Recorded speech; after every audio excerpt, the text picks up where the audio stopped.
Hello, good morning. A very good morning to everyone. Requesting all the delegates kindly be seated so that we can start the conference on time. The music can be played.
Good morning, delegates. Kindly assemble quickly so that we can start shortly. Kindly be seated. Requesting all the delegates. Kindly occupy the front seats.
Good morning, everyone. Good morning. Good morning. So we are about to start with 8th National ISHACON conference shortly. So we are waiting for our guest and chief guest. So they have arrived. So just 5 minutes and we will begin the show. Thank you. Till then, be seated, relax, and we can have the music.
Good morning, everyone. We are starting in 2 minutes. The guests have arrived.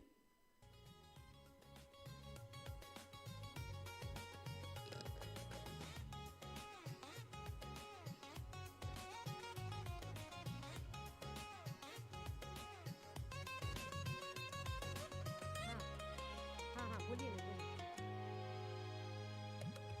हाँ, okay, हाँ, ठीक है, okay, ठीक है.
Good morning.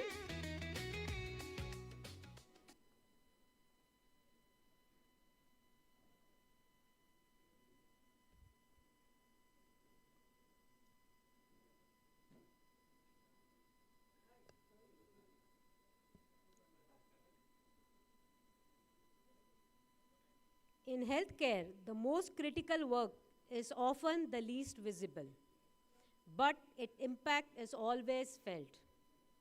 The unseen work is sterile processing. Good morning, everyone. On behalf of organizing committee, it is my distinct pleasure to welcome you to this 8th National Scientific Conference of Indian Sterilization Healthcare Association, themed Future of Sterile Processing, Innovation and Trend. To all our dedicated sterile processing professionals, nurses and technicians, every tray you assemble, every instrument you sterilize, and every protocol you follow protects a life. But behind every successful healthcare system is a strong financial and regulatory understanding. But every successful healthcare system is a strong financial and regulatory understanding that corrects the GST influences the equipment we procure, the consumables we use, and the way our hospital functions. As we commence this conference, it is fitting that we begin with a subject that significantly influences the operational and financial framework of every healthcare institution, GST. Understanding its structure and implication is essential for compliance, sustainability, and growth. It is now my distinct honor to invite Shri P.S. Anand Kumar Sir, Indian Revenue Service Commissioner Guntur, CGST, Audit Commissionerate, Andhra Pradesh, to deliver the inaugural session and enlighten us on this important topic. Sir brings nearly 35 years of distinguished service across the public sector and the Indian Revenue Service. He has held key leadership roles in customs, central excise, service tax, and GST, including service in Ministry of Overseas Indian Affairs, now Ministry of External Affairs. His tenure is marked by significant revenue growth, strong enforcement, GST outreach, infrastructure facilitation, and impactful Swachh Bharat initiatives. Currently, Commissioner Guntur, CGST, Audit Commissionerate, Andhra Pradesh.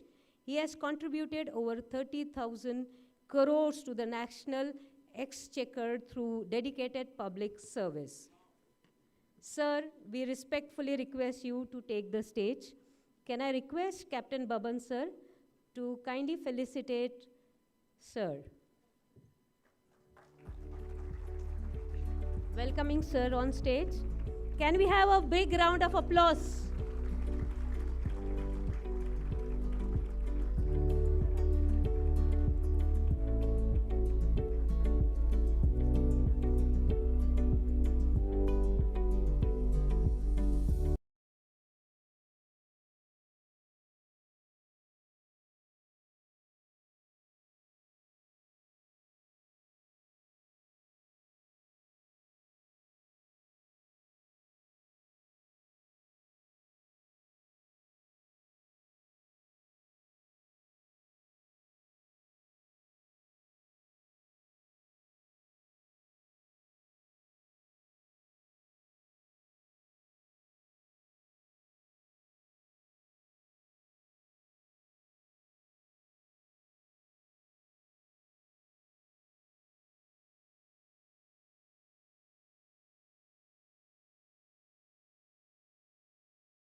Can we have a big round of applause for Sir, please?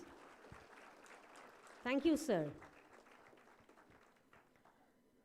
So in the meantime, we have our chief guest and guest of honor coming in. And since finance is the main pillar of any healthcare system, hence we started our conference with the one which will help us to achieve our future goal. So we thank Sir. So today we come together at a pivotal moment for sterile processing. What was once seen as a support function has evolved into a strategic pillar of patient safety, infection prevention, and clinical outcome. As healthcare advances, so must our approaches to sterilization, reprocessing, compliance, and quality assurance. The future of sterile processing is being shaped by innovation, automation, advanced sterilization technologies, digital tracking system, data-driven quality control, and evolving global standards. Equally important are the trends in workforce development, skill upgradation, safety culture, and interdisciplinary collaboration. This conference has been carefully designed to explore these innovations and trends through expert-led sessions, practical insights, and shared experiences. It offers us an opportunity not only to understand what lies ahead, but to prepare, adapt, and lead change within our own institutions. We are privileged to have with us our esteemed speakers, subject experts, and industry partners who will share their knowledge, vision for the future of sterile processing. We also acknowledge the dedication of every sterile processing professional present here. Your work may often happen behind the scenes, but its impact is critical and life-saving. As we begin today's conference, we encourage you to engage actively, exchange ideas, and take back learning that will help build safer, smarter, and more resilient sterile processing systems. Once again, a warm welcome to all of you. Before we begin, may I quickly share some pointers to help everyone stay comfortable, focused throughout the conference. I humbly and strictly request all the participants to keep your mobile phones on silent mode, because the only alerts we want to hear today is from innovation and ideas and not ringtones. Restrooms are located behind. Anybody, if you want, you can use them. A gentle reminder to our esteemed speakers to please adhere to the allotted timelines so that the program flows smoothly and every speaker gets their well-deserved time. And during the conference, here's what awaits all of you: an engaging role play, sneak peek into the life of CSSD, thought-provoking discussions in the form of panel discussion, insightful sessions by our expert speakers, and finally, a most exciting award ceremony celebrating excellence in sterile processing.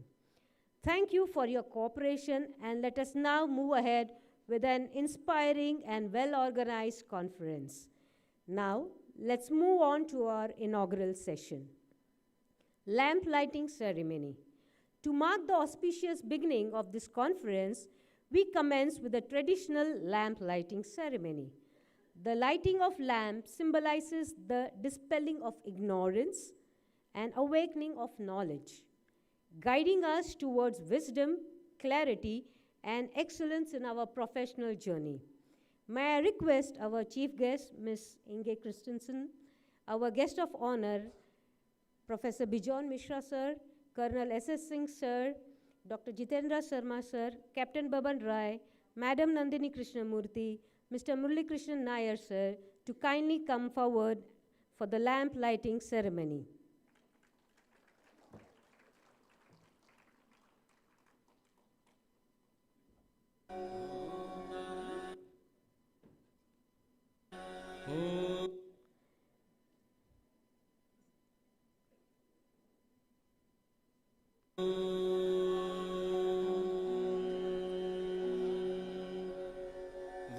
वक्रतुण्डमहाकाय सूर्यकोटिसमप्रभ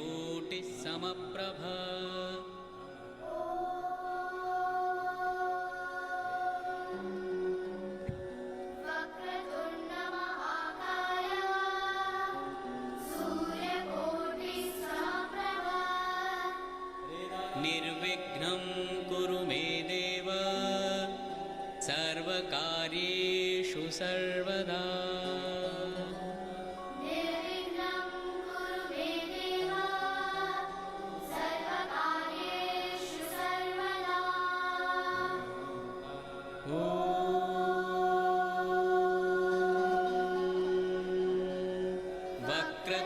वक्रतुण्डमहाकाय सूर्यकोटिसमप्रभ निर्विघ्नं कुरु मे देव सर्वकार्येषु सर्वदा Requesting the dignitaries on dais to kindly be seated. Sir, kindly be seated. We just now invoke the blessings of Lord Ganesha through Ganesh Vandana, seeking his grace for wisdom, harmony, and successful conduct of today's proceeding. May this gathering be enriched with meaningful discussion, learning, and collective growth. Requesting all the dignitaries to kindly come up on the stage and be seated, sir. Now I invite our ISHA President, Captain Baban Rai, sir, to kindly deliver the welcome address.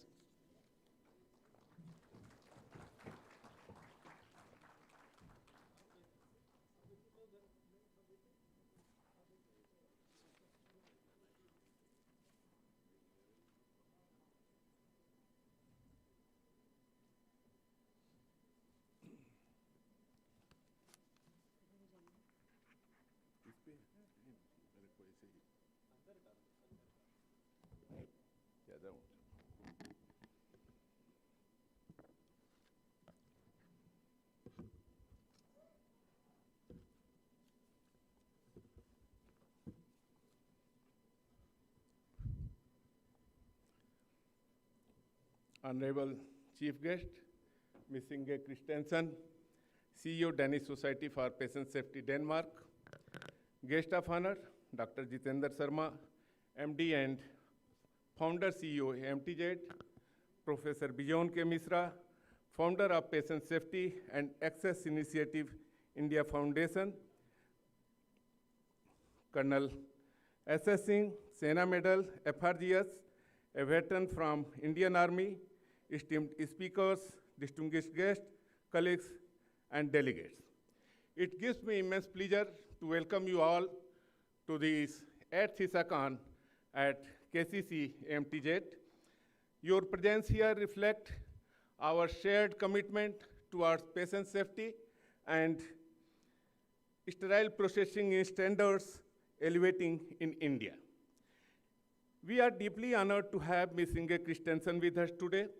Her global leadership in patient safety continues to inspire us to strengthen our system and transform standards of formal education in sterile processing. We are equally privileged to have our distinguished guest of honors with us. Dr. Jitendra Sharma visionary leadership has significantly strengthened India's medtech and healthcare ecosystem. Professor Bijon K. Misra has been a powerful voice in advancing patient safety awareness and access to care. Colonel S.S. Singh continues to serve society by promoting health and recovery through initiative that includes hyperbaric oxygen system. This year's theme, Future of Sterile Processing, Innovation and Trends, represents both directions and responsibility. The future demands integration of automation, digital tracking system, artificial intelligence, data-driven monitoring, advanced sterilization technologies, and globally standardized education framework. Innovation is transforming how we work, from smart washers and automated endoscope processing to barcode-based traceability and real-time monitoring. When we talk about innovation and technology, we must remember technology alone cannot secure our future. Staying updated with education is crucial for adopting technology and innovation. Since the inception of ISHA, we have carried a dream, a vision to establish a dedicated educational institution for sterile services. That vision became reality on 14 July 2025 with the establishment of the Academy for Sterilization Technologies, AST. I sincerely acknowledge Dr. Jitendra Sharma for he was instrumental in transforming our dream into reality. Today, AST is successful running a 1-year diploma and 6-month postgraduate certificate in sterilization sciences with a 3-year bachelor program in the pipeline. The future will not be defined only by machines and technologies. It will be defined by trained, competently, formally qualified, and updated professionals who understand science, system, and safety. This marks the beginning of structured academic recognition for sterile services professionals in India. AST is still in its formative stage and requires support from every one of you in spreading awareness about its courses and encouraging enrollment. Though today we are appealing for students' enrollment, I am very confident that in the coming years, there will be a long queue for taking admission into these professional courses. With the continued encouragement and participation, this institution will grow into a strong academic pillar for the future of sterile processing. I sincerely thank our chief guest and guest of honor for sparing their valuable time to attend this conference despite their extremely busy schedules and long travel commitment. I also extend my heartfelt thanks to every delegate for joining us, as your participation is crucial for the success of this conference. My special and sincere gratitude to Dr. Jitendra Sharma for his unwavering and continued support and patronage to both ISHA and AST. As we deliberate throughout the day, let us remember the future of sterile processing will be shaped by our innovation, by our willingness to adopt change, and by our commitment to education. Behind every safe surgery stands a disciplined system, and behind that disciplined system stands a dedicated CSSD professionals, dedicated sterile service professionals. Let us not merely adapt to the future, let us design it. Jai Hind, Jai Bharat. As you have given me 10 minutes, I will utilize more. So I have written a poem on bacteria,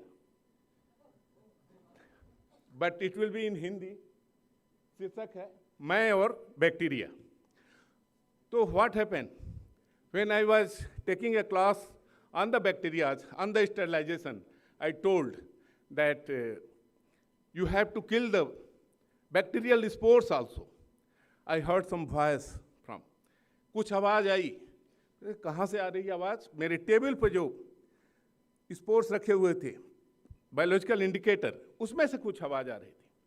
उसके बाद उस bacteria से और मेरे बीच में कुछ वार्तालाप हुआ, कुछ बातचीत हुई, वो ये सामने है. तो जैसे ही मैंने बोला कि बैक्टीरिया को स्पोर सहित खत्म करना होता है, तो बैक्टीरिया बोला, ए इंसान तू है नादान, न हम तेरे दुश्मन न हमारा दुश्मन तू है, पर हम तेरी जिंदगी से जुड़े कुछ यूं है. यह समझ ले मैं हूं तभी तू है, और अगर मैं नहीं तो तेरी दुनिया में सिर्फ बदबू है, सिर्फ बदबू है. मैंने कहा ऐसे कैसा हो सकता है? तो आगे बोला, जरा सुन लो हम क्या क्या करते हैं, और अगर हम न होते तो क्या क्या होता. पेड़ पौधों के सूखल डंठल वो पत्तों को हम ही गलाते हैं. तुम्हारी हरी भरी फसलों के लिए खाद भी हम ही बनाते हैं. पशु पक्षियों के मरे शरीर को सड़ाकर हम मिट्टी में मिलाते हैं. हम तुम्हारी सारी गंदगी और मैले को भी मिट्टी बनाते हैं. हम ऐसा न करते तो तुम्हारी दुनिया तुम्हारे लिए नर्क बन जाती, चारों तरफ होती सड़ी बदबू, जिंदगी तुम्हारी गर्द हो जाती। तुम्हारे अगल बगल में मरे जीव जंतुओं का होता बोलबाला, तुम्हारे अगल बगल में मरे जीव जंतुओं का होता बोलबाला, मैला ही मैला चारों ओर होता, खाने को न मिलता निवाला। यही नहीं, करोड़ों की संख्या में हम तुम्हारी आंतों में भी होते हैं, करोड़ों की संख्या में हम तुम्हारी आंतों में भी होते हैं। तुम्हारे डाइजेस्टिव सिस्टम के लिए हम बहुत जरूरी होते हैं।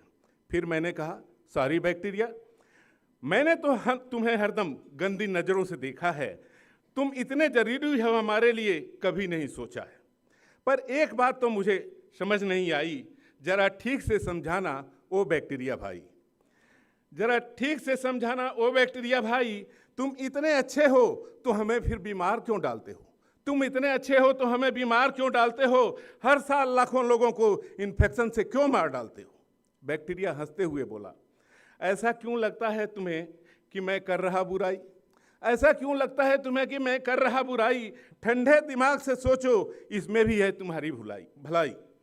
अगर इन्फेक्शन न करता तो स्टेरिलाइजेशन की जरूरत न होती, इन्फेक्शन न करता तो स्टेरिलाइजेशन की जरूरत न होती, न तुम यहां पर होते, न तुम्हारी CSSD होती, और मैं न होता तो तुम्हारी ये नई नई बनी AST भी न होती, और मैं न होता तो देश के कोने कोने से इतने डेलीगेट्स भी न आए होते, और आज कलाम कन्वेंशन सेंटर में इतने लोग 8th ISHACON न मना रहे होते। मैंने कहा, बात तो तुम्हारी सही है, पर हमें मंजूर कतई नहीं। मैंने कहा, बात तुम्हारी है सही, पर हमें मंजूर कतई नहीं। तुम छोड़ दो मेरा हॉस्पिटल, लोगों को स्वस्थ रहने दो। हम लोग और रोजगार ढूंढ लेंगे, तुम लोगों को मस्त रहने दो। बैक्टीरिया बोला, हकीकत यह है कि हर सिक्के के दो पहलू होते हैं। सत्य भी वहीं होता है जहां लाखों झूठ होते हैं। खुशी का महत्व तभी होता है जहां कभी कभी दर्द होता है। बसंत भी वहीं अच्छा लगता जहां मौसम गर्म और सर्द होता है। तुम इंसानों में भी तो अच्छे भी होते हैं, बुरे भी होते हैं। तुम इंसानों में भी तो अच्छे भी होते हैं, बुरे भी होते हैं। हमारे समाज में भी कुछ संत, कुछ सज्जन, कुछ सिरफिरे होते हैं। 100 में से 99 हम ऐसे आपके लिए होते हैं उपयोगी। 100 में से 99 हम ऐसे आपके लिए होते हैं उपयोगी। फायदा इंसानों को पहुंचाते, नहीं बनाते किसी को रोगी। सिर्फ 1% बैक्टीरिया ही मनुष्य की करते हैं बर्बादी। सिर्फ 1% बैक्टीरिया ही मनुष्य की करते हैं बर्बादी, क्योंकि हमारे में भी कुछ होते हैं ओसामा बिन लादेन, तो कुछ होते हैं हाफिज और बगदादी। इन बगदादियों से बचने के लिए बनाओ सुरक्षा का घेरा, हैंड वॉश की आदत डालो, स्वच्छता का हर जगह हो डेरा। जागरूकता अभियान चलाओ, जिंदगी में लाओ नया सवेरा। इन्फेक्शन कंट्रोल में वीक मनाओ, तोड़ो इन्फेक्शन चेन का घेरा। अंत में मेरा सिर्फ यही कहना है, बैक्टीरिया बोल रहा, अंत में मेरा सिर्फ यही कहना है, अपने शरीर के डिफेंस मैकेनिज्म का हरदम रखना ख्याल। एंटीबायोटिक्स का न्यायपूर्ण तरीके से करना इस्तेमाल। बात बात में एंटीबायोटिक्स खाकर खिलाकर प्रोबायोटिक्स बैक्टीरिया को मत देना मार। प्रोबायोटिक्स बैक्टीरिया को मत देना मार। दुनिया के इकोसिस्टम में तुम भी जरूरी, हम भी जरूरी हैं। Wishing all the best for 8th ISHACON। तुम्हारी ईशा भी जरूरी और AST भी जरूरी है। Thank you.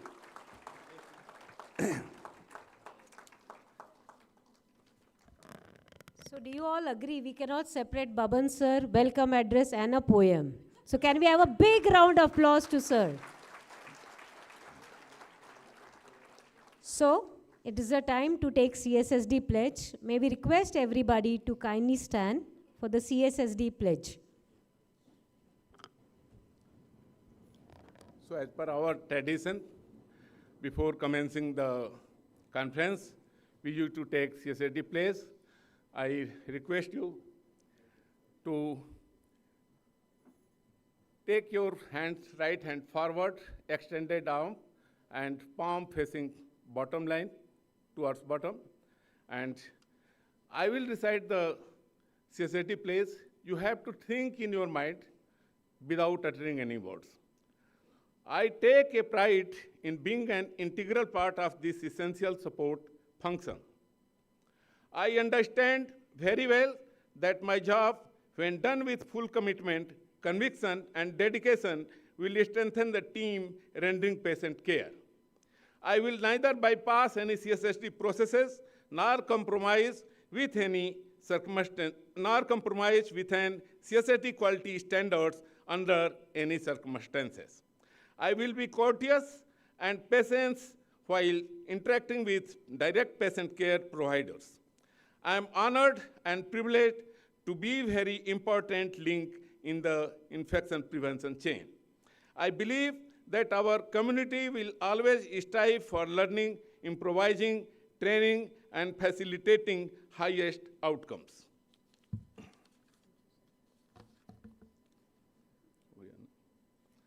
Thank you.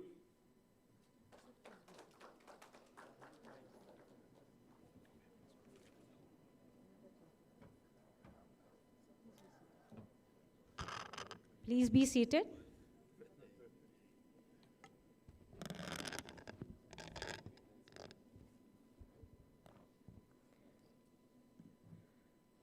We will now have the inauguration of AST website.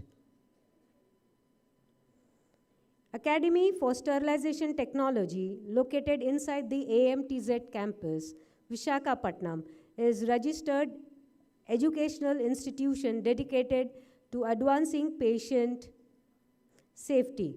Our mission is to reduce healthcare-associated infection by education and training to the next generation of sterilization profession. May we have the inaugural slide, please.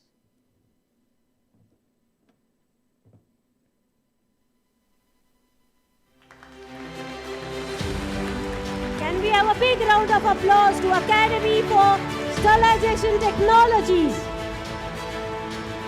This is the new website launch for AST.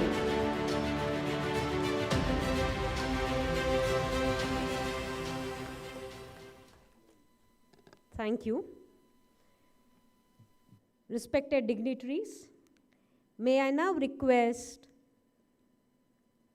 and have my privilege in inviting our guest of honor, Colonel S.S. Singh Sir, to kindly address the gathering and share valuable insights with us. Sir is a decorated Indian Army officer awarded 4 gallantry medals, led 25 major expeditions, including 14 Himalayan peaks and a world record sky descent from Mount Trishul. Directed the 8,000-kilometer Trans-Himalayan expedition across 48 passes and 28 glaciers along the McMahon Line, a world record achievement. Lifetime Fellow of the Royal Geographical Society, founder of Eco Adventures, awarded Best Adventure Company of India, and co-founder of the Youth Exploring Society with Emute Hillary. Sir, may I request you to speak?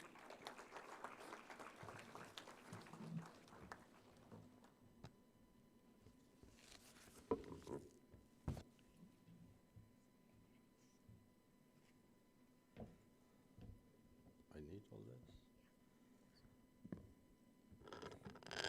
Oh.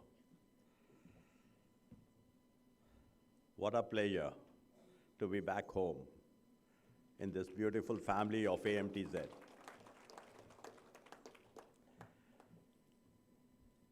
I must thank Captain Rai for inviting me over this very, very great event, his 8th ISHACON organization. I must thank him for making this happen. And I'd like to, my respected chief guest, Miss Christina, and Dr. Agarwal, our dear Dr. Misra. I'll also like to thank Mrs. Krishnamurthy, consultant of the CSSD CSSD, I would say is consultant, I would say expert. And the other experts of the CSSD here and the delegates. Above all, our most precious and loved chief, Dr. Sharma. I would say that I'm really not well qualified to speak to this august gathering on this very, very special subject. It concerns each one of us. It's of very importance to us, especially when we are back in the hospital. And you all are doing a great, noble job to keep us happy and healthy while we get some treatment if required, when required. I would say that it's important as I see it, happening in the pioneer job which Captain Rai started to look after and care for the patient's welfare and health. Today, there is a lot on this subject. What I like to very briefly mention is there's a lot happening, and Dr. Sharma has bridged that gap of making it better, the world class, by bringing in the technology and know-hows from around the world. And I'd like to thank once again our chief guest, Ms. Christina, who comes from a country which has a very high standards of CSSD systems, to learn from them. And thus make this place, our world, our country, internationally the best. We, while doing that, is also a responsibility of the manufacturers to bring in new technologies as innovations. And I'd like to once again thank Dr. Sharma for bringing in technologies like the antimicrobial here. As you know, that antimicrobial is something which, as I read it, is active adoption of antimicrobial technology in hospitals and surfaces, including bed sheets, gowns, pillows, curtains, and high contact areas. This will help in the antimicrobial solution in the stopping the growth of the bacteria and the harmful pathogens, reduce cross-contamination, provide continuous protection between cleaning cycles, improve overall hygiene standards. And similarly, things like DuraShield, which is a cream or something, which when you use for about 8 to 10 hours, your hands remain sanitized, even if you wash them, clean them, even wash them with soap. So such technologies will bring better sterilization in the surface clothings in the hospital, which will help go a better long way. And once again, I would say that this is where I thought was a gap, which is being bridged with a great vision of Dr. Sharma to make this happen. And I'd like to very briefly say a thank you to you for making this happen. Captain Rai, thank you so much. And Dr. Sharma for making this move forward to bring the country to an international standard. Thank you.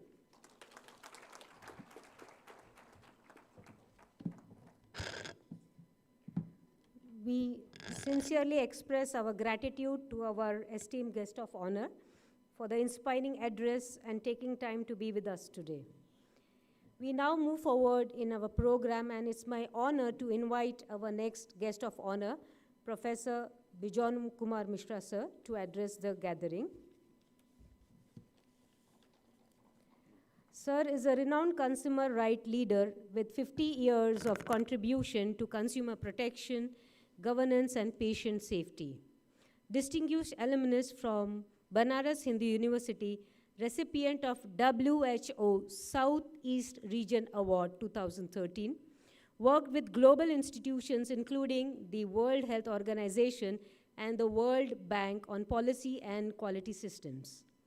Served on multiple Government of India committees shaping key consumer and healthcare legislations. Author, policy advisor, and thought leader committed to empowering citizens and strengthening accountability. Request you. Oh, sir is there behind. Thank you. Thank you. Thank you very much. Thank you, sir. Thanks a lot. Thank you very much. Mukta, God bless you. Thank you. Thank sir. you. Friends, good morning. Yeah, you know that I insist on a smile on the face because when I see you very serious, I get scared. So be very relaxed, and I feel very happy that I'm here, and thanks for inviting me.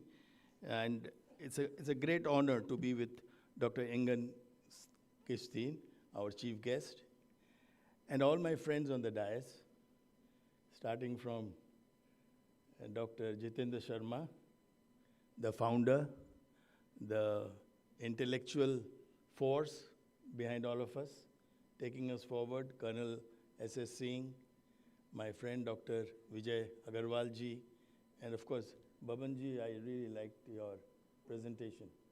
Captain Baban Rai ji, 10 minutes to bola, फिर बोला कि हम 10 minutes रखे हैं, लेकिन he made sure his poem is also heard by all of us. So very good. I like the trick. First he used his 10 minutes and then he came to the poem. I liked it. Very good.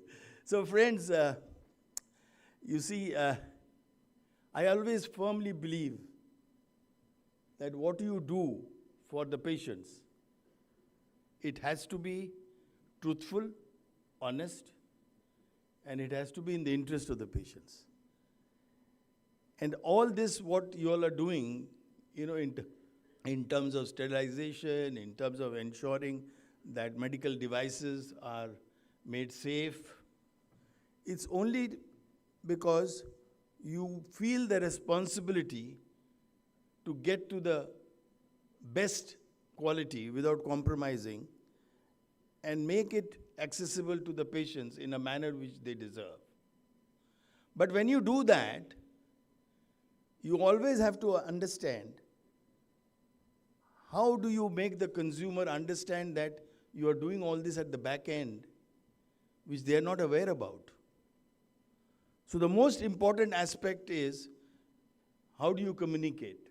And I was telling Captain Baban Rai in the morning that you have to make the patients know that if I see the logo of AMTZ or your organization, then as a patient, I should feel fully comfortable and assured. That logo stands very important. That message.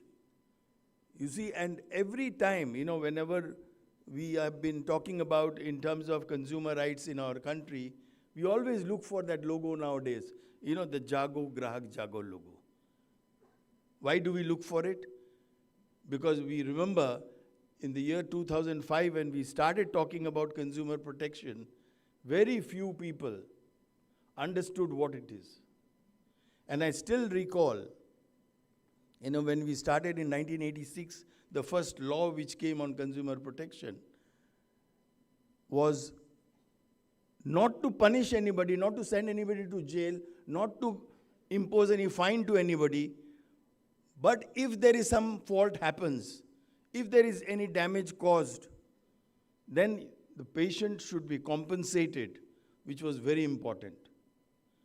We went for a compensation kind of a claim-driven law, not a law which would be like an Inspector Raj and encouraging more and more, kind of pressure on the manufacturers or the service providers.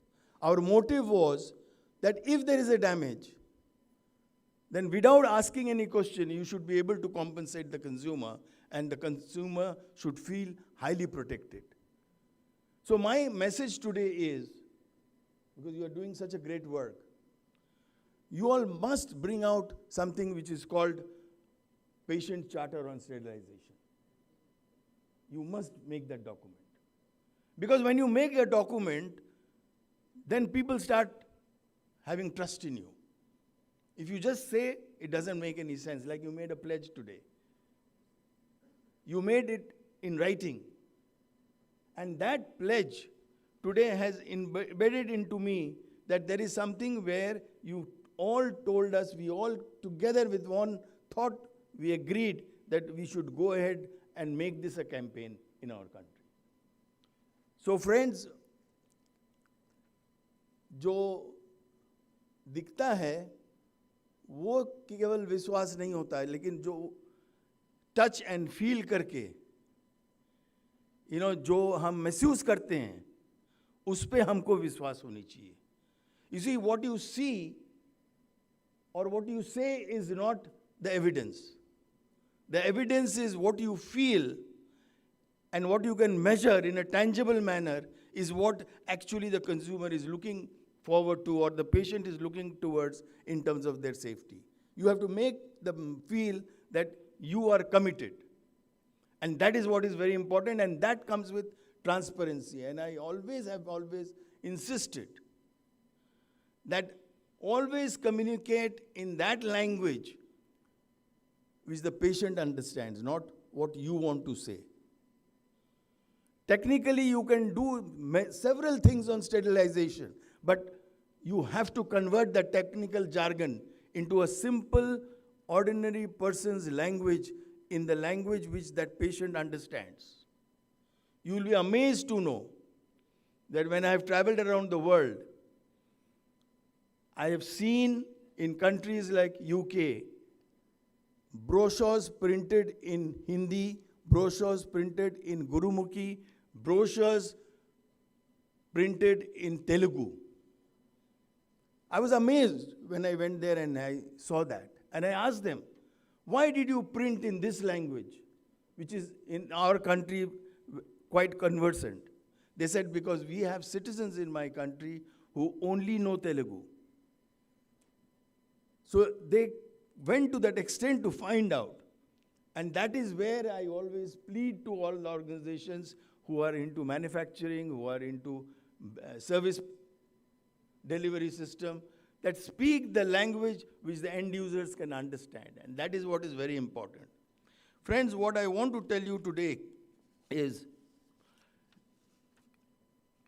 not only making it tangible, but you have to make it very credible.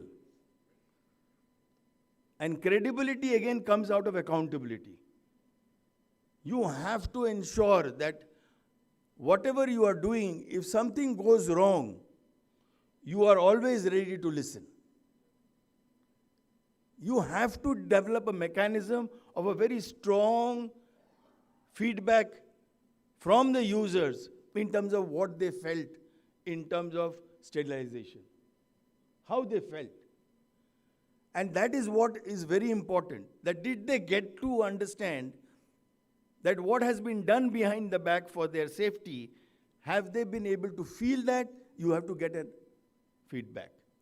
And I always have said, and this is where I will close, that when a consumer gives you a feedback, it's not a complaint.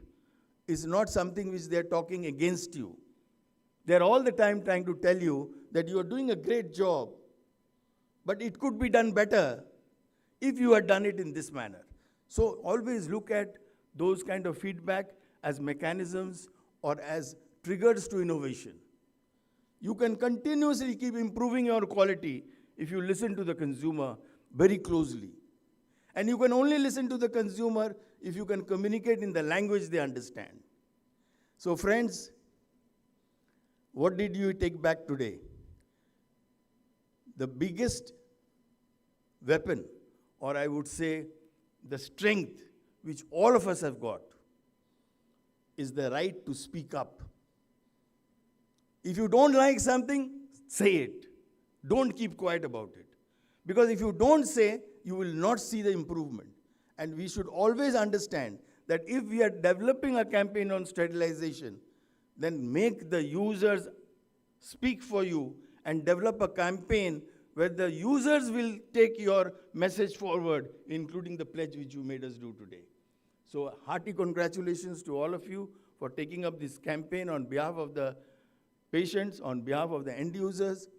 And I definitely want to tell you all that you are doing a great job. Every time I come to AMTZ, I always see something new happening, some inauguration, some launch, some new organization is getting born. So keep up the great work. And it's always good to be here because I always understand that something new for the consumer has taken birth again in AMTZ. Congratulations. Thank you for inviting me. Great. Thank you very much.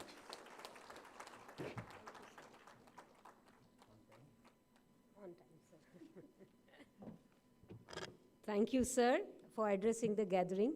Now, may I request our next guest of honor, Dr. Vijay Agarwal, sir, President KAHO, to address the forum. Sir has 50 plus years of leadership in pediatrics, public health and healthcare quality, President KAHO, and has led nationwide quality training and trained around 7,000 plus professions.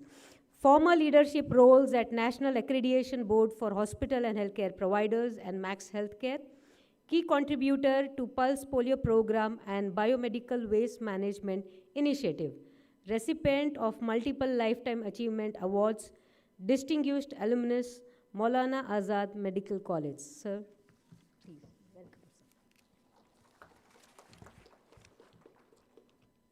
sir. Thank you, ISHA, the whole organizing committee, Captain Baban Rai, Dr. Jitendra Sharma, Mr. Singh, Ms. Inge, Dr. Bijan Mishra, and all our friends here. So I bring you greetings from KAHO. KAHO is the consortium of accredited healthcare organizations, and the main DNA of our organization is to promote patient safety and quality. Why do we need patient safety and quality? And if you are really thinking about it, then please understand that medical errors are a reality. Reality to a level that let's understand from the data which is in United States, that in a country like United States, which is spending the money equivalent to our GDP in their country on healthcare, deaths, not only adverse events, deaths due to preventable medical errors are the third leading cause of death in United States after heart attack and stroke. That's the reality. In our country, we sometimes feel or do not want to talk about it because we don't have data. We don't want to look inwards. But that's where our organization started feeling that accreditation alone is not the answer to reduce medical errors, because most of the organizations feel that the day they get accreditation is the end of their quality journey. That should be the beginning of their quality journey, but they just kind of feel that now I have gotten the stamp, and that's where I will say that Professor Bijan Mishra, that sometimes that stamp can be misleading if you do not follow the intent and objectives of that. And that's where I have a session later on, and I'll talk to you that CSSD has been one of the very great pillars for us at KAHO to start that movement of building a culture of safety, and I'll talk to you about it. I'm extremely thankful to the organizers for including me here in this inaugural program. Thank you so much, and I look forward for more interaction with you.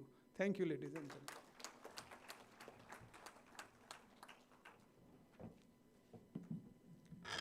Thank you, sir, for those enlightening words.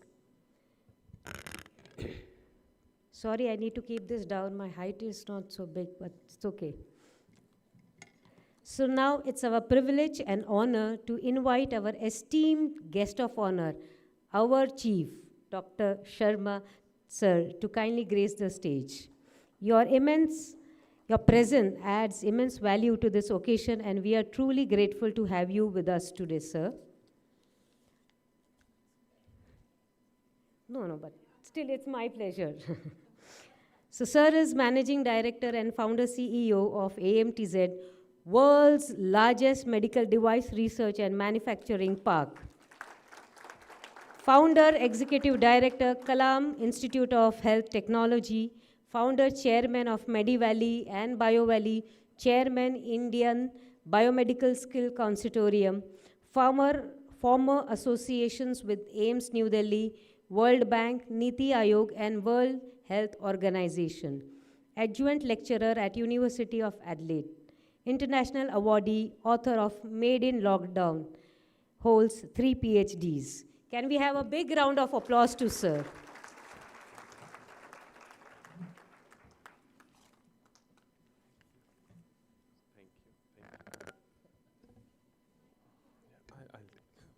Thank you. Good morning, everyone. Yes. Firstly, one small little correction, Madam Mukta. Because all of you have come to my home, our place, AMTZ, I am not a guest, I am your chief host. So as a host, my privilege to have all of you here to celebrate this important Patient Safety Day of the country. My grateful regards to Madam Dr. Inge, who has come from Copenhagen. My senior colleagues, Dr. Vijay Agrawal, Colonel Singh, the youngest soldier in India, Colonel S.S. Singh, Captain Baban Rai, and of course the voice of consumer, Professor Bijon Mishra ji. I am not going to take much time because we are running 12 minutes late, and I'll try to compensate as much as I can. You see, healthcare, as you know, is one of the most complicated professions on earth. Aircraft and the flying is also a very complicated profession on earth. Not every profession is complicated and can have similar adverse. Why do we discuss about safety? Because of its potential to be harmful. Not every profession can be harmful. For example, stitching a shirt. Yes, you can go wrong. But what can it do to you except wasting little money and time? Perhaps nothing. Lights. If one of these lights don't work, what can go wrong? A bit of inconvenience. Imagine if an operation theater light goes off. What can happen? A very catastrophic outcome for the patient. Same light.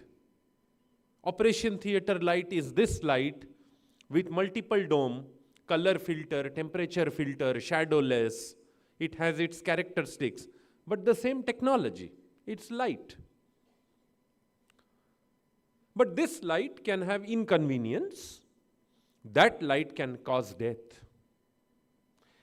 And therefore, tools may be same, but its application makes it very critical or casual.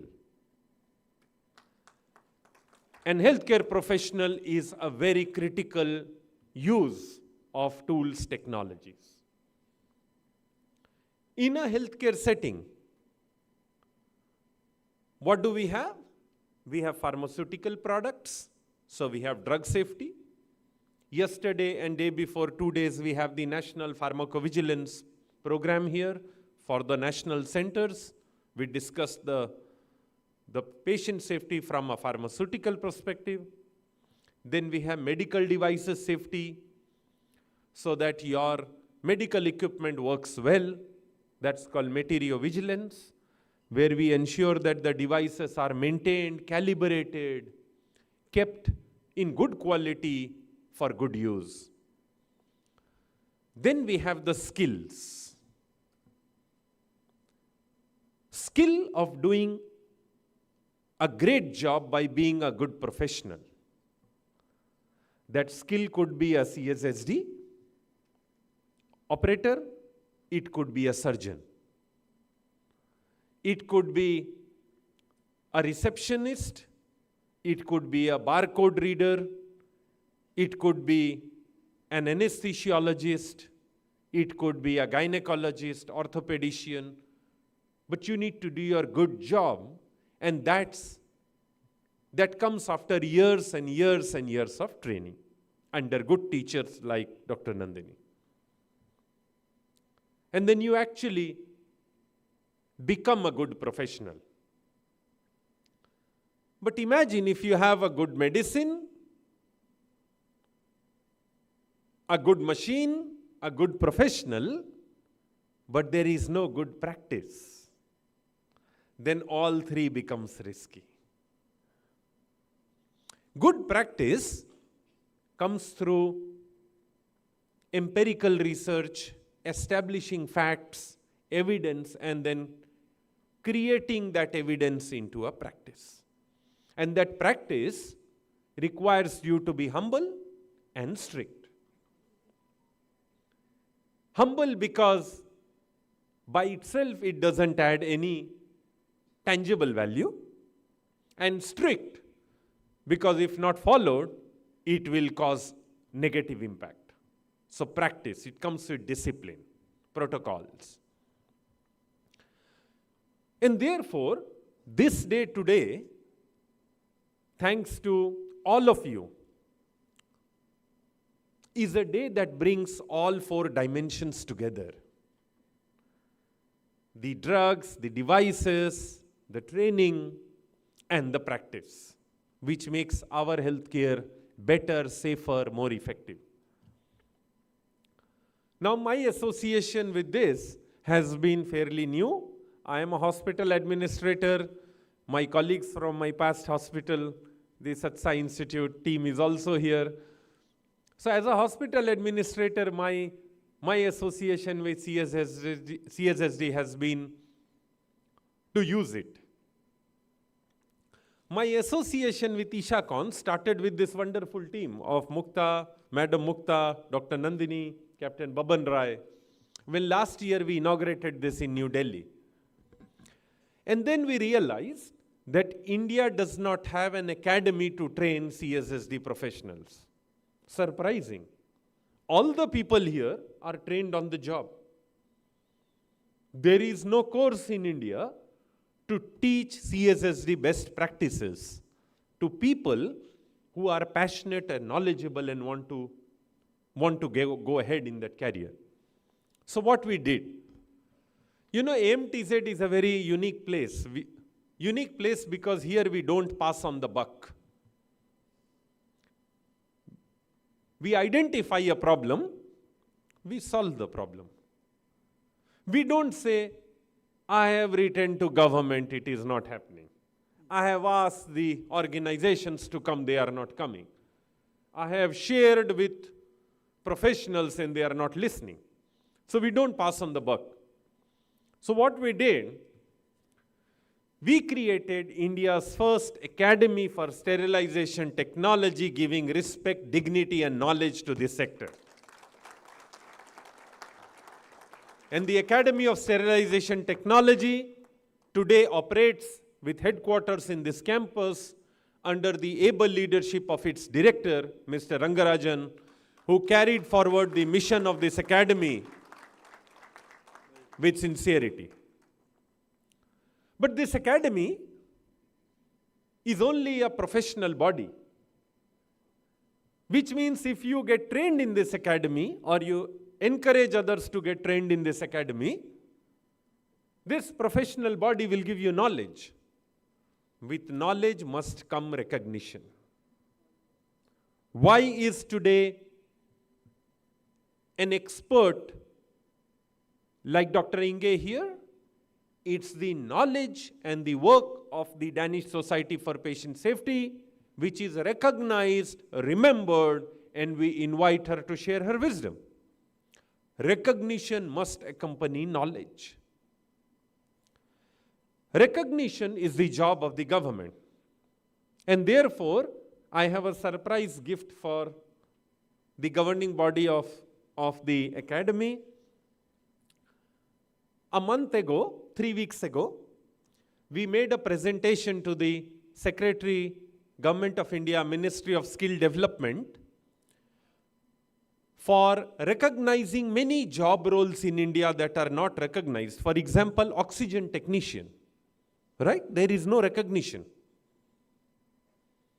Somebody who operates the oxygen plant in the hospital is not recognized. It's not a job role. And therefore, in our country, we have something called National Skill Qualification Register.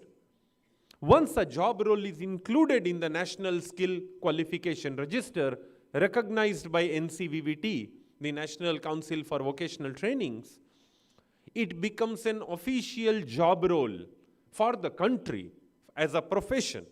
So you not only get trained, you get recognized, accredited, and you are a certified professional. And there are more than 200 job roles associated with healthcare that are yet to be recognized. And the happy and good news is, sterilization has been included as a national job role by the Ministry of Skill Development.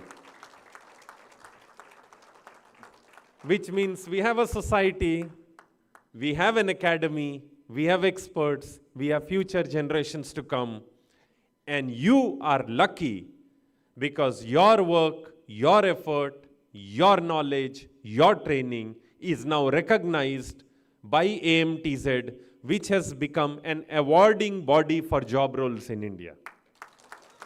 That is 3 weeks ago.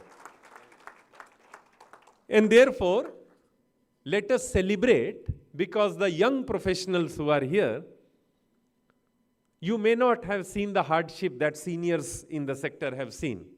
They have given their life for the work, for the promotion of sterilization, patient safety, infection control. They have given their life to promote, safeguard, and have it penetrate in healthcare organizations.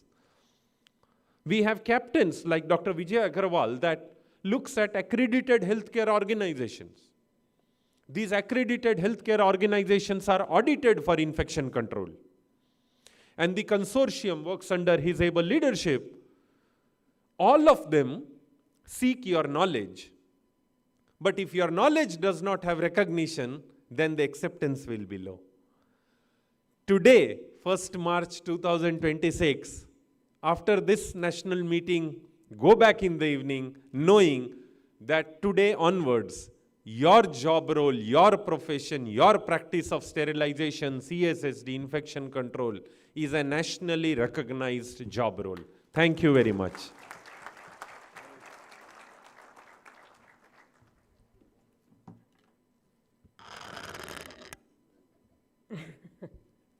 Okay, now this is small, but I can come this side. So let me take this opportunity, sir, to thank on behalf of all, I'm speaking on behalf of all the CSSD people who are here. A big thank you to you and helping us out. Can we have a big round of applause? And thank you, sir, for your address. It is our proud privilege to invite our honorable chief guest, Madam Inge Christensen, to deliver the keynote address. Your guidance and inspiring words will surely enlighten us and set the tone for the session ahead. Madam is CEO, Danish Society for Patient Safety, promotes a culture of learning, transparency, and continuous improvement from hospitals to community care. Recognized for integrating the human and systemic dimension of safety, viewing patient safety as a moral and ethical commitment. Advocates patient-centered, ethically grounded healthcare practices that builds trust and professionalism.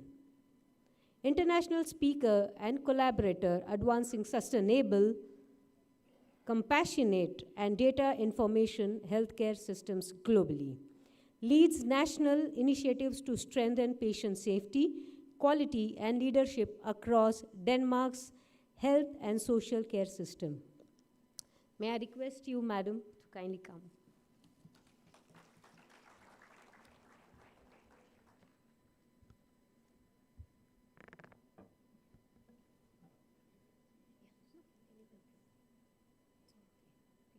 presentation? Yes. You want to start? I think I have to miss out, madam. 1 minute. I'll just. Thank you very much. It is a very big honor and a pleasure to be here today with you, celebrating all the things that you are doing here. Congratulations.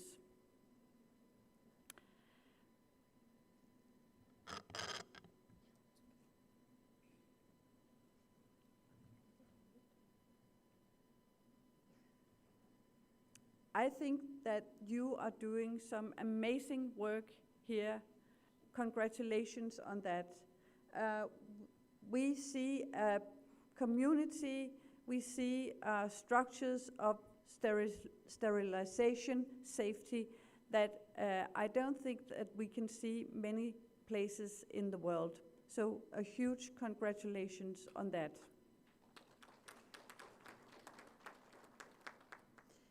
And I bring greetings from Denmark.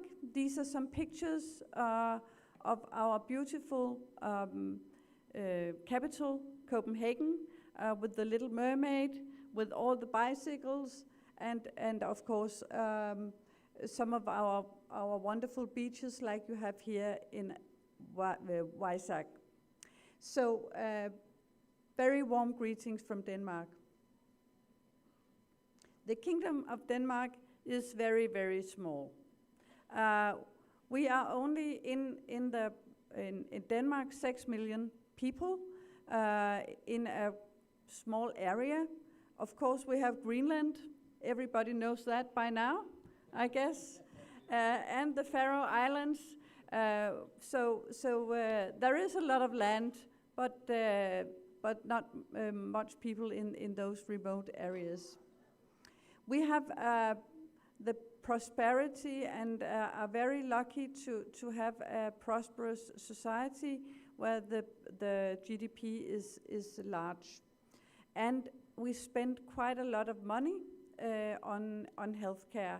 Actually, more than 10% of our GDP is spent on healthcare. In 2004, the first law on patient safety in the world, I am proud to say, was Danish. The front personnel was by then obligated to report adverse events, and the hospitals were obligated and should act on those adverse events. And the government should have this recognition and the obligation to disseminate knowledge. So actually, it is more than 20 years with this Patient Safety Act, and we are very proud of that. The Danish Society for Patient Safety, where I come from, was instrumental in bringing this law on and legislation on, and we were formed in 2001, and to this day we are supported by all healthcare organizations in Denmark, and we have a secretariat of around 20 very high-skilled professionals who support the Danish system but work in networks around the country, and I'm happy to say also internationally, to bring patient safety to healthcare in Denmark. We have achieved a lot of fine results. The Act is the first and foremost, but over the years we have worked with healthcare systems around the country to ensure that patient safety is at the top level.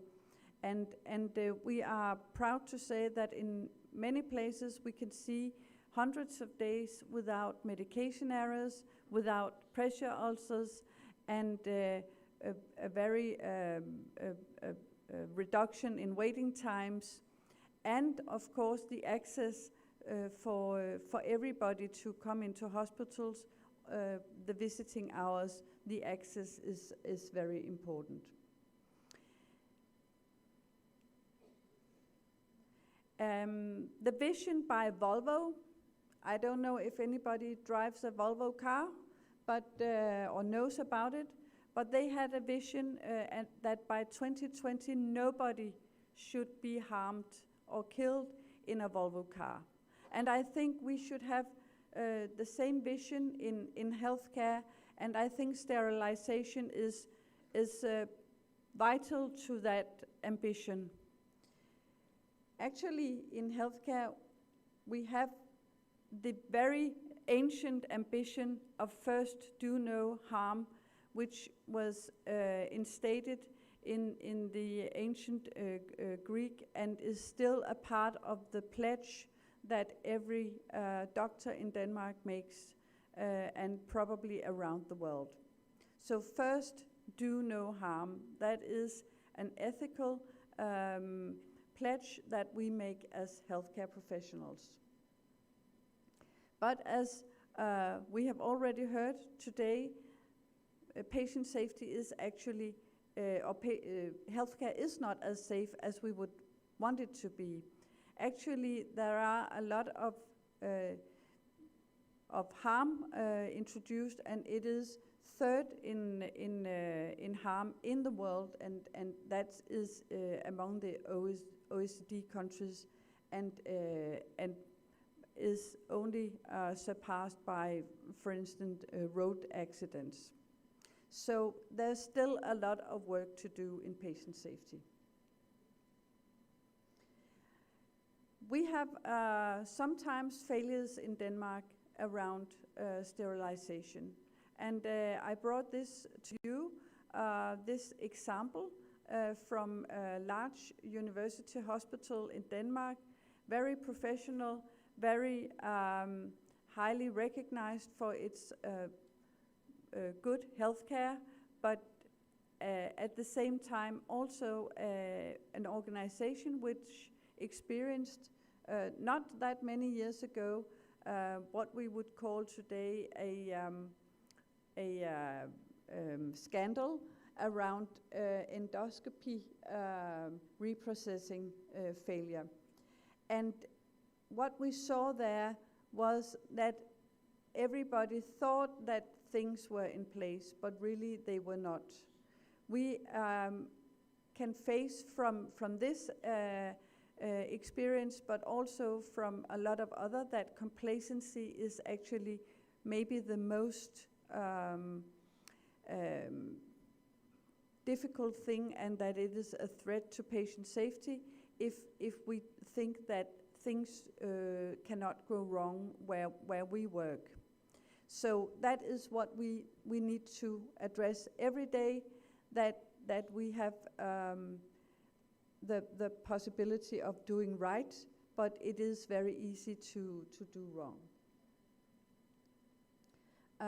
I came across a lot of good work as I was preparing for this keynote, and one of the examples is from Delhi, where I saw that what really strikes me is that you do a lot of scientific work, and the All India Institute of Medical Sciences has certainly done a lot of work, and I know that here at AMTZ there's a lot of work being done, so we have a lot of to learn from you and from your experiences.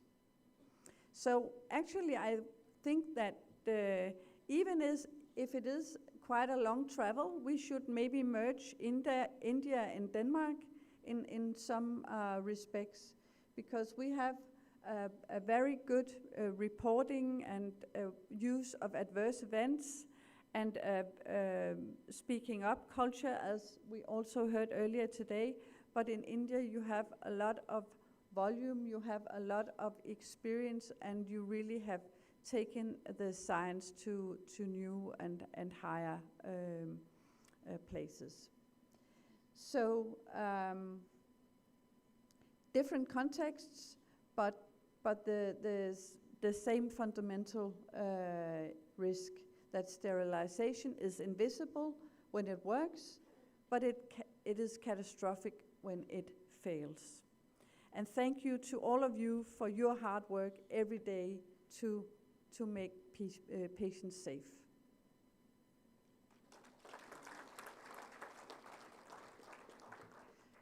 So CSSD and patient safety culture. You could say that CSSD is such a great part of safety.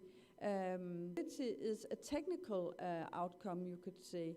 Patient safety is a system, and systems fail because people fail, because it is also about people.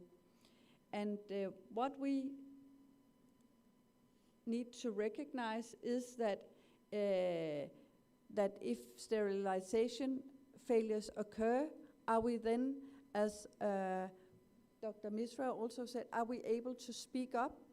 Will we be able to look at it in our hospitals and say, this is what happened, we should mend the system, we should do something about the system. James Reason, who is a fantastic inspiration, he made this model about, it's called the Swiss cheese model, so a cheese with a lot of holes in it.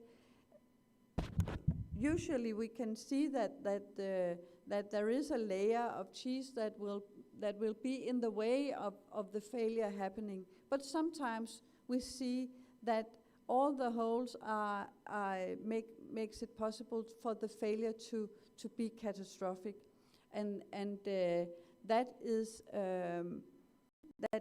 so important that we have the right layers, and CSSD is exactly such a, you could say, a layer in the cheese, or the condition to make things safe. Patient safety in culture in technical units. We should look at, is there a just culture? Do we recognize our colleagues?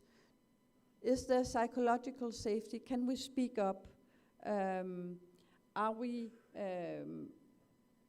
reporting our near misses? Are we reporting the adverse events? And have we looked at productivity more than safety? Do we have all these things in place? We have to look at that in patient safety. And this is how everyday work looks like. This, as Dr. Sharma said, healthcare is the most complex organization in the world, I think. It is a lot of small processes intertwining and making things safe or unsafe every day. So we have to look at our processes. How are we doing things every day? It is not only learning from the extraordinary, from the catastrophic, but also just from what are we doing in everyday life. And actually it's trying to move. Usually we have this triology where we look at quality insurance, quality planning, and quality improvement. And a lot of the time we look at quality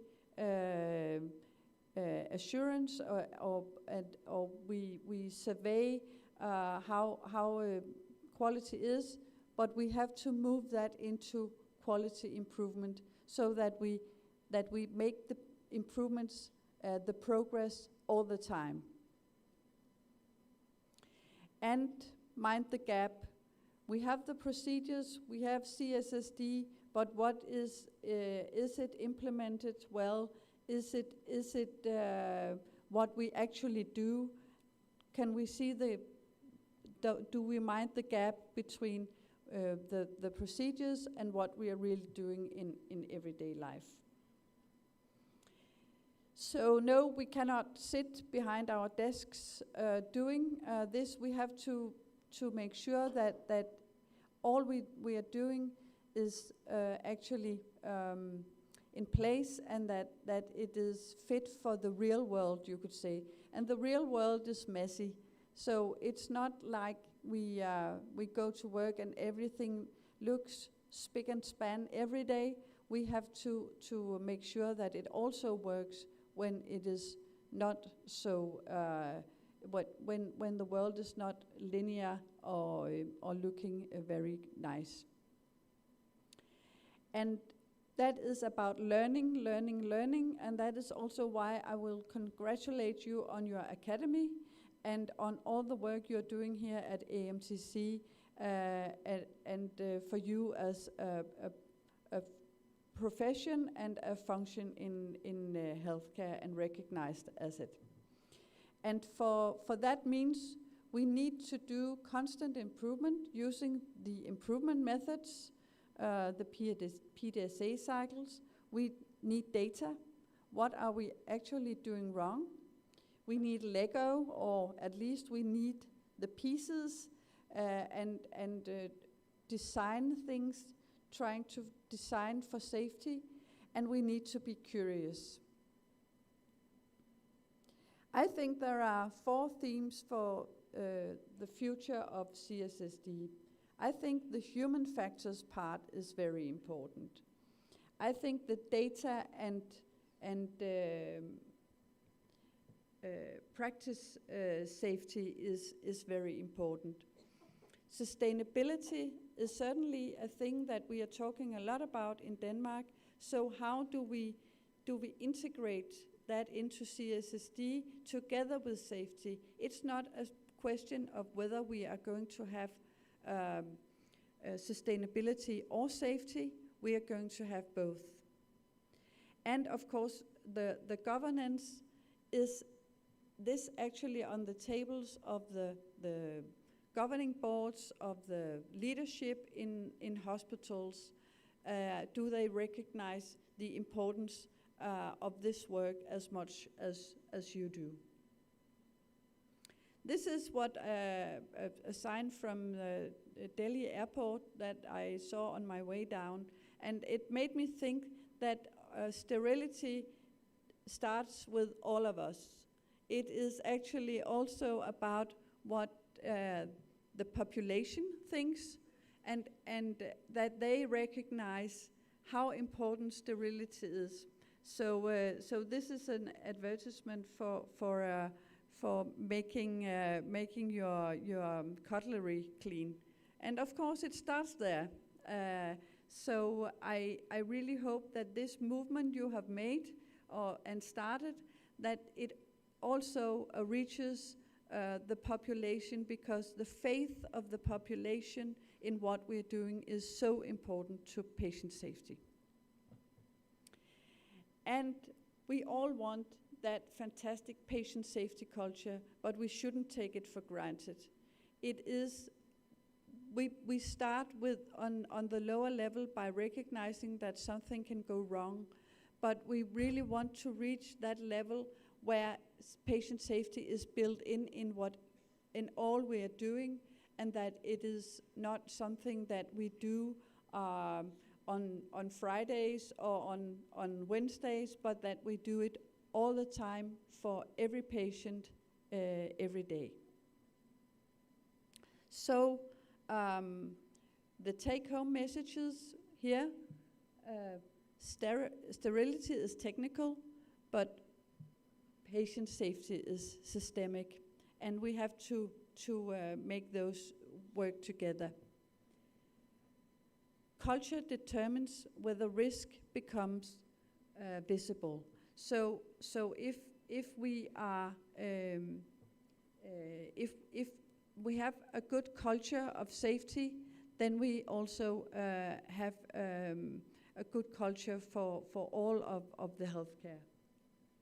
CSSD is not support. It is actually vital infrastructure, and it is important to patients every day, everywhere. Ask yourself, if you could change one thing in your system, what would that be to make your work and your environment safe for every patient? I think we should do that every day, so that we keep wondering, what can we improve? How can we make systems safer? So, on this note, I am so pleased to be here, very proud, very honored to be with you and this fantastic audience and fantastic speakers and guests. I think we can learn a lot from each other, from India to Denmark, from Denmark to India, and let's do that together.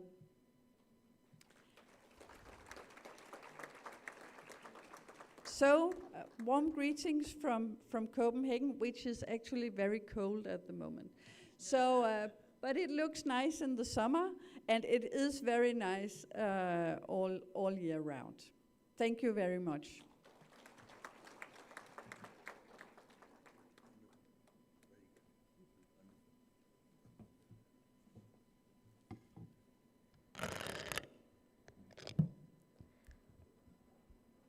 Thank you, Madam, for your enlightening and inspiring address.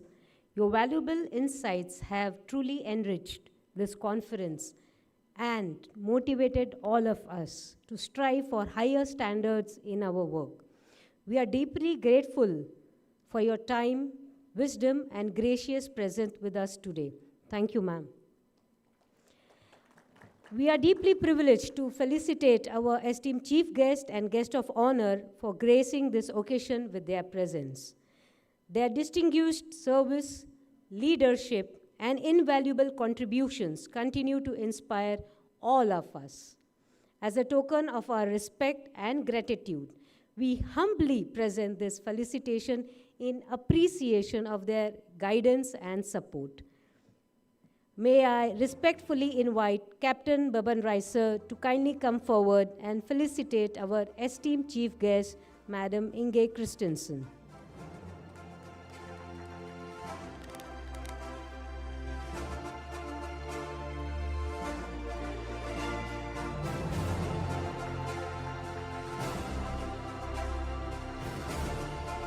We will invite Madam Nandini Krishnamurthy Madam to kindly come forward and felicitate our esteemed guest of honor, Colonel S.S. Singh.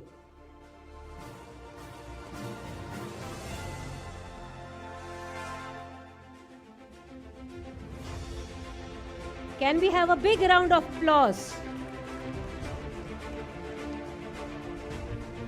Colonel S.S. Singh, sir.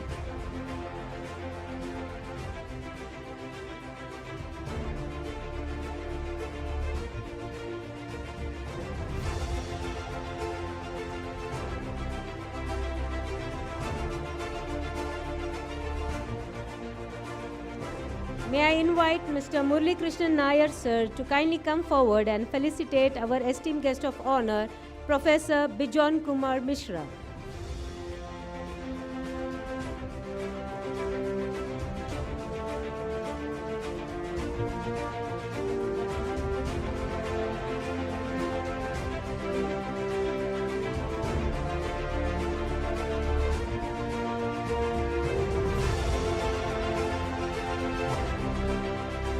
I'll invite Captain Baban Rai sir to come forward and felicitate our esteemed guest of honor, Dr. Vijay Agarwal sir.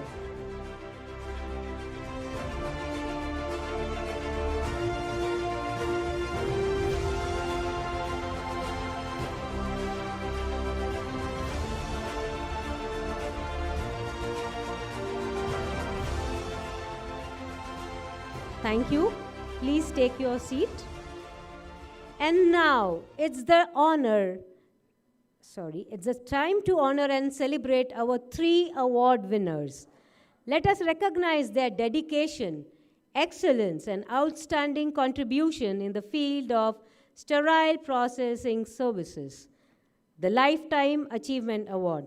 This award is presented to an individual whose dedication, leadership, and unwavering commitment have significantly elevated standards of patient safety and infection control. We proudly honor a career devoted to excellence in sterile processing and healthcare safety. May I now request Mr. Murli Krishnan Nair to kindly come forward and grace the stage to receive this well-deserved honor. And may I request our Honorable Chief Guest Madam to kindly come forward and felicitate our awardee Lifetime Achievement Award. Can we have a big round of applause?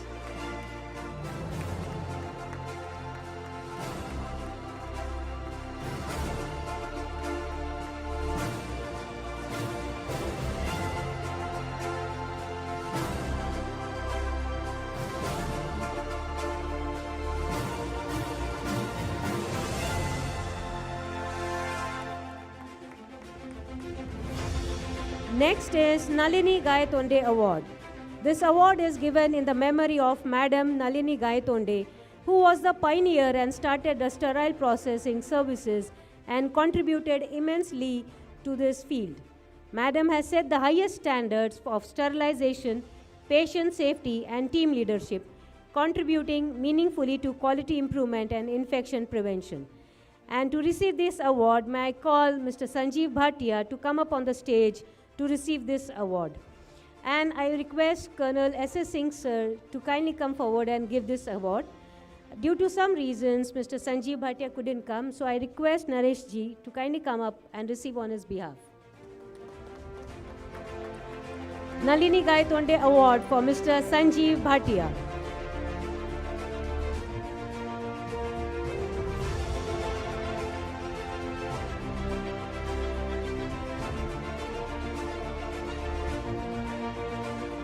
Next in category is National Leadership Award. This award is conferred upon a visionary leader whose guidance has strengthened standards, system, and professional excellence across institutions.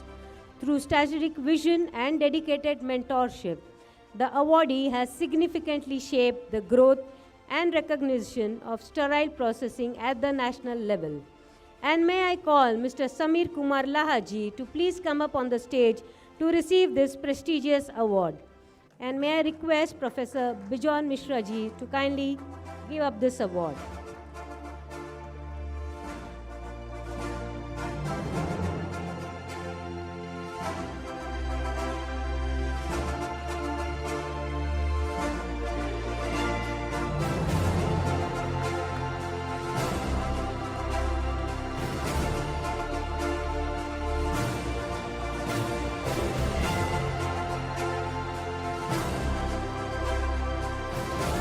With this, we come to close to our inaugural session. We express our, kindly be seated. We express our heartfelt gratitude to all our esteemed dignitaries for gracing the occasion and setting an inspiring tone for this conference. Isn't it? We cannot hear anything. Isn't it? Can we have a big round of applause? We shall now transition into our scientific session where our distinguished speakers will share their knowledge, experience, and valuable insight. And we extend our sincere gratitude to all our esteemed dignitaries on the dais for gracing this occasion and for their inspiring presence. Thank you. We will now break for tea, and we have exactly 10 minutes, so kindly have a good bio break, have a refreshing tea, and we see you back in 10 to 15 minutes. You are also invited to visit the stalls set up outside the hall and explore the exhibits. Kindly reassemble here after the break so we may continue the sessions on time. Thank you.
So if you could bring it.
May I request everyone to kindly assemble. You can make a phone call and invite all your friends. So kindly be seated so we can start the session on time.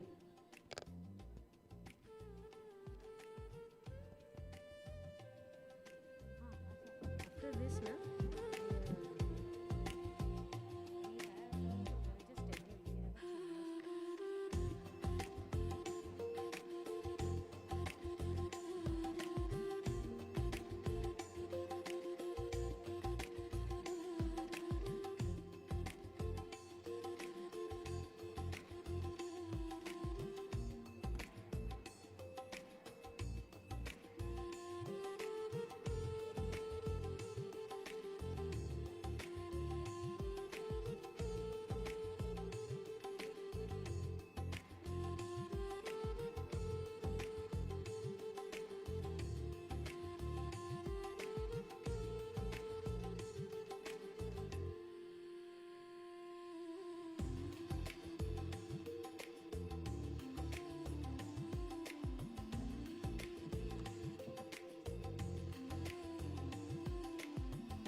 Welcome back.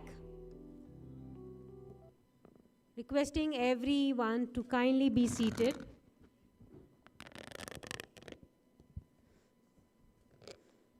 We are about to start the session shortly.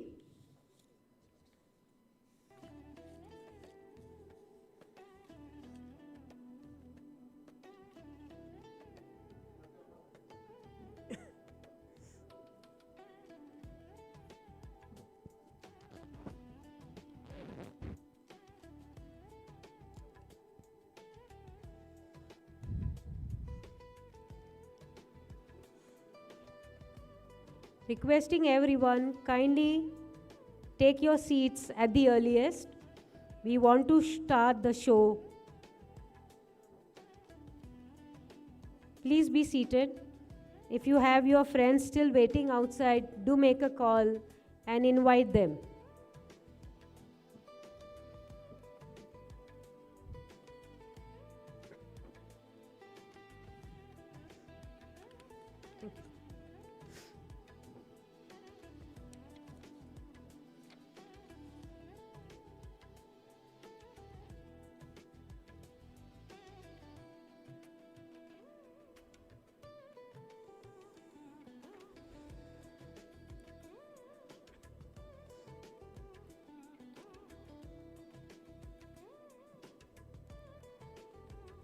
Krishna sir, is your team here? Yes, yes, call them.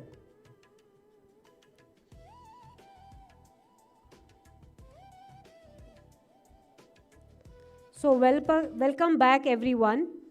We hope you had a refreshing tea break. We now begin with our scientific session on wet packs, causes, consequences, and solutions. Wet pack remain a critical concern in sterile processing, directly impacting sterility assurance, workflow efficiency, and patient safety. In this session, we will explore the root causes, understand the associated risk, and discuss practical, evidence-based solutions to prevent and manage this challenge effectively. Can we have a little bit silence as we are moving on to the scientific session? So let us move forward in this important and insightful discussion. And I call upon stage Captain Baban Rai to take us through this session.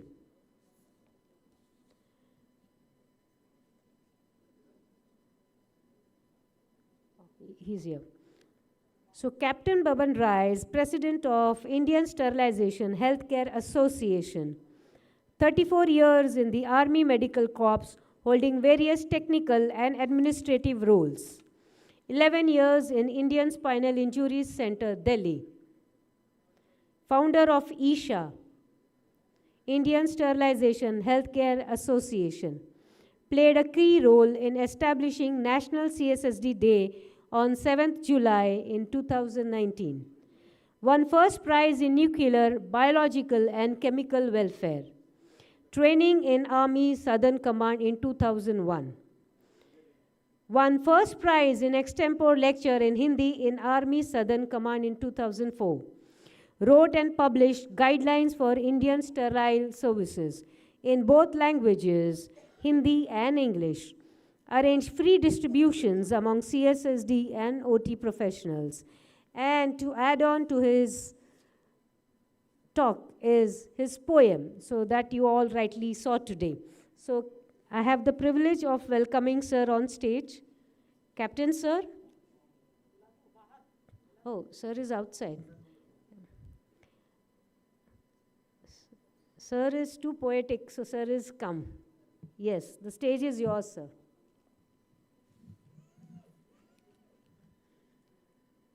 Requesting finally all the guests kindly assemble and be seated.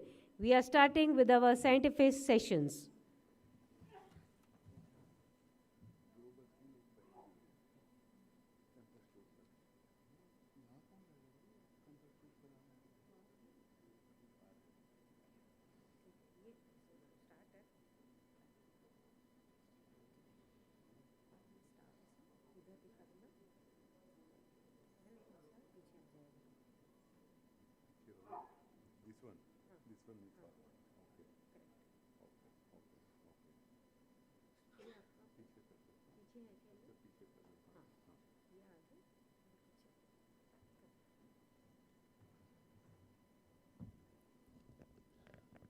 So without losing any time, we are starting our session because we are running behind.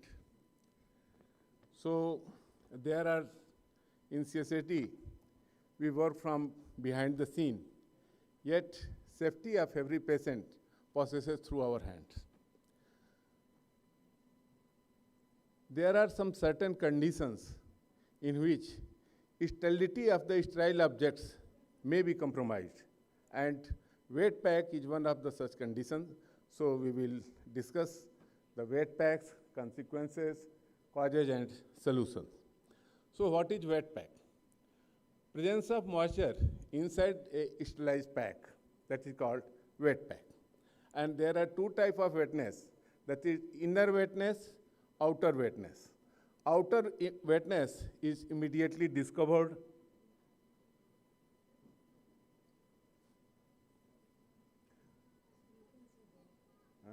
Okay.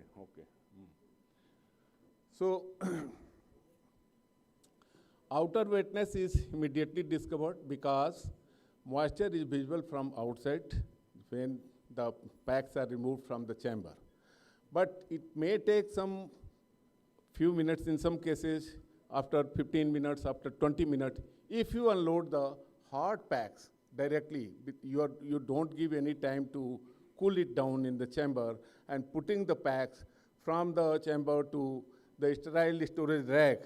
So the steam present inside the pack get condensed and causes that wet pack.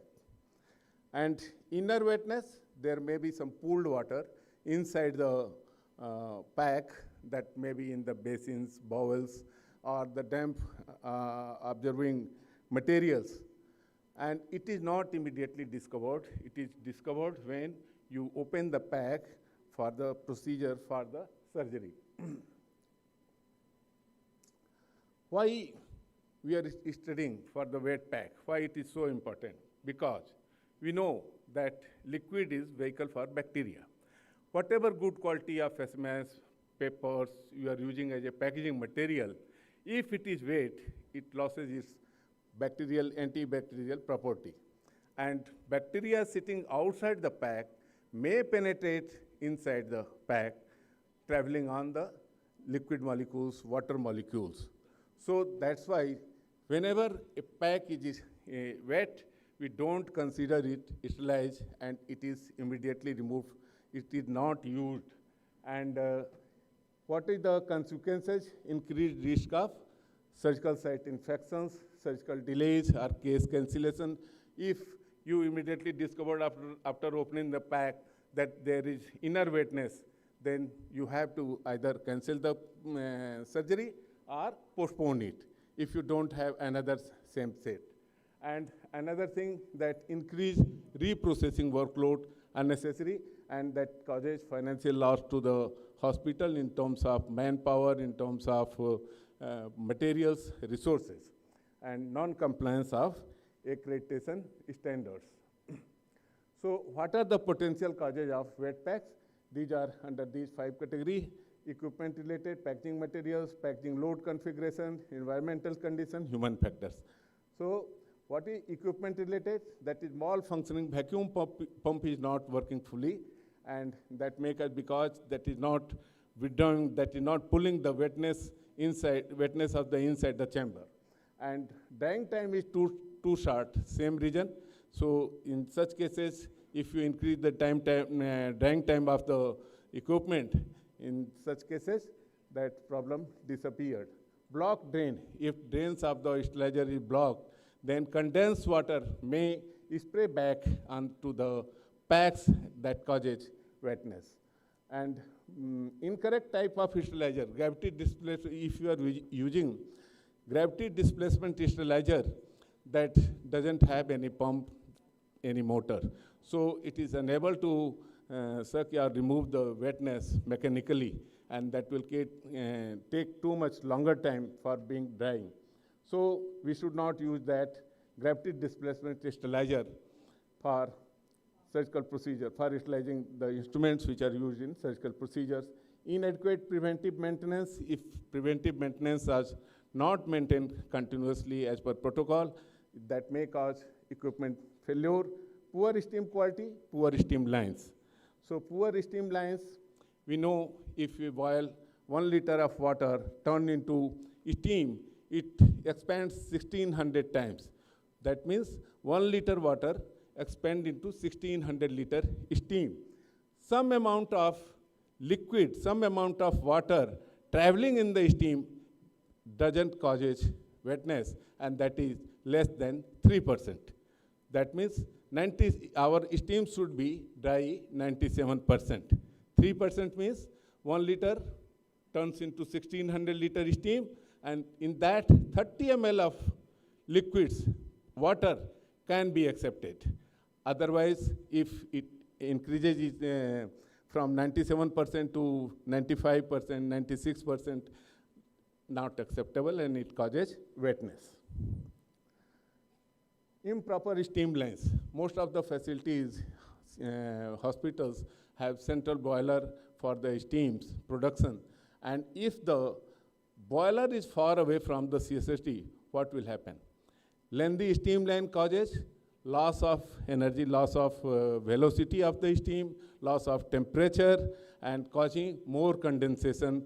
So that steam will be having, will not be 97% dry and may cause wetness. And no dedicated steam line to central sterile. In most of the hospitals, some of that same line goes to laundry and same line goes to CSSD also. So 97% factor is most important for the CSSD, but not for the laundry. So dedicated steam lines should be for the CSSD. And if steam taps are not working properly, that are fitted in the steam line, that may also, they cannot remove the condensates, and that condensate will travel along with the steam that may cause steam wetness. And clogged drain line, again same, clogged drain are also in the steam lines, and if they do not remove the water presence in the steam, that may cause wetness of the steam. And broken insulation of steam lines. Steam lines are insulated. If the insulation is broken, then loss of temperature will be there, and again condensate will be higher. Packaging material, improper packaging materials and containers, systems, non-medical grade, expired PM. Suppose you are using good quality of SMS paper, but if these are expired, they will not work in their antimicrobial barrier type. And use of non-validated PM, whenever we purchase a new packaging material, we should validate in our facility. If you are not validating, that may cause the issue. Packs having too much metal mass.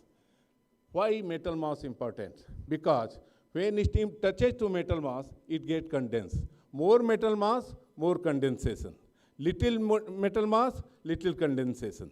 So if the weight of the metal mass, including instruments and case, so it should not be more than 25 pounds or 11.34 kg.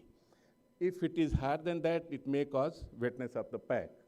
And in the same textile pack, that is maximum size allowed 12 inches by 12 inches into 20 inches. And by weight, 5.5 kg, not more than that. If it is more than that, it may cause, because there will be issue in air removal, steam penetration, and again, steam removal, sterilant removal. Poor design of item being processed. I have seen in some hospitals, in some facilities, that they are using some home type of canisters or trays that don't have any porous in the bottom side or lateral side, and that may cause the inesteralization and wetness. Folded pill pouch should not be placed. What happens? To allow the aseptic opening in the operation theater, whenever single instruments are packed, they are packed in the double pouches. So ideally, the inner pill pouch size should be smaller, and larger pill pouch should be in that inner instrument should be inserted in the larger pouch. But if the same size you are using for the inner and outer, most of the technicians use to fold the pill pouch. If you fold the pill pouch, there will be issue in air removal, steam penetration, and again, steam removal. So folded pill pouch are not allowed. Overloading the chamber, too dense loading. We have seen, we know there will be less circulation of air, less removal of air, and again, no removal of steam, moisture. So that may be one of the cause. No sterilization will be done. Incorrect placement of instruments, uneven, even if it is 11.34 kg, but instruments are not evenly distributed, and there is a heap of the instrument in one side of the corner. By moving the tray, that will also cause the more condensation and wetness issue may be there. Incorrect loading on shelf. Generally, heavier sets should be placed on the lower shelf, or the metal mass packs should be on the lower shelf. In case of mixed load, textile packs should be on the upper, or the smaller packs should be on the upper shelf, and heavier sets on the lower shelf. But if you do vice versa, what will happen? Because metal mass attracts more condensation in comparison to lower packs, having lower metal mass. So that metal mass, more condensation, condensed water will drip into the smaller packs placed on the lower shelf. So that may cause the wetness. If heavier sets are kept on the lower shelf, then condensed water will directly go into the drain lines, and there will be no wetness. Packs touching chamber wall, again, same issue. No air removal, no steam penetration. Positioning concave items incorrectly. If you have to place the bowels or basins, should be on their edges. If you keep them flat, they will have condensed water. Incorrect orientation. Paper plastic pill pouches placed flat. So paper pill pouches should not be kept flat in any tray. Why?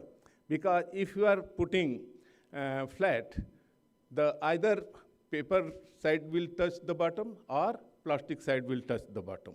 If plastic side is touching the bottom, paper side on the up side, then air definitely will be removed, steam penetration will be done, and steam removal will be also there, but that cannot remove the condensed water. Condensed water will be lying on the plastic side, and that will not allow to go down.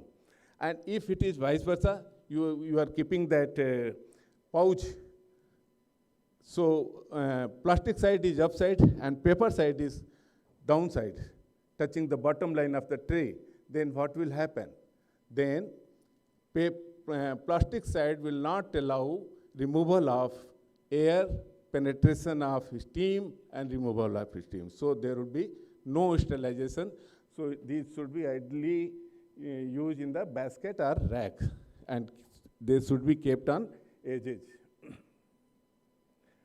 Environmental storage condition, high humidity in CSSD packing area, definitely obvious it will cause wet pack, inadequate air circulation, poor storage condition, post-sterilization. If temperature in the sterile storage is too low, that below than 16 degrees Celsius, that will again cause wet pack. Human factor, this is one of the most human factor. CSSD staff not having any formal education or training. What will yesterday I saw in a 500-bedded hospital, I could not load in my presentation. So much of drums and trays and linens, one upon above, it was kept. So how sterilization will be there? No. So if your manpower, that CSSD technician or CSSD manager are trained, they are well versed with the technology and science behind that, then they will not allow such things. So lack of continuous staff training, deviation from SOP. They will not follow. If you don't have trained staff, they may deviate from the SOPs. Inadequate inspections after sterilization. After sterilization, it is our sacred duty to monitor whether we are released loads are safe for the use in surgery or not. So we should definitely inspect for that wetness and early removal of sterilized load. So once you focus on the first and second points, that other points will be automatically addressed. Immediate action when wet packs, what should we do? We should not use that pack in the surgical procedure, and quarantine affected loads immediately. Inform CSSD supervisor, quality team, infection control nurse as per hospital SOP. And initiate recall process if necessary, because it is not 100% that if it is wet pack and you have to recall.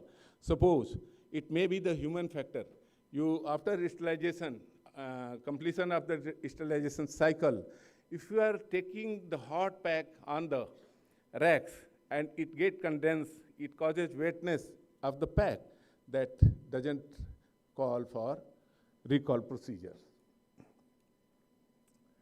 And reprocess the affected sets or entire recalled set. If you have recalled the sets, that you have to reprocess from the beginning. Why from the beginning? I have seen that people say it is already clean, just pack and again reprocess. No. You have to clean it because that might be some bacteria are lying on the surface of the instruments, and they have to be removed by the cleaning only. Investigation and root cause analysis. So what should we look into that? Review sterilizer vacuum function and cycle parameters. Check loading pattern, how it was dense or and how many packs were there. Inspect packaging materials. Assess staff practices. Is there any human factor involved? Review immediate maintenance and service records, whether continuous preventive maintenance is being done or not, and identify recurring trends and patterns, assess steam quality and steam lines as we have discussed in the previous slides. And whenever wet packs occur, following information should be collected: date and time of wetness, load configuration, number and description of trays that were reported as wet, type of sterilizers, selected cycles, cycle exposure time and drying time, packaging material used for sets that were wet, type of containment device used, whether it is perforated tray, metal mouse basket or rigid container, so that you can reach on any conclusion. And person for removing that human factors, person who packed and wrapped affected sets.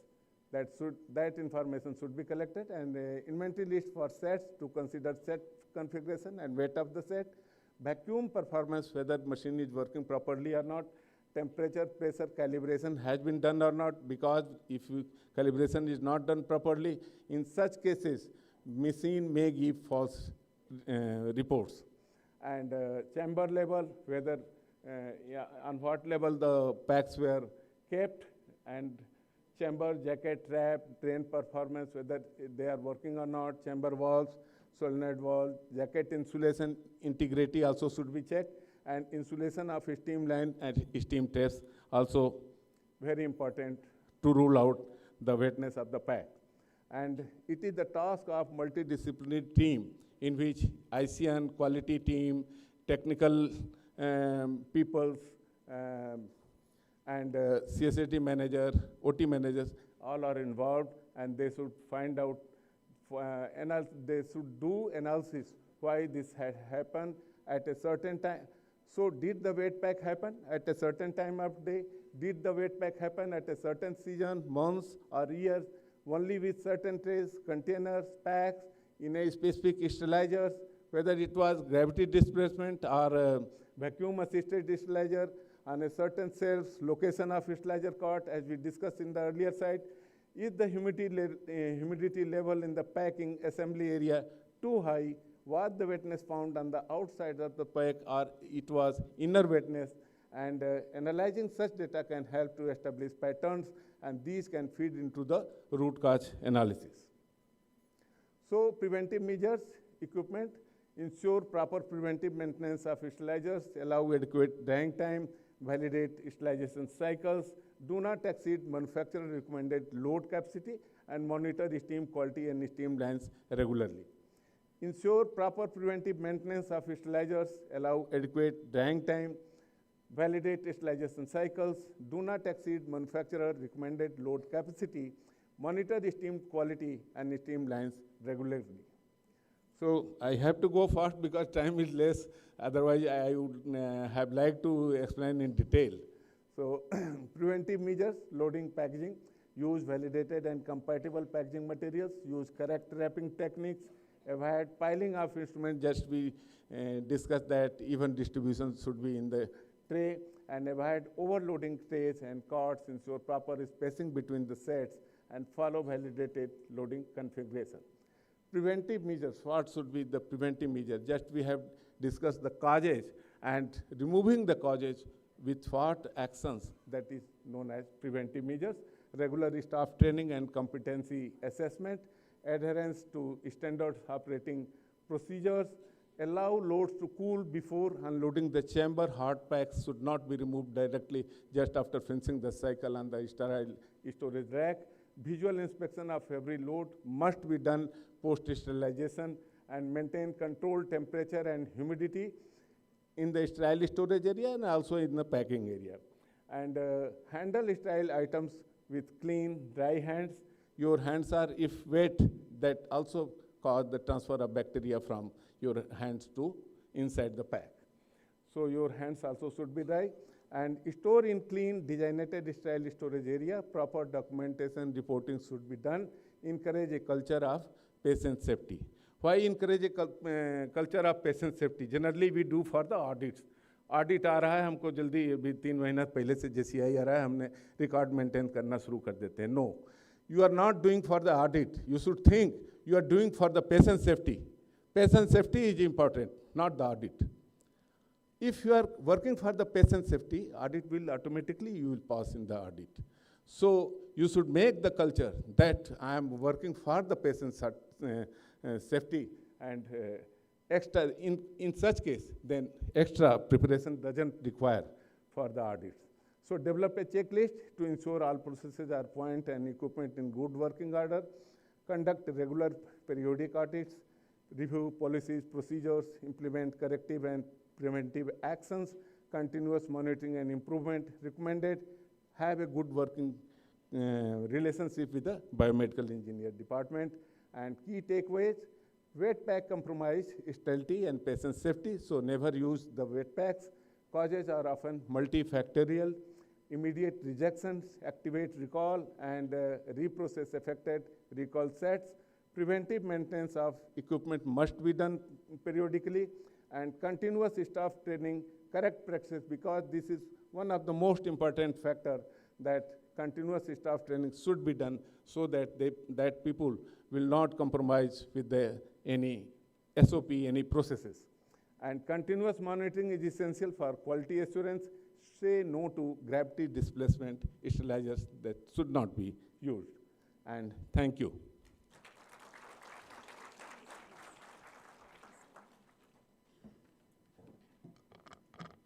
Thank you, sir, for that insightful and informative presentation. Your expertise and practical guidance have truly enhanced our understanding of the subject. We sincerely appreciate the time and knowledge you have shared with us today. I request Dr. Agarwal, sir, to kindly come up and felicitate Captain, sir.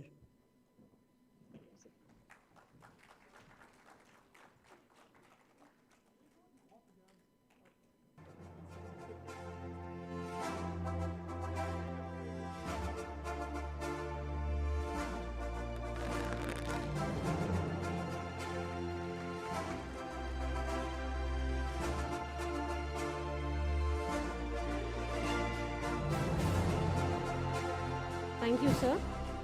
Moving on with our scientific session and continue with the insightful discussions and learning ahead, let us refocus and make the most of the upcoming presentation. As robotic-assisted procedures redefine modern surgery, they also bring complex reprocessing demands and unique sterilization challenges. This session will explore how sterile processing departments can adapt, maintain compliance, and ensure patient safety while keeping pace with the rapidly advancing technology. May I request our esteemed speaker, Mr. Steve, to kindly come forward and share valuable perspectives on this subject. To talk on Steve, he's a registered nurse with over 30 years of experience in infection prevention. Graduated with Bachelor in Nursing in 1998. Steve is employed by Steris Cantil as Clinical Education Fellow. Steve's current professional responsibilities include developing educational programs to promote best practice in flexible endoscope reprocessing. Steve's present role also covers training and education to healthcare professionals in APAC region. Over to you, Steve.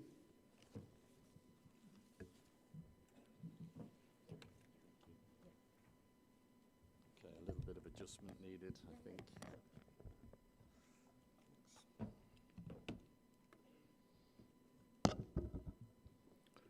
Okay.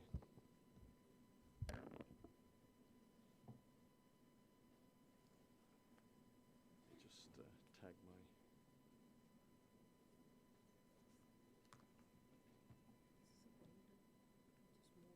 Yeah, no, it's tagged. So let me just log in.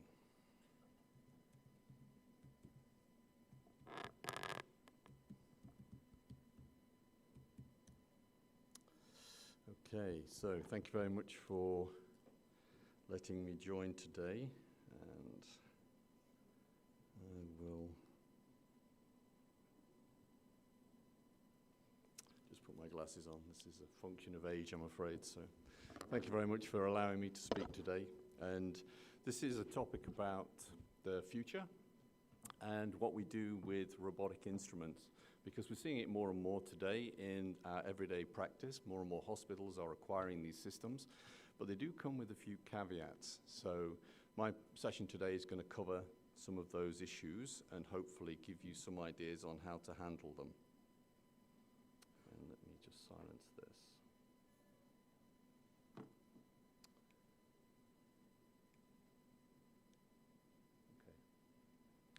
So just a few learning objectives, but it's really about you just hopefully taking away an understanding of how we handle these systems and what we're supposed to do in the CSSD department to manage them effectively. So when we think about the progression of surgeries over the years, robotics were developed to connect hospitals with less invasive procedures. The increase in revenue and decrease in complications, along with the option for outpatient possibilities, makes this an attractive option for hospitals across the world. When Intuitive Surgical was introduced in 1995, it brought about an entirely new reality for surgery. Robots in the OR were no longer a futuristic dream. Intuitive Surgical was the first company to successfully market robotic-assisted surgeries. They offered a wide array of accessories and procedures, and they still predominate today in the US, although in APAC we are seeing various manufacturers, such as Hugo, for example, become more predominant. With success does come competition, though, and in 2006, we saw Transenterix launch their robotic solution for colorectal, gynecological, and hernia repairs. Okay, sorry, I know, but I've got to be able to see my screen. Is this fine? Okay, thank you. So this was followed by Stryker in 2013, who covered for total and partial knee surgeries. And then in 2018, Human Extensions launched the first handheld robotic solution for minimally invasive surgery. That same year, Med Robotics launched the first robotic-assisted endoscopy. The flexible steerable scope performs in general surgical procedures as well as gynecological and thoracic procedures. Most recently, CMR have come onto the scene. They've just got FDA clearance for their Versius system. So,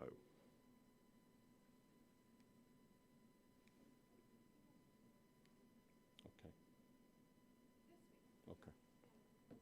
Yeah. So, sorry, there's a bit of a disconnect because I'm using my laptop for my notes, and that's different. So a different field that has developed rapidly is the robotic spinal surgery area. And I mention this separately because the clinical use is slightly different. These robotic systems are primarily designed to help with the navigation and precision to improve accuracy in the placement of screws and electrodes during the spinal and neurological procedures. This helps reduce radiation exposure for the surgical team. The biggest players that we see today globally include Medtronic, Globus, Zimmer Biomet, and Nuvasive.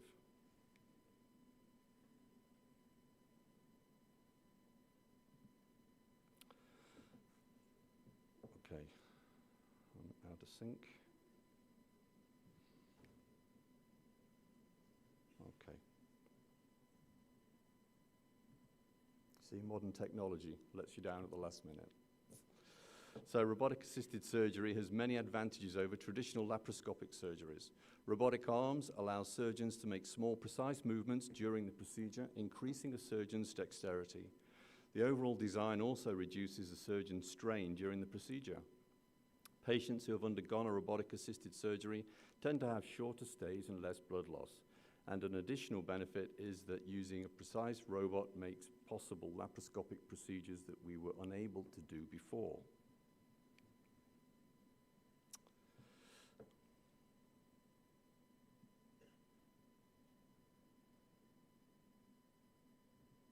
Okay, I've lost the slide. So advantages of robotic procedures, as you can see from the screen, one of the biggest is the cost. They are hugely expensive devices. They can range up to $2 million in investment. And then the instrument and accessory costs can be between $600 to $4,000 per arm. So they are incredibly expensive for the end user. The other downside is procedural length. And what we've found through the research is that the extended procedure time can cause problems for the surgical site infections.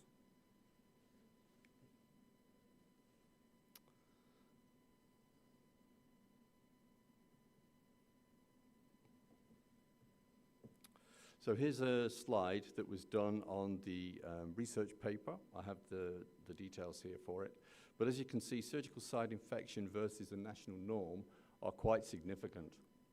One of the explanations for this that was mooted from the paper was that the length of the procedure was almost twice as long as a standard procedure for the same thing without using a robot. So that was one of the reasons. But obviously there's going to be a learning curve with robotic-assisted surgery. The surgeons themselves have to learn how to use the system and obviously practice. So that can be one of the issues that needs to be addressed. More practice for the surgeon and certainly more education about how they function.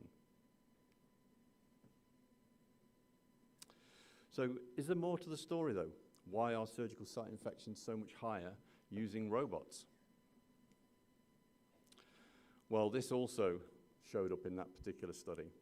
And what you find here is that unfortunately, the surgical site infections are predominantly due to a buildup in soil left on the devices. And if you leave soil on devices, as I'm sure you're aware, then that's allowed to harden over time. And during extended procedure times, that is more common. And that is one of the major reasons why we have this problem with infections related to robotics. So several studies published in the past 2 years have examined flexible and rigid endoscopes and found residual soil following the cleaning process. The presence of residual soils have been linked to the transmission of bacteria, resulting in infectious outbreaks. Residual soil can harbor and protect microorganisms from the sterilization process. And residual soils shorten the lifespan of the robotic instruments, either directly by damaging the device or indirectly by wasting one of the limited processing cycles that the device may be put through. Residual soil may also lead to rework. And you've just seen an example of what rework means. You've got to take it all the way back to beginning and wash it again. And that can then activate another cycle on the robotic device. So you're costing a lot more just because of poor cleaning at the start.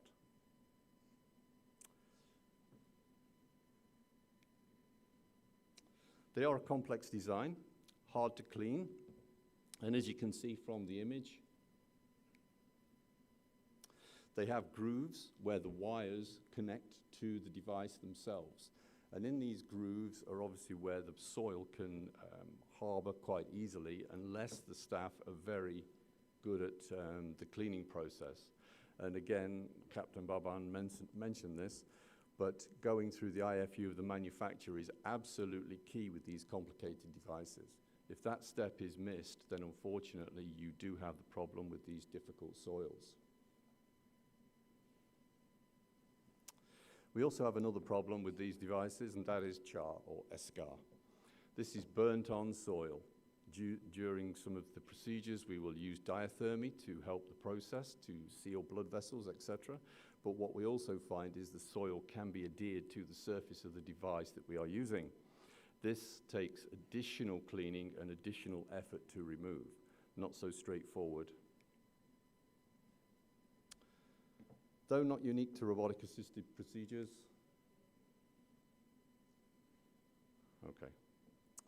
Humans represent the biggest risk to poor processing. Sterile processing personnel have different cognitive and physical capabilities.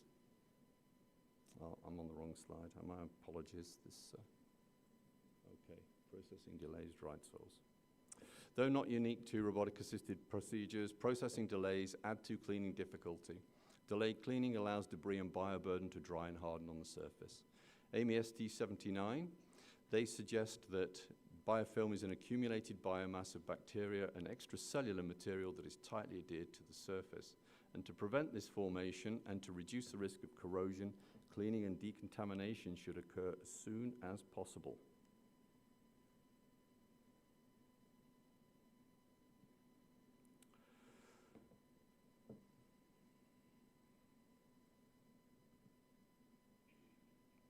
Humans represent the biggest risk to poor processing. Sterile processing personnel have different cognitive and physical capabilities and limitations, knowledge and skills. Factors such as limited resources and/or the staff and the reprocessing environment can hinder this job function. Workflow can be complex with high volumes, peak periods, rush jobs. Inconsistency when performing necessary tasks can lead to contamination risks. And some of these examples are limited understanding of the device. Remember, these are brand new robotic devices, so everyone has a limited understanding of them to start with. Misinterpretation of the IFU. Have you read it? How many steps are there? Often with robotics, they are quite extensive and quite lengthy. lack of specific criteria and endpoints for measuring whether a device is clean. We also suffer with something called process drift, and this is the unintended or unexplained or unexpected trend of measured process parameters away from the intended target or standard. In other words, process drift are small changes that occur during the processing that over time make a big change in how a device may be processed. Examples include shortening the soak time, brush time, or other steps that are not seen as critical to the completion of the task.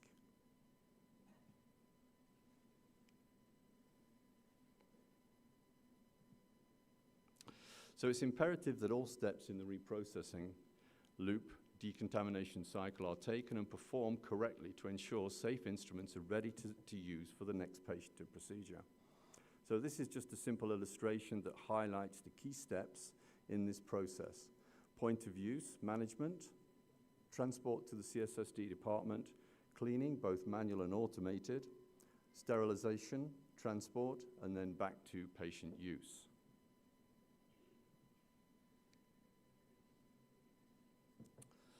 So how many steps are there for a robotic device? Well, this is taken from the intuitive manual for one of their endo wrists.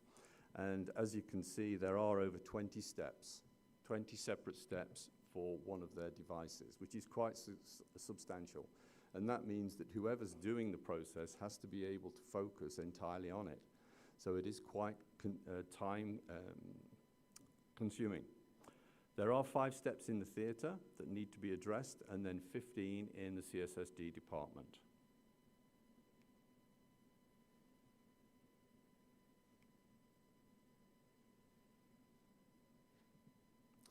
So point of use treatment usually means the removal of gross soil intraoperatively. So they're wiping the instruments with gauze, etc., while they're being used. Then post-operatively, we need to remove all accessories so we can get at the actual device itself. And then we need to flush and prime the channels. We also need to make sure that we keep the whole of the instrument moist. And all these steps revolve around things like resources available at the point of use.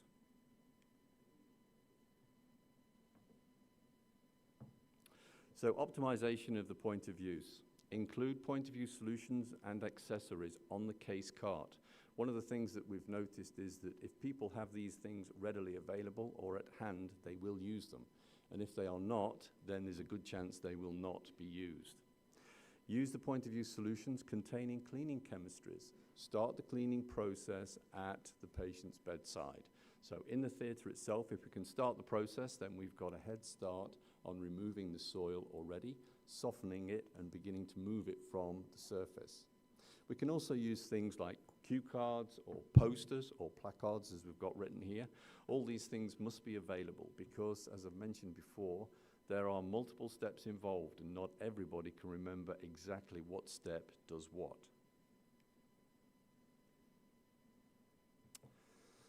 So once the instrumentation arrives in SPD, there are an additional 15 steps, and they all need to be done flawlessly. There are exceptions, though, and this is the thermal disinfection phase. So thermal disinfection can be done in some ultrasonics or washer disinfectors. While the ultrasonic thermal cycle might be a long one, it does render the devices safe to handle on the clean side and removes all organisms except for spores that may be left. If this option step is skipped, or every step is not done perfectly, there could be residual soil or bioburden left on the device, and we all know what that means. So manual cleaning of these devices is a time-consuming process that is critical to the success of sterilization. As instrumentation arrives in decon, they are sorted, rinsed with cold water to remove residual point-of-use solutions and debris. Channel flushing is taken care of, and the device is then moved to soaking. The time required, type of detergent, temperature of the bath is identified in the IFU for the instruments, as well as the IFU for the cleaning chemistries used in the soak. Instruments move to the cleaning sink upon completion of the soak, channels are flushed, and all surfaces brushed. Special attention is paid to surface areas that are difficult to clean. Channels are cleaned by flushing cleaning solution through these channels and the channels that are too small to allow brushing. Just like other devices, water quality, concentration and type of detergent or enzymatic cleaner, cleaning method, the correct brushes and temperature are critical to achieve a good manual cleaning result. So, cleaning challenges. There are many steps in the cleaning process. It takes 158 minutes or 2.6 hours to clean a single case of 4 devices, and 191 minutes or over 3 hours for a case that uses 6 instruments if they are done according to IFU. Seeing the bioburden is difficult. You need correct magnification to be able to see under the guide wires and into the crevices. So lighted magnification is key. Thermal disinfection. How is it performed? Throwing devices in a washer disinfector after manually cleaning can leave moisture and residual chemistries in the channels, so it is not suitable. They need to have a specific type of connection to the device or the rack itself. And lastly, technical variability can be high. How long one brushes, soaks the instruments for can have a big impact and yet vary the most from technician to technician.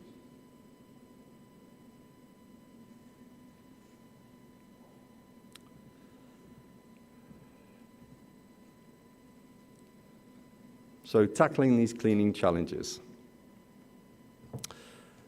Optimizing the cleaning process starts by understanding the process, and we may well perform such as a Kaizen or lean or audit event with members of the team specifically oriented to the cleaning of them. And you're looking at the whole process. You're looking at the way that things are done so that ultimately the most efficient method involves putting all resources and equipment in order of use, starting with receipt and ending with storage. Get the resources available, reduce the variability in the staff performance, and whenever possible, turn to automation. Automation is key in standardization. Also remember that these systems often require specific validated chemistries. Make those available, and also how they are with temperature and time for contact. Perform regular inspections, have clear expectations and desired results. When inspecting case carts following room breakdown, look for consistent use of pre-treatment products and the removal of accessory tips and the use of tip cleaners if applicable.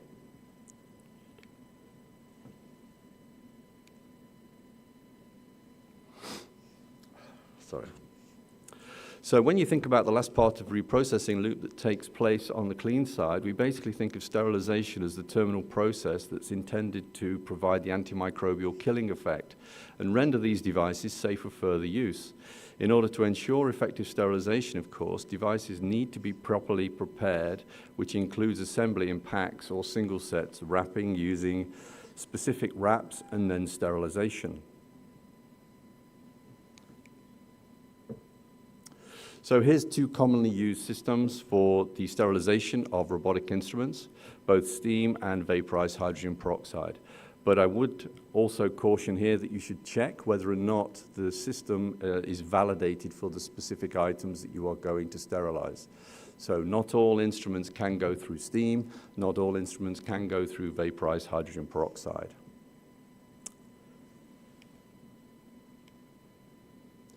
So things to ask when you're looking at beginning robotic instruments are, do I have the equipment and resources necessary to process the instruments that I have?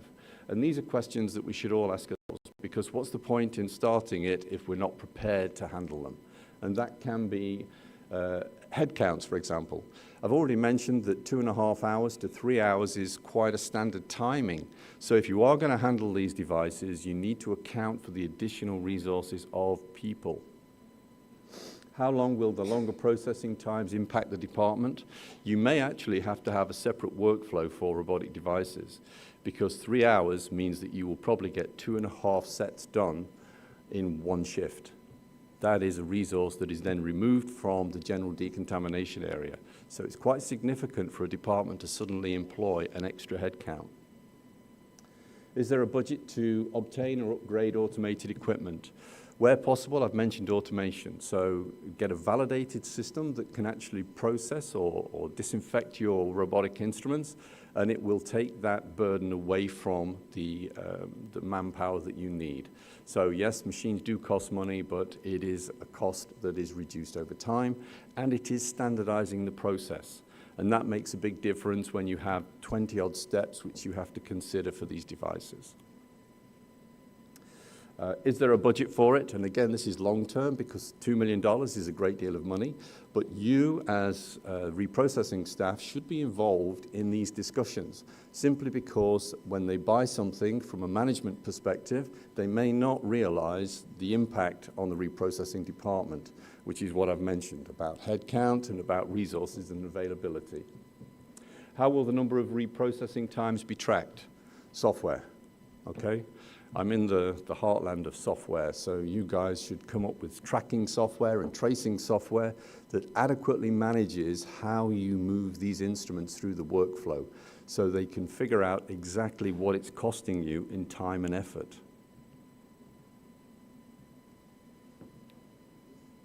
Action items, evaluate your process and reach out to industry experts. This is intuitive. Reach out to them, they will have instructions for use. On a regular basis, you should be refreshing the training. Bear in mind new devices that are coming onto the market all the time, as well as new staff that are entering your departments. Get them to be involved. Take that burden away from you as a department and give it back to the people who are the experts. Let them do some training, help with standard operating procedures. That will make your life a lot easier. Implement a strategy to optimize decontamination processing of robotic instruments. Turn it into a proper standard operating process. And get involved early. I can't stress this enough. If the hospital is considering robotics, then you should move towards this. And again, if you are the people who are going to be spending a great deal of time reprocessing robotic instruments, you should have a say, because you have to allocate resources to manage this particular area.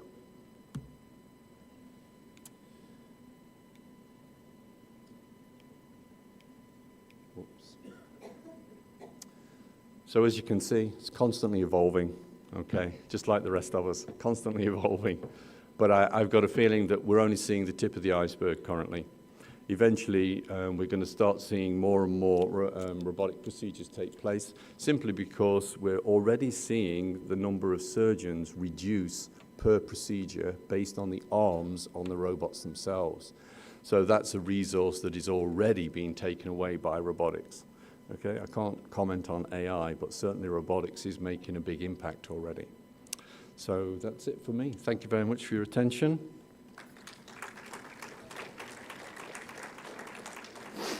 And I did speed up a little bit there. So. Thank you. Oh, okay, okay. I'm sorry.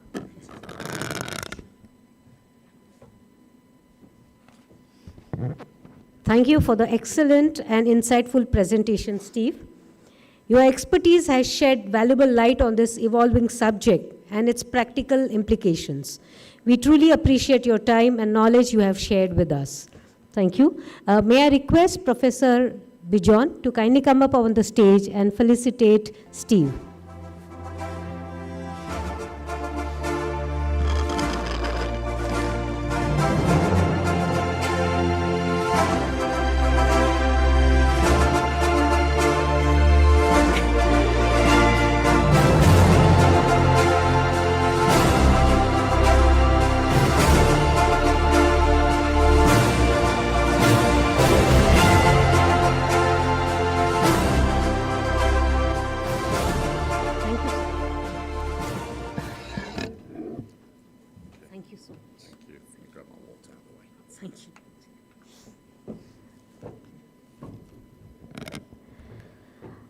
We now move on to our next scientific session on CAHO's role in building a culture of patient safety, a case study of promoting CSSD excellence.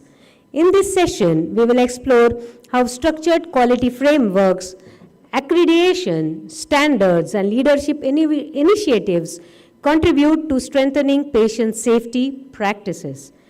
Through a focused case study, we will understand how excellence in CSSD can be systematically achieved and sustained. Let us engage with this important discussion on quality, compliance, and continuous improvement. We have with us Dr. Vijay Agarwal, President KAHO, 50 years of experience of leadership in pediatrics, public health, and healthcare quality. You have already introduced. Okay, sir. Stage is yours, sir. Thank you. So good afternoon, and I think let me take Bijon Mishra's formula to activate you. Good afternoon. Yeah, I think it's very right. We need to see your smiles. And so guys, as I said, and I talked to you in the morning, that I bring you greetings from KAHO, the Consortium of Accredited Healthcare Organizations. And we have been trying to build a culture of safety in the healthcare delivery ecosystem. And let me tell you one thing, that fortunately it was CSSD was one of our very prime areas from where the model to develop culture of safety started to come up. So therefore I am very grateful to this organization and to Captain Baban Rai, so that I am getting an opportunity today to kind of revisit developing a culture of safety through the lens of CSSD program, one of our premium program that we call as ACE program. In fact, a lot of love and affection that I'm receiving from a lot of people present over here is because of they have been all a part of this program. They have been a part of this entire thing. So guys, if you see in this picture, you see the surgeons. This is a picture of an operation theater, and therefore you see a surgeon is ready to operate, patient is anesthetized, everything is kind of in order, and there is an assumption. The assumption is of a trust that all the instruments that we are using, they're all safe, they are all sterile.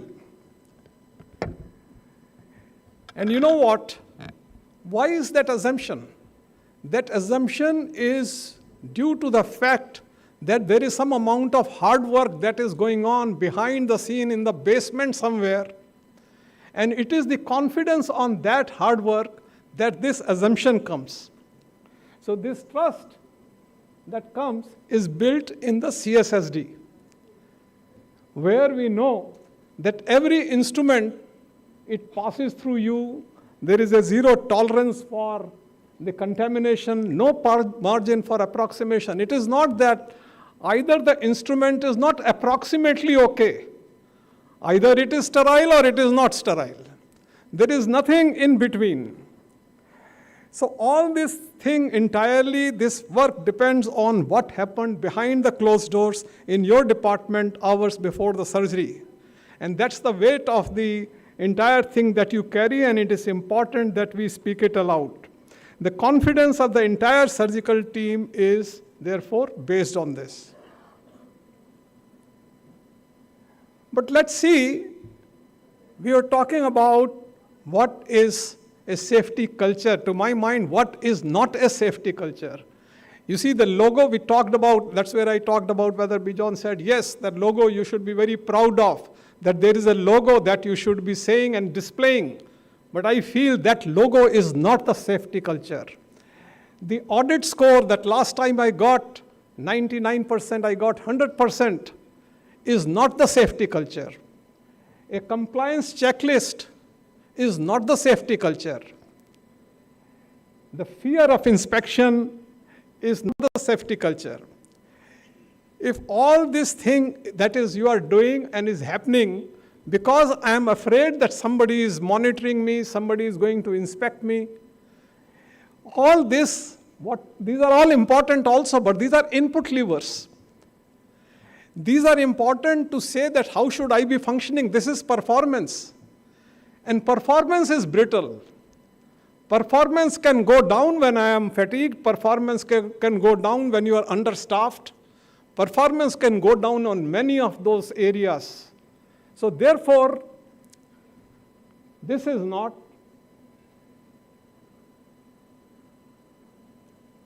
what safety culture really is, how do we behave when somebody is not watching us? There is nobody inspecting you. You are at 11 p.m., you are tired, the operation theater people are forcing you that please send me this particular thing, and no, you are committed to doing the right thing, repeating the cycle when in doubt, doing it the right thing in spite of the pressures, choosing safety over speed, and that is what is the culture. That's what we are talking about.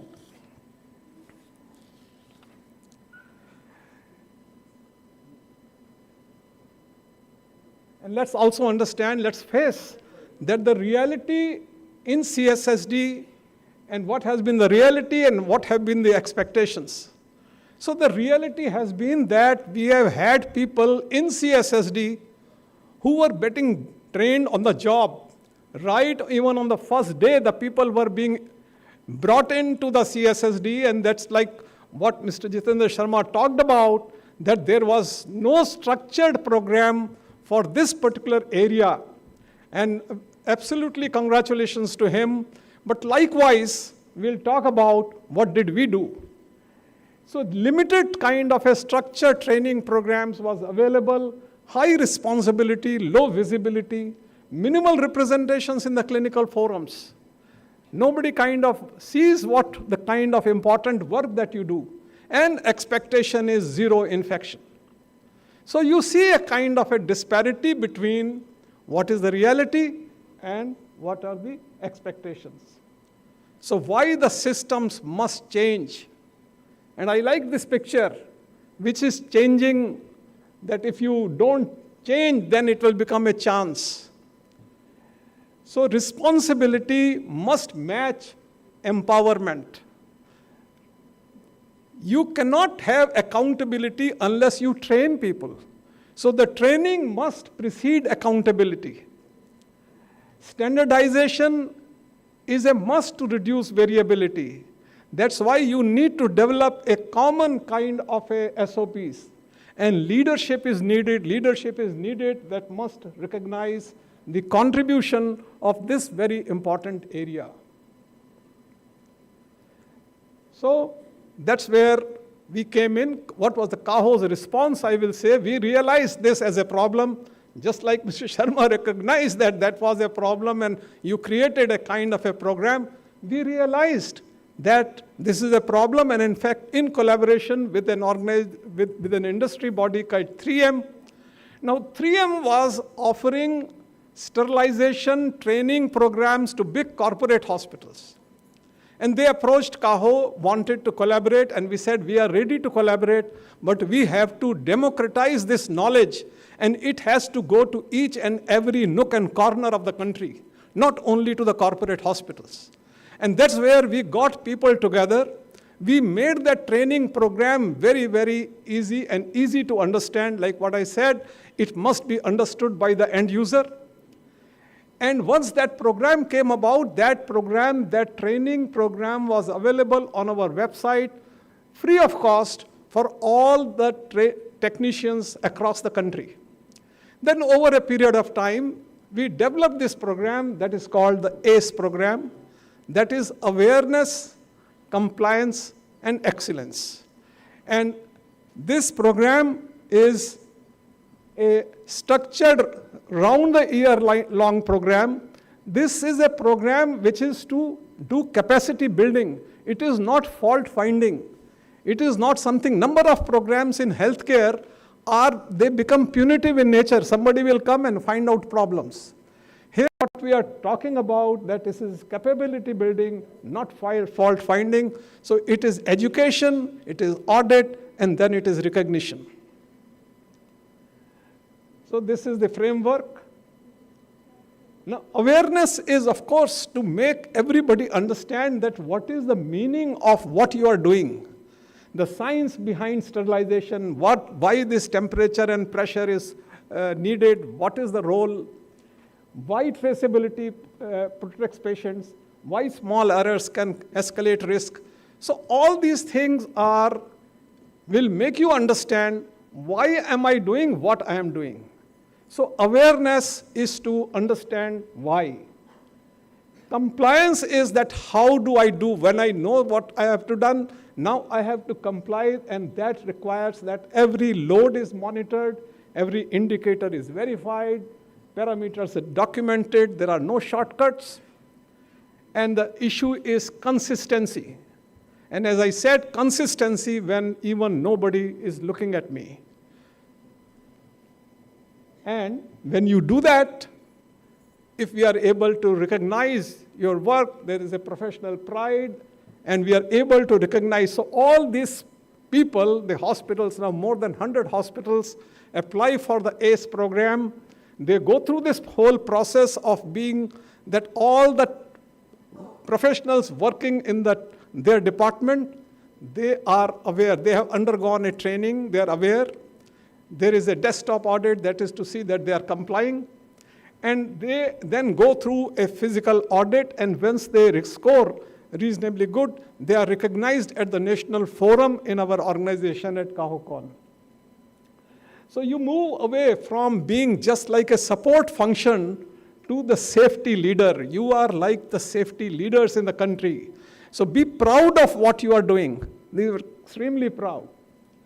And therefore, this is thing like awareness, compliance, and excellence, whether what happened in CSSD is what is also happening in other areas, whether it is fire safety or it is infection control of the other areas. Everything can move around this awareness, compliance, and excellence. What is needed? 5 pillars are needed. You need a leadership commitment. The leaders need to look at, when they're looking at their balance sheets and they're looking at many other things, they also need to look at what's happening to our CSSD indicators. It is not that just people are being brought in and to do CSSD work without training. Other is the competency. So continuous training we talked about, and in fact a lot of earlier talks has made my talk very easy. Captain Rai and even Steve, we have all talked about similar things, so I'm not going to go into details. We are very short of time. Standardization, so reducing variation, continuous improvement, review, reflect, refine, and psychological safety.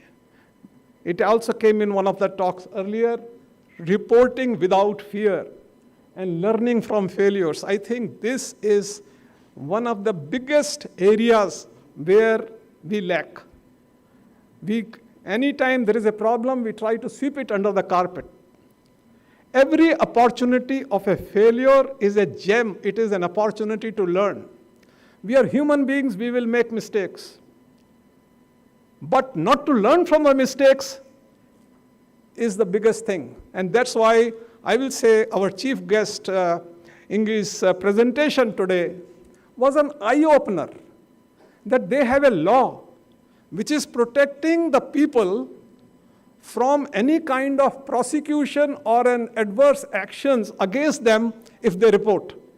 Today, one of the reasons that the people don't report is because they are afraid that somebody is going to be punishing me.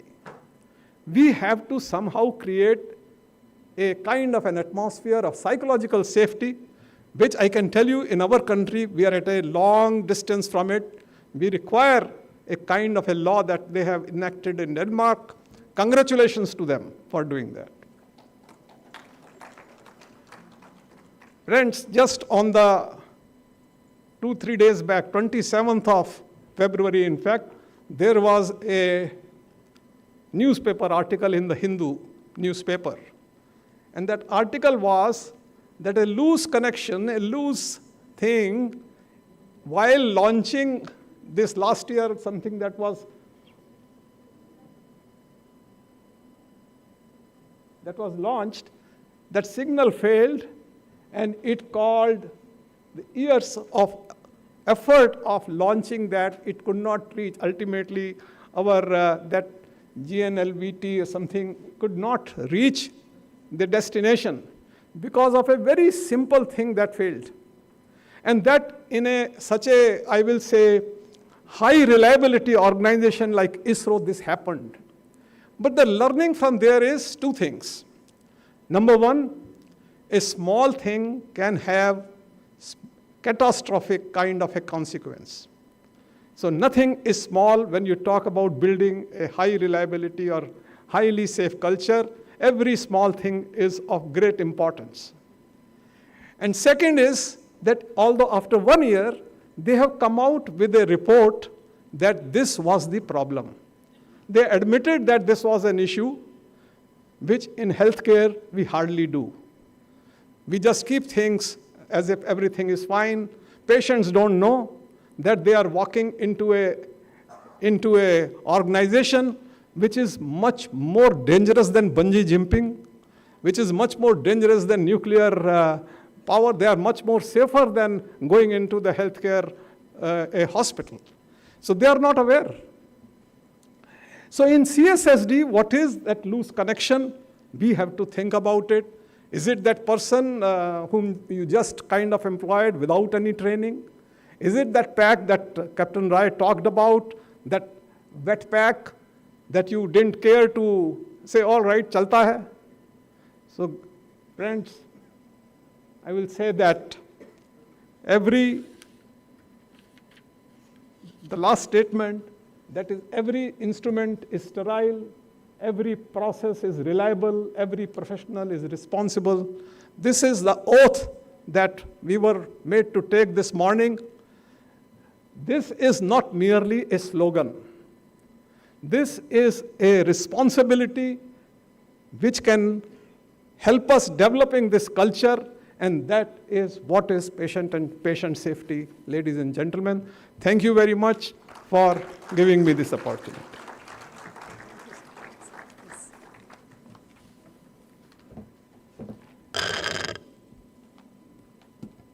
Thank you, sir, for that insightful and impactful presentation. Your perspectives on building a culture of patient safety and advancing CSSD excellence have been truly valuable. We sincerely appreciate the knowledge and experience you have shared with us today. Thank you, sir. May I call upon Captain Baban Rai, sir, to come up on the stage and felicitate, sir.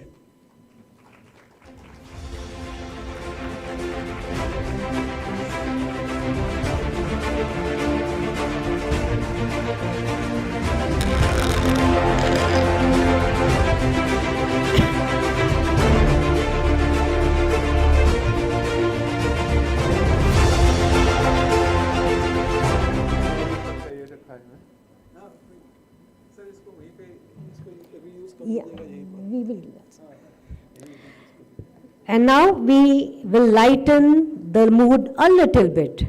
Our next session promises to be engaging, entertaining, and insightful as well. The stage is set for a short drama titled Sneak Peek into the Life of CSSD. We say it Lagu Natika. A creative glimpse into the daily life challenges, teamwork, precision, and dedication that define life in sterile processing. Get ready to enjoy, relate, and perhaps even see a reflection of your own journey on stage. Give us a moment, and we will shortly start.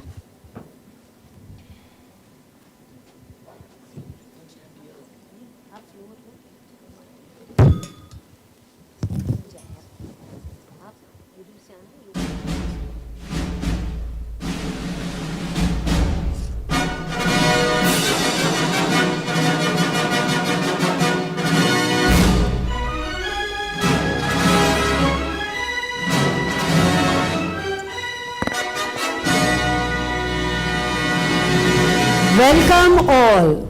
Let us move on and take you to the journey of CSSD. As we see, there is a person sitting on stage, and he is Mr. Ram Lal, a multi-purpose worker. But we see someone who is coming up on stage looking very sad, disheartened, and we don't know what is he doing. Oh, let's see who is this person. I think he's a Caesar. Let's see what he has to say us. I am a Caesar. I am scared being in this room.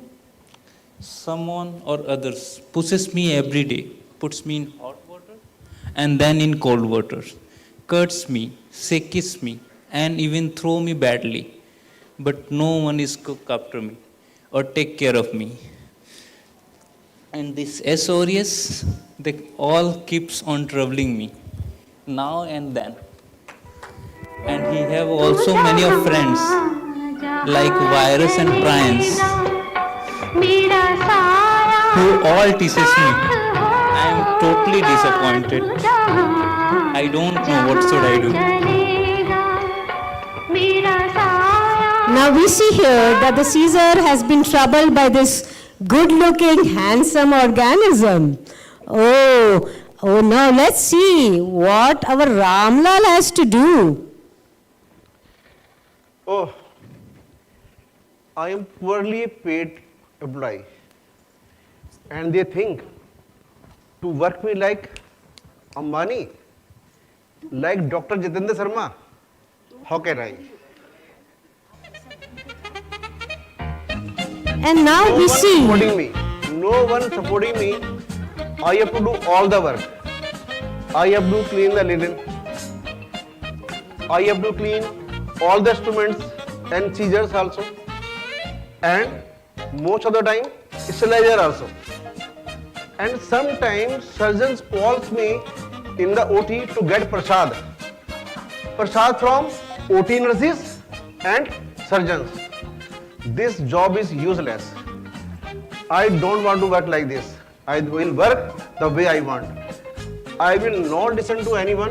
I will work as I am doing. No one can say anything to me. Now we see here that the Caesar is very disheartened, isn't he? And he's been troubled by this sweet-looking organism. So is there anybody on stage who will go and help him? Oh, I think someone is coming here. Oh, this is an SOP. Now let's see what this SOP has to do. Whether he will be able to convince our dear Ramlal, who's a multi-purpose worker. Oh, Ramlal doesn't pass. The SOP is dejected and he moves out.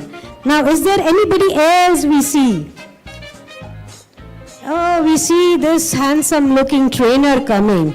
Can he say the trainer? Can he train Ramlal? Oh my God, this Ramlal is not listening to anybody.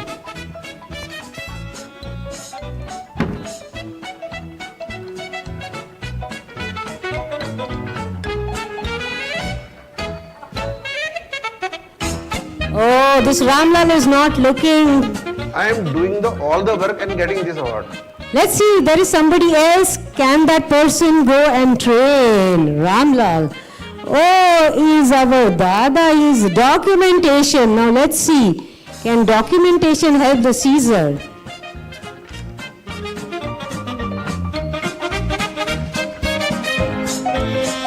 Ramlal doesn't want to listen and he doesn't want the documentation to be done. Oh, the documentation is dejected and I think he is also rejected, dejected and coming down. Anybody else in the audience? Oh, there is one person and that is quality control. Oh, what this quality control has to do, let's see.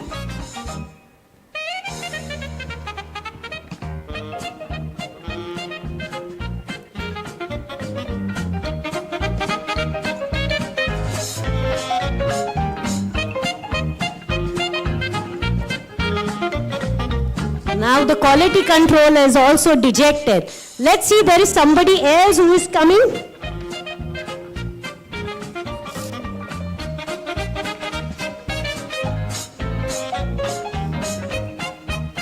Now let's see who is coming. No, there is an auditor who is coming on stage. Now let's see whether auditor can convince Ramlal and see that this hospital gets an accreditation. And can the auditor save the Caesar? Oh, look at Ramlal. He's scaring the auditor also. And this fails the audit. Now, what's the problem is all these friends of Caesar, they want to do something for the Caesar. So they make a strategy and they go and meet the CSSD expert. And the CSSD expert has been approached by all the helpers of Caesar.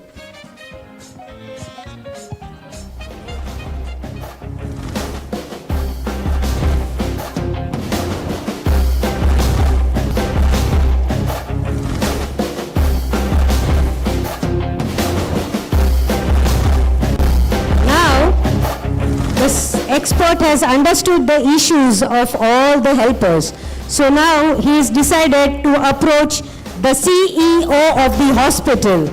And the CSSD expert is going and approaching the CSSD CEO.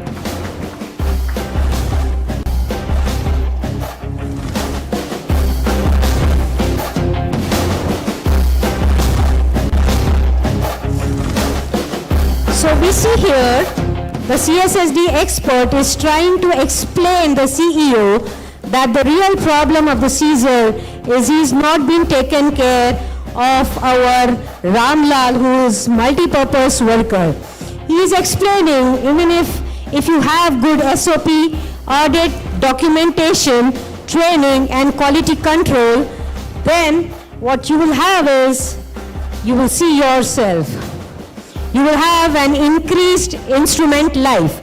If at all you have SOP, documentation, training, quality control, you will have increased income of your hospital, increased name and fame. You will have decreased infection, and finally shortens patient life.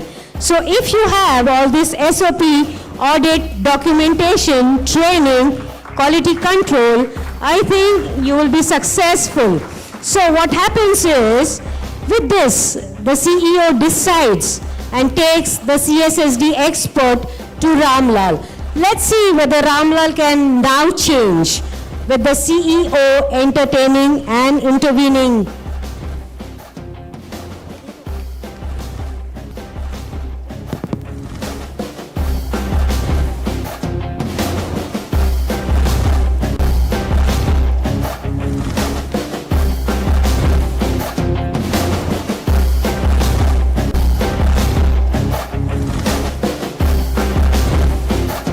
So now the CEO has explained Ramlal that he has to listen to CSSD expert.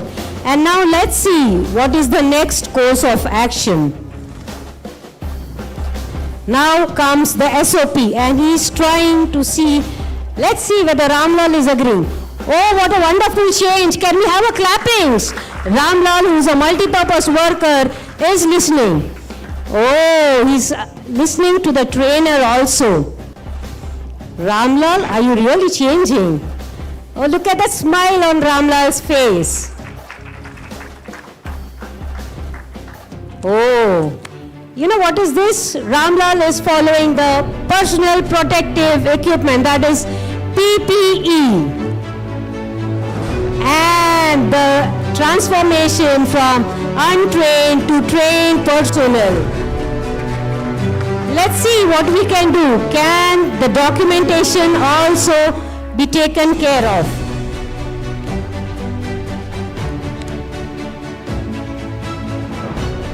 Yes. Now let's see what quality control is doing. Yes, quality control is also being taken care of. Now what we have is the final verdict of the auditor. Yes, the auditor is blessing Ramlal. And now you see the hospital has passed the audit and he is being crowned as a trained multi-purpose worker. And starting when you saw the Caesar who was not taken care, what will happen to the Caesar? Ramlal, what are you going to do with the Caesar? Let's see what is the Caesar being done.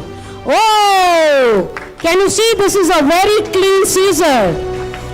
And the Caesar is very happy. Can we have the smile on the face of the Caesar, please? Caesar, Caesar, smile. You have been taken care of. SOP, trainer, quality control, documentation, all have been taken care of. So the final message from all of us is, we are Central Sterile Processing people. We are here to help all of you, and we are a part of ISHA, and we have started Academy of Sterilization Technologies, where we'll be starting 2 courses, 6 months of 1 year of diploma and 6 months of PG executive course at this AMTZ campus. So we have put up a stall of AST outside.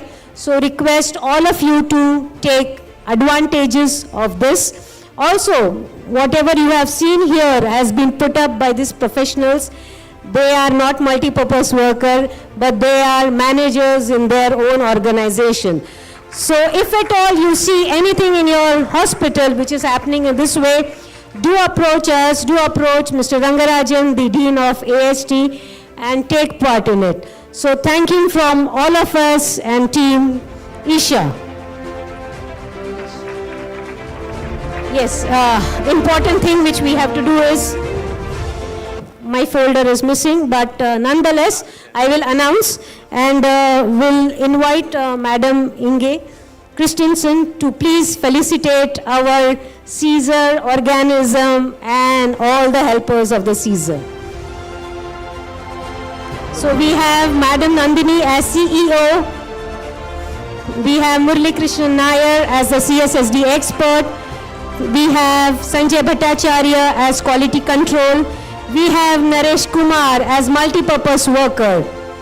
We have our sweet, handsome little organism, Vishwa. The Caesar, I think you should smile now. He is Deepak Kumar Bharti. We have Manish as SOP, Ravindra as trainer, and you know who's the auditor here. The auditor is none other than better half our Captain Baban Rai sir, Madam Prema Kumari Rai. And documentation, we have Samir Kumar Lahaji.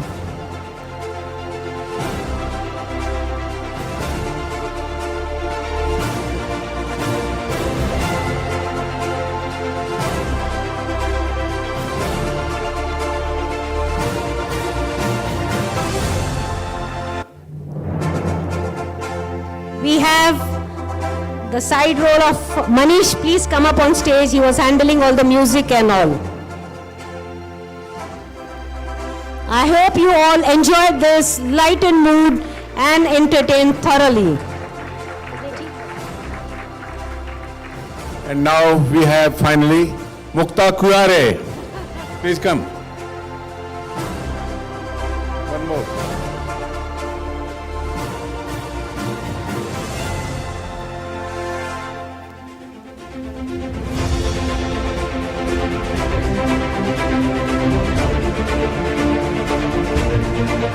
So, please, to Mukta Kuyare. She is the presenter, and what a remarkable presentation. It was very educative and learning. Thank you, Mukta, for this beautiful presentation, and thank you all the team. You have very well presented this skit. Thank you so much.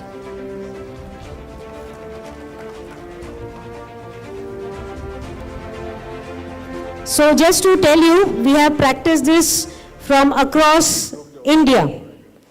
We have people from Orissa, we have people from Delhi, we have people from Mumbai.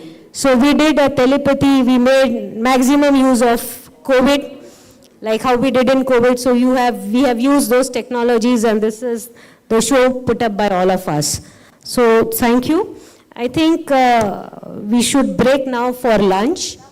And the stalls are set up outside. So we have quick 1 hour for all of you. Have sumptuous lunch and come back for yet another scientific sessions and entertaining sessions for all of you. Thank you.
a small announcement for all of you. You can join us and be connected with AMTZ in this MedTech India AMTZ channel. We upload all our new collaborations and the new addition to our families. So kindly type MedTech India AMTZ in WhatsApp. You will get this channel, and please subscribe. We also have our Twitter handle, our Facebook, Instagram, and LinkedIn. Join us there as well. We will show it to you during the program. Make sure you subscribe and follow us. Thank you.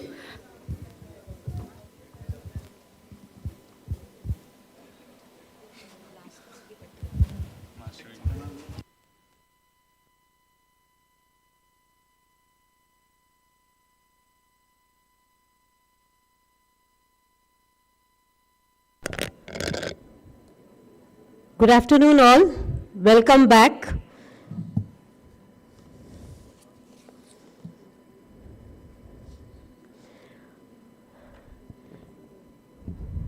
I think we can see some of the chairs are vacant. If the back people can come up and occupy the front seats, it will be very nice. I think a few of the people have gone for a tour.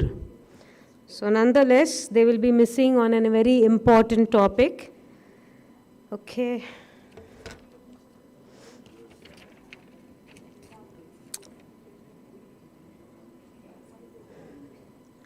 So welcome back after lunch. We hope you had a pleasant and refreshing break. We shall now proceed with our next scientific session. Let us settle in and continue our journey of learning and professional enrichment. The Central Sterile Service Department plays a critical role in ensuring patient safety and infection prevention. As healthcare standards and technologies advance, continuous professional development is essential to maintain excellence in sterile processing practices. Equally important is strong leadership that fosters accountability, teamwork, and culture of quality. This conference highlights the importance of empowering CSSD professionals to grow as a skilled practitioners and effective leaders in modern healthcare. To talk to you more on this subject, may I invite our speaker, Mr. Mullikrishnan Nair, CSSD educationist and consultant, to talk on this subject. Sir, please.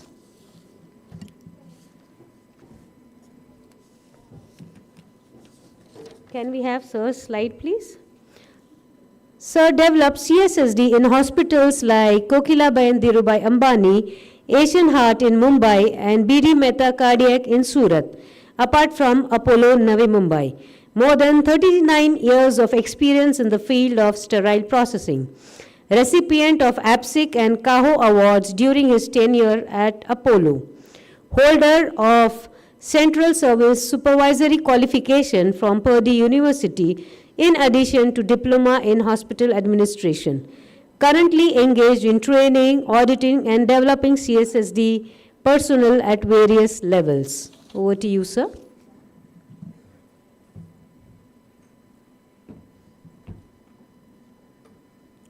Thank you, Mukta, for a wonderful introduction. And good afternoon, everybody. Hope you all had a nice lunch, and hope my task is bigger than the earlier speakers because I have to make you awake. So the topic today is very interesting, I believe, because the people came over here are having quite a few years of experience in working in CSSD. Time is running away from our hands. I was given 20 minutes of time. Only 10 slides I kept here. So per 2 minutes, I hope these people controlling this will give me permission. So please, we will keep into the key points. What can I take?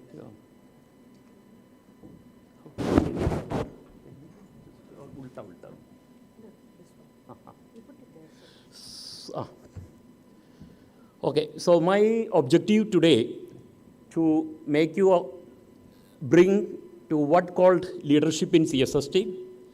As I told you earlier, quite a few years of experience make you leaders, and leaders is nothing that you are demanding something which will be accepted from the colleagues. That's what the leadership like. And then improve the professional, how we can improve the field of service and enhance patient safety. We are in the hospital to make sure the patients remain safe. Madam will agree with me, our chief guest today. She is an international knowledgeable person about entire thing. She is a great leader in patient safety. And if any mistake I am telling, kindly correct me, madam. And next is about continual improvement. See, whatever we have done is not enough. That type of a feeling we have to generate among ourselves.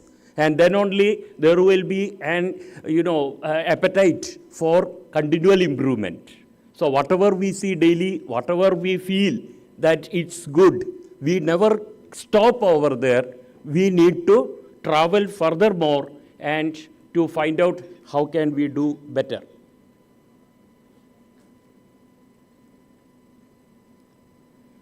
So before coming to the leadership, let us see what CSSD is, our field of work.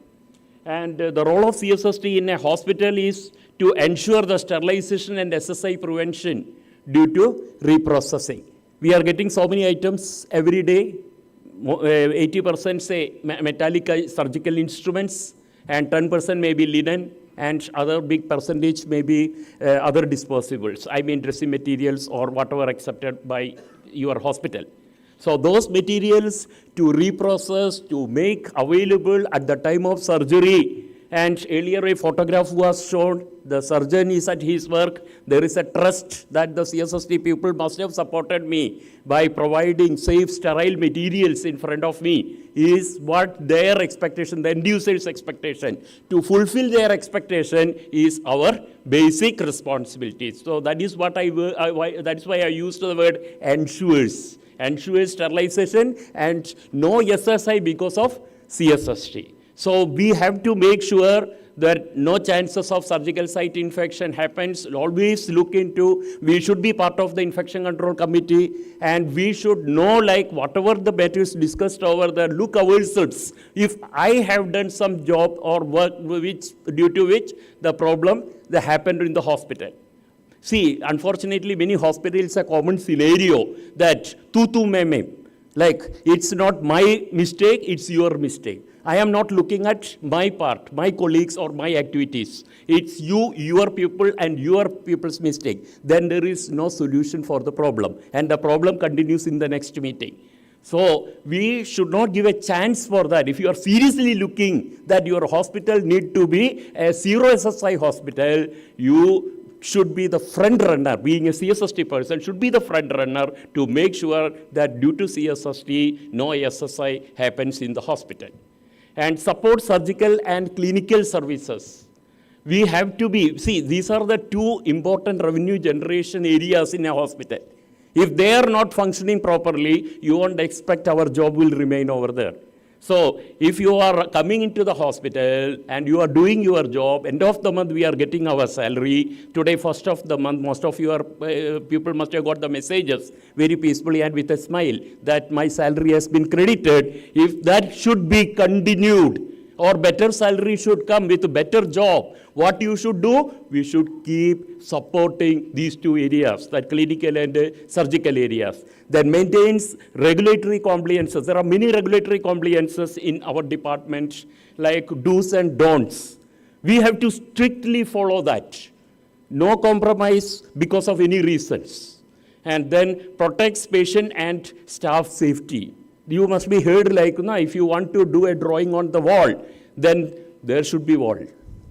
If the wall is not intact, you may not able to draw a good picture. So similarly, your staff is the wall, and you have to make sure the staff remain intact. They should be healthy, mentally and physically. For that, you should think how my staff will, maintain it.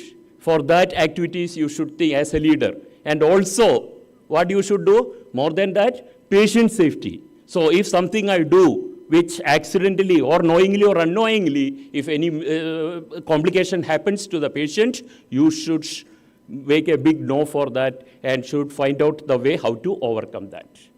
then contributes to the infection prevention think tank, which I told you already. There is a think tank, which is the infection prevention committee, and you should be one of the serious member in that, and you should, with your you mostly, now what I have seen, CSSD people occupied a backbench in that, and when my matter comes, I will open my mouth, not like that.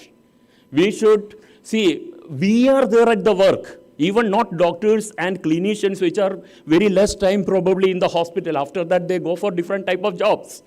So our full duty time, we are there in the department, we are performing the task, we know what are all the actual, we are at the ground level. We are not bird's view, we are worm's view.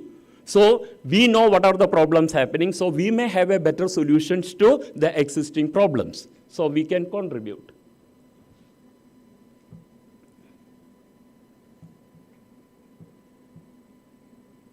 Sorry.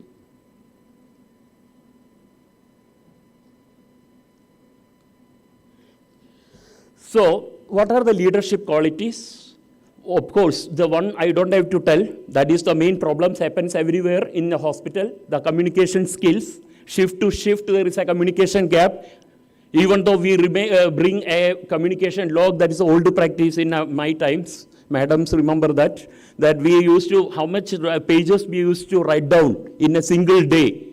So that as much as good communication, that much, there is no opportunity for problems. Similarly, within the departments, if a set has been urgently sent for reprocessing, that set should contain all the communication regarding when it is required, what it is, etc., many other things. Even a set is prepared, one item is incidentally not there or some damage is there. As much as possible, keep communicating over it so that whoever handling it will get the clear message. Then accountability and integrity. See, this is called ownership. We see probably somebody else may be the owner of the hospital, but the action that I am doing, who is the owner? That not that person. I am the owner of that. So that's called the ownership. That's called the accountability. I am answerable to that. And integrity. We should be truthful. We should be as transparent as possible. Then there is no chances of any problem in the department. Then team motivation. Who are actually doing the job? My team. I am being a manager, I sit in my cabin, I control the activities, I am the front runner of the department, I am answerable to it. But really the team does the job. So, see, now the World Cup cricket is going on. All of you watches it, no? How much it is frustrating that last over, we need so many runs and the person drops the catch or, allows to make a 6. So, everybody curses that. So it's required, if that person is not highly motivated, he feel like throw the ball away, I don't want to play. How much frustrating it is. Like that a person is there in the department when there is a very short span of time and we have to prepare the set and keep it in emergency, you really feel frustrating. So understand what is actually that person's problem and advise him in such a way positively, not negatively. The person should not get further frustrated. And make the person works better than the most motivated person. That should be your aim. And then problem solving, that is, these both are interrelated. If you talk to the person politely and firmly and transparently, you will understand what's his real problem and the problem is sorted out there itself within short span of time, rather than taking it to the upper management. Then decision making is another thing. This all comes automatically. This is your experiencing in day-to-day activities. So, you will take the right decision. Otherwise, you may take the wrong decision, which will extend the time for improvement. Then continual monitoring and improvement. Then keep monitoring. If a change has been done in your department, you have to keep monitoring it, like your process monitoring. And then you think of ideas which will make the decision more useful. Then as a CSSD person, leader, what are your responsibilities? My staff, as I told you earlier, you need to have the staff motivated. For that, staff needs knowledge. So you have to impart them knowledge. Knowledge from whatever sources it may be. You are the first person to give the training to that person with whatever knowledge you have. Also try to gather the knowledge from the resources, wherever it may come. It may be from the manufacturer, it may be from HR, or it may be from other experienced or your seniors. So whatever the way, you make the team developed. And then quality control. Quality control, what is called quality control? You have to make sure that the best quality is maintained within your department. In that, no compromise. Earlier, Captain Sir was telling for audit, you don't do any preparation. When the audit comes, it should be like any other day. Because we should not work for the audit. The audit should be helping the work to make it perfect. Am I right? So please do that. So we should, if our matter, our whatever we are doing in the department keeps everything systematically and perfectly and transparently done, then what is the special requirement for an auditor? We can welcome the auditor any given time. So like that it should be, so you can do internal audits and external audit. Internal audit will help you to make sure that you are done. See, we used to do, when we were in the school, we used to close that answer part of the question, and question we read and say answer and look at. Like, have I told the answer? This is called internal audit. And then we give the question to the other person and ask them to ask question and see the answer, what I'm telling is right. That is external audit. Then the person definitely get good marks in the exam. This all you have experienced with you and your children. So similarly, what I am telling here is the same action we have to implement in our department so that you don't have to do any hiding business for the audit. And then workflow optimization. See, CSSD is well known for its unilateral flow of activities. So we have to make sure that continues. As a manager, it's your major responsibility. No way it should be compromised. Then equipment management and instrument management. These both are big assets in a hospital. No management will be very happy to hear that, you know, a loss has been happened because of damage or because of its missing. So extra concentration should be there to make sure the machines, just take it around, like the doctor takes around for the patients, and make sure the patient's condition is good, although it is good. So just ask your equipment, are you okay, any problem? So like that, you should have a checklist to check every day. And checklist, when I tell, there are checklists I have seen during my audits, that checklists were signed in the same ink I can see. Like now, to please the auditor, it has been done as a checklist. The checklist is to confirm the activities. This is only a reminder. When you go to a shop and you have a forgetting experience, you may write down in a piece of paper and keep in your pocket, right? And then at the end of buying everything, you see that list. If anything I missed out of it. This is called checklist. So if you are serious, like you are going to a shop and doing your job, and all the activities what you are supposed to deliver has been delivered or not to check is the checklist. And then you put the tick mark over there, and auditor has to confirm that this process has been done. In one place, I am surprised to see that advanced dates का भी tick mark करके रखा था. Just to please, like now, क्यों पूछा है तो बोलते supervisor उस दिन नहीं है. So they want to show because audit is coming. So these type of habits, please just throw away from the mind of those people whoever are doing by chance, and strictly follow the checklist for confirmation of your deliverables. And then compliance monitoring. Compliance, what is called compliance? That certain activity is supposed to happen in certain way, whether it is happening or not happening. It should happen. So if it is happening, yes, that is called monitoring. If it is not happening, then go to the root cause, find out what made it not to happen. The next is professional development applications. Enhances, what are the advantages? It enhances your technical competence. Acceptability in the society will increase. If you follow this strictly, what extra effort you all have to take? You have to stick to the deliverables. These are my job. Your job description should be made by yourself and follow it very strictly. Then your technical compliance, your technical competence will be increased. And not only that, you have to also take care of your staff. So your staff, your technical, you have to define what are their competencies. And you have to keep monitoring on a monthly basis or something, whether it is in compliance or not. Then this will increase your job satisfaction. Many people I have seen, just when the Sunday will come, thinking, Like, no, ek din ka chutti milega, I don't have to go to office. So this directly indicates you are not happy at your office. Your job satisfaction should be like you are going for a picnic.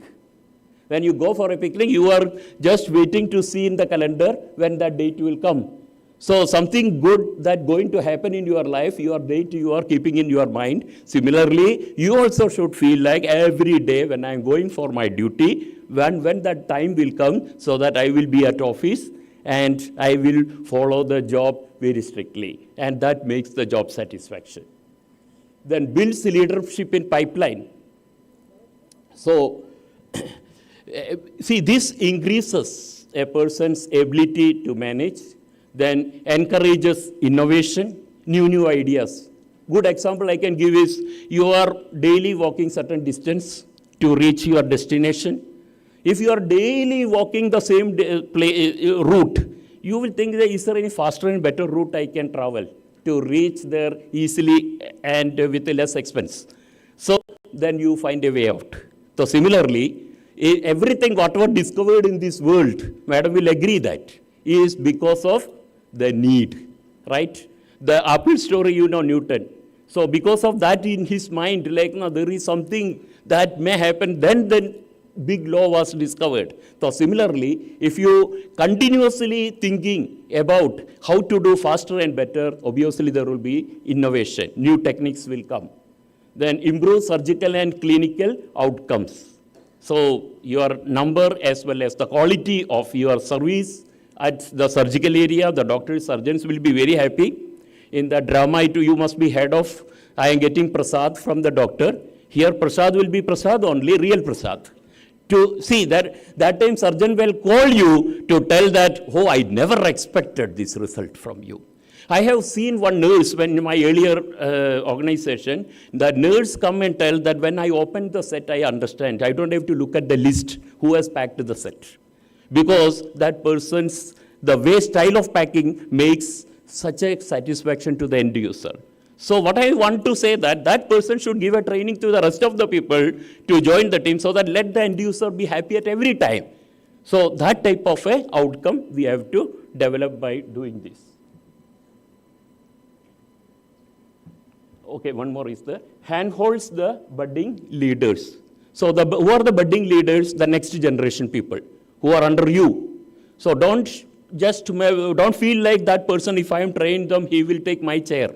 That type of a feeling should not be there. He has to do a better job than me when the coming generation, so that the field will have a continual improvement. For that, you should be transparent to your new generation, and also you have to handhold them to go better heights. Next is training and skill development areas. Let us see sterilization standards that I don't have to tell you. All of you come and see.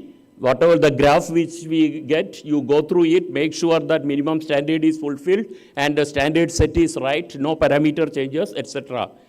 And similarly, infection control practices that you need to make sure whatever supposed to be done by the CSSD is happening. The infection control nurse is visiting, she is counter-checking. Then equipment handling, am I doing it properly? What are the do's and don'ts for the equipment handling? Which are the IFUs? And am I strictly following it or not? Then documentation, whatever the documentation is supposed to be generated, always remember if it is documented as good as not done, so you have to create that records, and also easy to access at the time of requirement. All of you will agree in CSSD most of the time goes in what? Searching. Searching for documentation, searching for packs, searching for instruments, searching for many things. Keep searching and frustrating the end user. So if it is done in a systematic way, no place for searching. The traceability should be faster. And very, very important is you may be doing the job, but if it is not being expressed properly, then that will be another problem. So you should have to improve the soft skill in your department. For that, you yourself have to correct first. If you are a person which gets very angry fast, then how you are going to train your team? So you have to improve your soft skill by whatever techniques you feel better, and then train the others. and the team.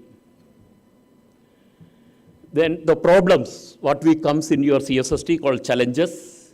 I don't have to tell, you will tell me all these things. One is about the resource shortages. I don't have manpower. You can easily tell in the workshops, in the conferences, but all these to execute, where are the people? See, resources are there with us. What we do the best out of the resource is the ability of a manager. So whatever we have to filter it, to make it use the best. So that exercise that you know how to do better, keep doing. Still, if you have shortage, you should able to present it to your higher authorities in a transparent way, because higher authority is also bothered about the well-functioning of your department.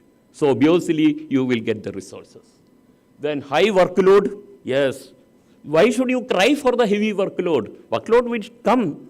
That is a good sign, no? The hospital is developing. So we should welcome the heavy workload, and unexpected workload comes, then only you can show your ability. Then technology changes. See, when we were there at our field 40 years before, is not the things now there in the department. So technology keep on changing. How we adopt to the new technology is the most important thing. And then compliance pressure, that certain things will come from the top. You have to follow this. There will be some rigidity because of XYZ reasons. We have to find out that XYZ reasons help me or not. If it is not, then we have to forget those problems and adopt the management policies or the policies kept in front of us and follow that. That is called compliance pressure. We have to overcome that. Then, as I told you earlier, communication gaps. It can be vertical communication as well as horizontal communication. Both we need to address in a very good approach. Then adjusting to organizational policy. I don't think I need to tell more about it because I already told. One more slide before the conclusion. Regular training programs.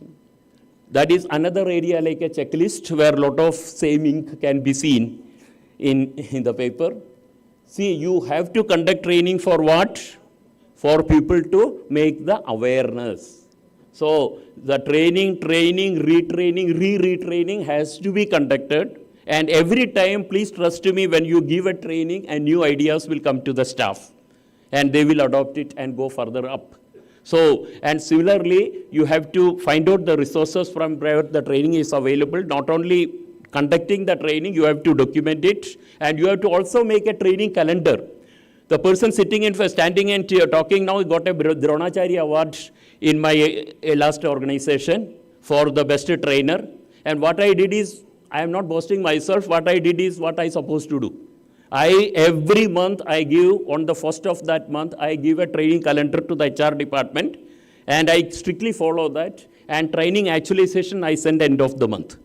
And this much I could, this thing, and not only that, I always give them whatever that, I conduct assessment also, and assessment, whatever the marks they got, also I forward to them. And that will go directly into their each staff's file. So no any special their performance as far as HR point of view to be done, because performance is done on a daily basis, and they will definitely improve.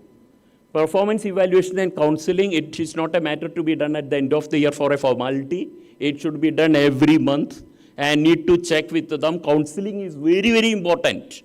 See, you got less marks this time because of these reasons. Need to be made very clear to you, the team, and so that the team improves better. See, throw away stuff is a very easy task. How many children you throw away from home because of their doing some mistake? So we counsel them, we make them a promised parent tomorrow.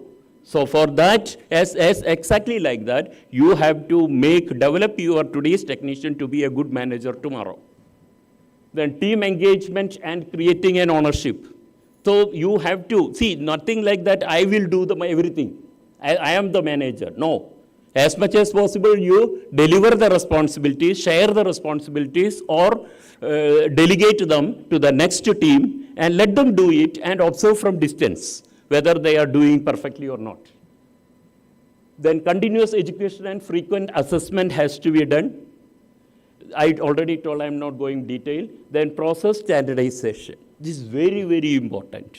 You have to, every actions, whatever required, you have to standardize in such a way that they don't feel like I have to think and do it everything. Let's see what basically has to be done. A man should not work. Then what should work? The system should work. So we have to create a system in the department in such a way, man only remain as a tool to execute the job. That's it. So let us come to the conclusion, some takeaway, couple of takeaway messages I kept here.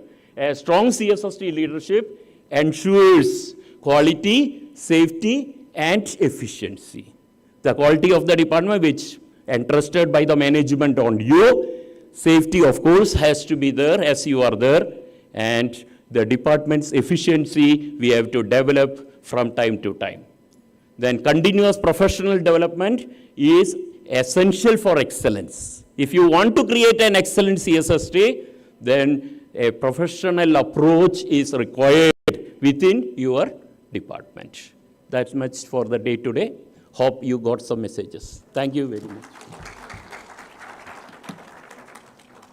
Sir, please.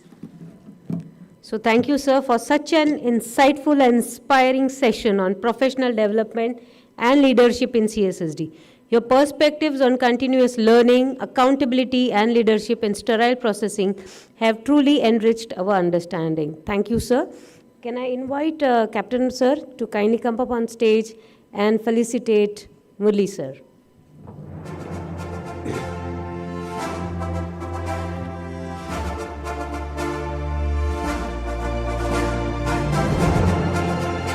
Can we have a big round of applause?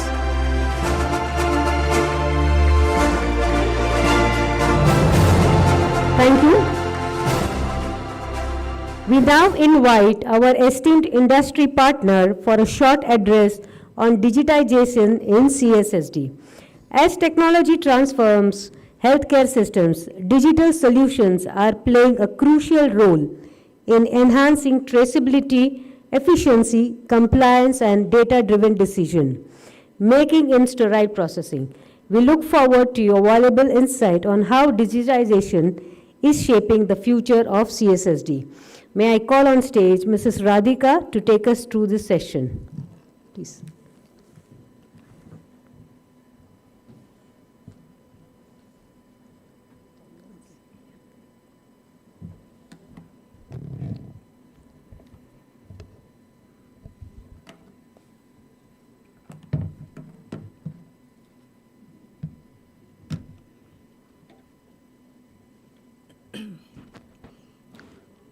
Good evening, and I'm going to start with an apology. I have lozenges in my mouth, so please don't think I'm being disrespectful of all of you. I'm nursing a bad throat. Okay, since morning we've been listening to, so first of all, thank you so much to the ISHA organization, Nandini Madam, Captain Sir, thank you for this opportunity to speak here. Since morning, we've been listening to a host of speakers, and across all the challenges that are in front of us, in front of CSSD, I can see how digitization could play a role in every single one of them. Whether you talk skills, whether you speak leadership, whether you speak safety, patient safety, in every facet of the CSSD, digitization can create opportunities for everyone. Healthcare, like all other industries, is fast transforming through digitization in every facet of patient care, whether it is patient appointments, insurance settlements, OR workflows, payments, robotic surgeries, and now there is, of course, AI. The seemingly magical experience of a machine helping solve the most human problems. But the CSSD is stuck in a blame game. And no matter how hard we try, we don't seem to be coming out of that. Every visit of ours to a CSSD, we hear stories of a CSSD manager being called inside the OT for a thrashing by the surgeon. Some set has not been properly sterilized or cleaned, or some instrument has gone missing. And this blame game is an endless loop of searching rather than managing. How do we change this narrative?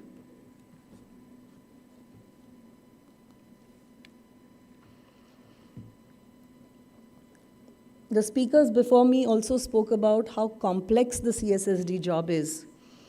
As if our tasks weren't complicated enough, with the constant pressure of turning around inventory, now we handle more and more complex instruments. The robotic surgery instruments, the cleaning process, some of the slides were eye-opening. 25 discrete steps to clean a single instrument. How do we do this? The costs of making mistakes are high, and the demand on skill sets is higher than ever before.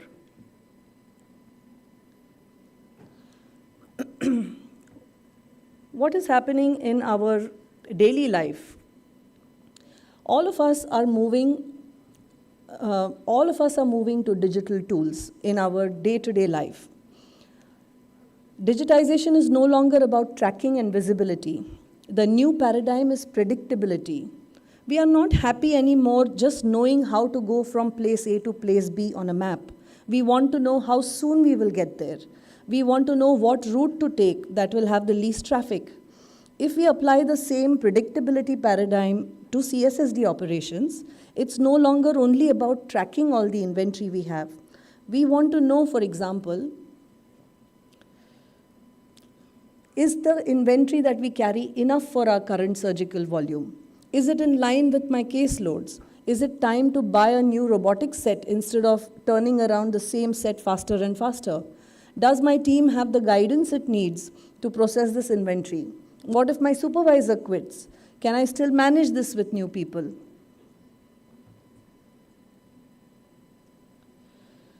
It is time for the CSSD to redefine our role in this transformation.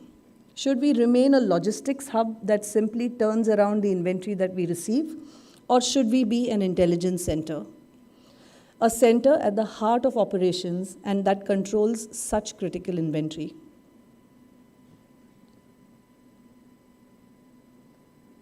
The technology is already there. It's in our reach already. There are identification technologies like barcodes, RFID, computer vision, each with their own advantages. AI is making huge leaps in helping humans to interact with machines more naturally. It is not far-fetched to expect that within the next 2 years, a CSSD technician could ask an AI agent, give me a simplified 5-step SOP for cleaning a Da Vinci XI endorist instrument. Focus on the flush ports in any language he is comfortable in, and the LLM will respond in the same way. Or a CSSD technician could hold an instrument to an intelligent camera, which could say what this instrument is and what it observes. I know it's not easy. CSSD is often saddled with low budgets,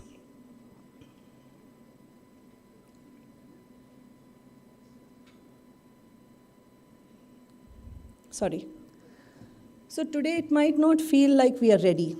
Most of us are probably still using paper and maybe one lone PC in the manager's cabin.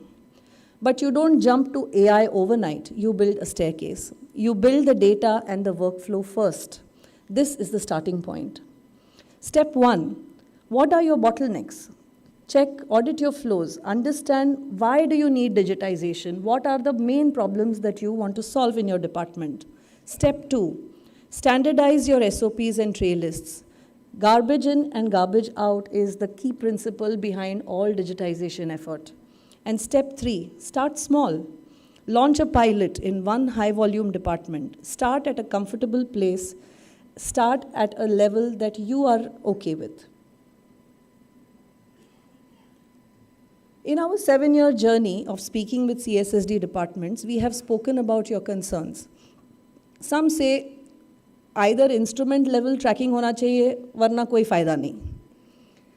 But that's not true. You start your digitization journey based on what suits you at your current state and build from there. What suits you may be a budgetary constraint. What suits you may be a skill constraint. Decide your level based on what your realities are. Others say scanning takes too long. But is there value to the scanning? All of us travel at airports. The security procedure does not change just because there is a long queue of travelers waiting to proceed. Quality takes time. We have to give quality the time that it deserves. Also, are we measuring the total time? Your manual checklist only feels fast because you have years of practice. You aren't seeing the hidden hours spent searching or rectifying errors. And regarding the OT, we also hear the OT will not do it. Only we might do it. But let's focus on what is good for us right now. Their participation, as we see it, is only a matter of time.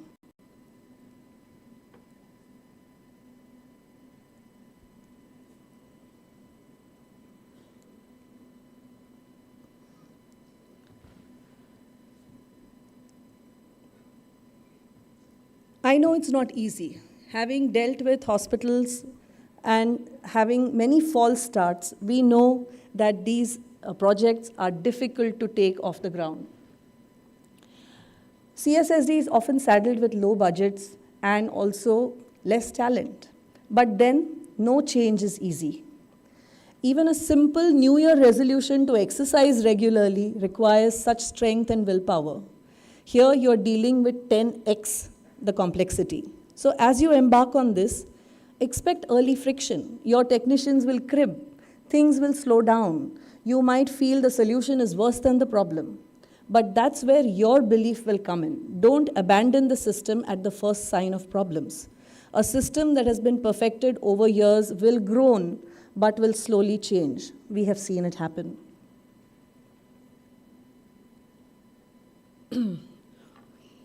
What would be the key success factors that you need to keep in mind?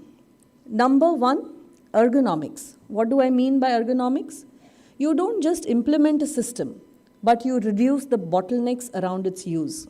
So for example, if there is only one computer and your technicians have to take turns in using it, it will not get done. If the system is too slow and outdated, it will be easier to abandon than to fight. Where are the systems fitted? Will they work in high humidity zones with gloves? The second is attitude. The dabang attitude is what you need. एक बार मैंने ठान लिया तो मैं अपनी भी नहीं सुनता. That's really the attitude you need to approach this with. And the final one is partnership. Partnership with your vendor to make the solution suitable for your needs, with your management and stakeholders to help them see the value of digitization, with your team to show them what's in it for them, for their long-term career path, learning, and growth.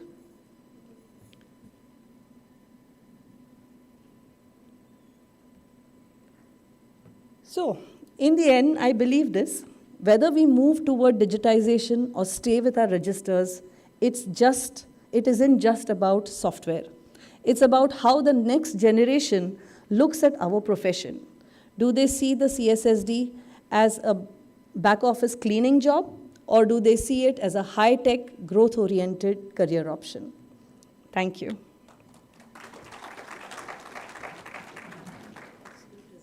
Thank you. Thank you.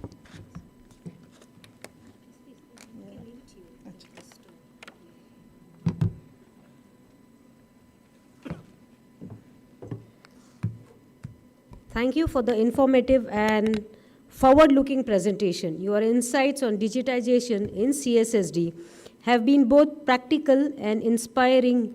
We sincerely appreciate the time and expertise you have shared with us. So we'll call Murli sir to please come up on stage and felicitate Radhika ma'am, please.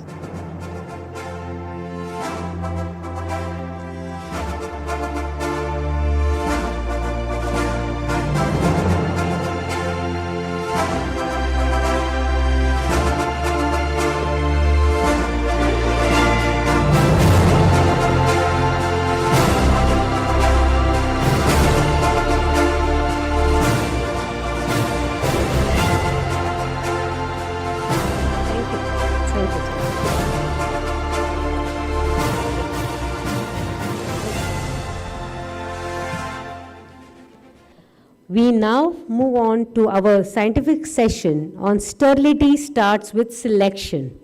Key considerations for steam sterilizers. Choosing the right steam sterilizer is a fundamental to ensuring effective sterilization, operational efficiency, and compliance with quality standards. In this session, we will explore critical selection criteria, performance parameters, and practical considerations that directly impact sterility assurance and patient safety. Can we have on stage Mr. Rahul Patil to take us through this subject? Talking about Rahul, my dear friend, he has 30 plus years in medical experience in medical devices, former leader at Gettingay and Steris, microbiology graduate, University of Mumbai, expert in sterile reprocessing and infection control, Vice President Healthcare Machine Fabric Industries Private Limited, driving innovation and quality excellence. Respected industry focus on patient safety and healthcare advancement. My friend, inviting you, please.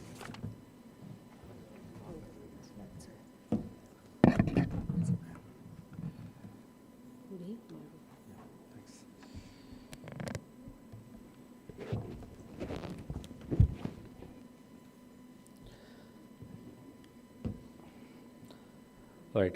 Good afternoon, everyone. First of all, thank you, ISHACON management, for giving us this opportunity to present here.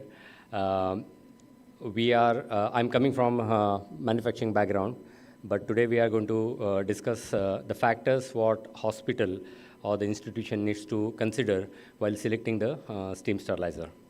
So let's deep dive it further. So the selection of the steam sterilizer is nowadays in the modern CSSD has been done strategically, and and this selection is is evidence based, which has been aligned with a clinical workflow, or clinical workload, and the complexity of the equipments. It is also based on the compliance with the regulatory as well as the accreditation standards. All the modern sterilizers needs to have an compliance with EN ISO standards, American standards, US FDA standards. For local companies, you need to have a compliance with CDSO and so on. Of course, the accreditation standards are also important. You need to show some compliance with NABH or JCI accrediting bodies. While selecting any sterilizer, you also need to optimize the capacity, which is best capacity to take care of your surgical peak demands, considering your workflows and the efficiency which you need to achieve.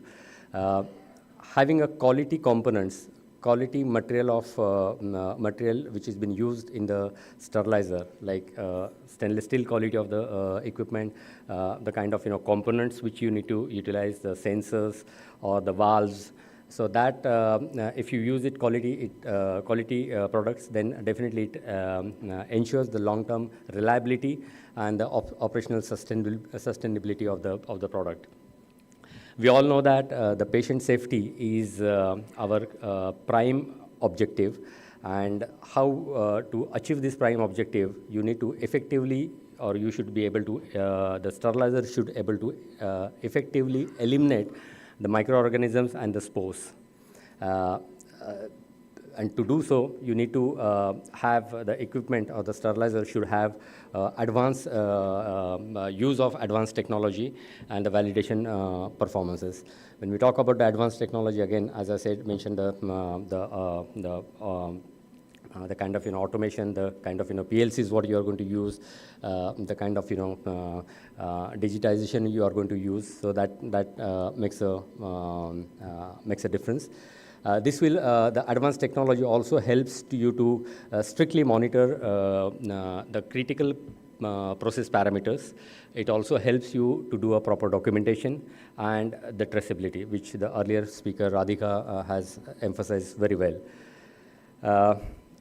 Having said so, earlier speakers also mentioned that about 90 to or 90+% of the instruments or the items which can be sterilized in the hospital environment by steam. And there are 8 to 10% of the items which are heat sensitive items which can be sterilized with a low temperature sterilization. So that's why, so why people are, I mean, these other 90% items can also be sterilized by the low temperature techniques, but it is not cost effective, neither it is advisable. So why we are using steam as a vast sterilization medium into most of the hospital? Because steam it's non-toxic, it doesn't leave any kind of harm residues, and it's also very safe, environmentally safe. It also have it is also very highly effective to the moisture load. It can kill the kill mechanics is really good. It has proven microbial lethality through a saturated steam. What is saturated steam we have understood earlier. And it consistently can deliver you the SAL level of 10⁻⁻⁶, which is a sterility assurance level. Now, while selecting any sterilizer, you also need to you need to consider certain parameters, certain capacity of hospital bed strength, the number of operation theaters, number of surgeries per day per operating rooms are scheduled, and because that depicts the workload on the CSSD. You also need to consider the surgical specialties. Is it a single specialty focused hospital, or it's a multi-speciality focused hospital? And of course, the working hour of the department and the space availability in your sterile processing department or CSSD. It also needs to have a redundancy. I mean, if you required a 1,000-liter capacity sterilizer, you don't have to buy only one sterilizer of 1,000-liter capacity. You can always, or rather, you should always have divide it and go for 2 sterilizers of 500-liter capacity, so to have a backup for any kind of unexpected failures. You also need to reduce the downtime. By providing the proper utilities, which results into improved safety and reliability. Now, there are 2 kind of sterilizers available. 2 type of sterilizers are available.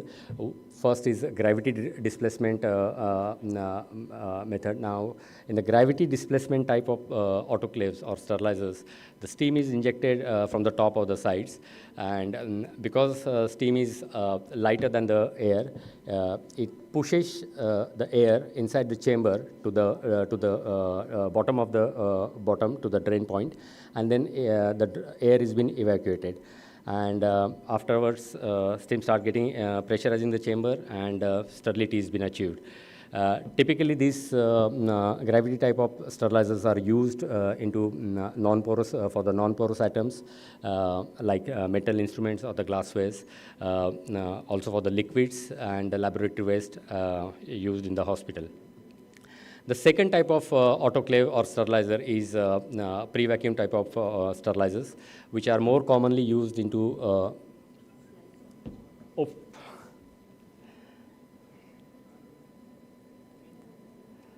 Thank you.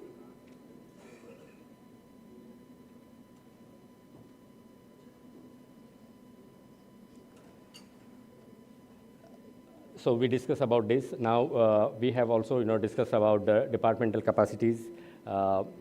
We have discussed about the gravity displacement autoclave, where it's good that, madam, you have brought this to my notice. Now the next type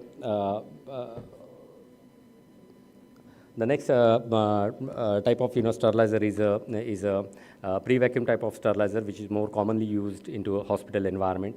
So here, the use of vacuum pump is very, very critical, and effective vacuum pump removes the air from the chamber prior to injection of the steam.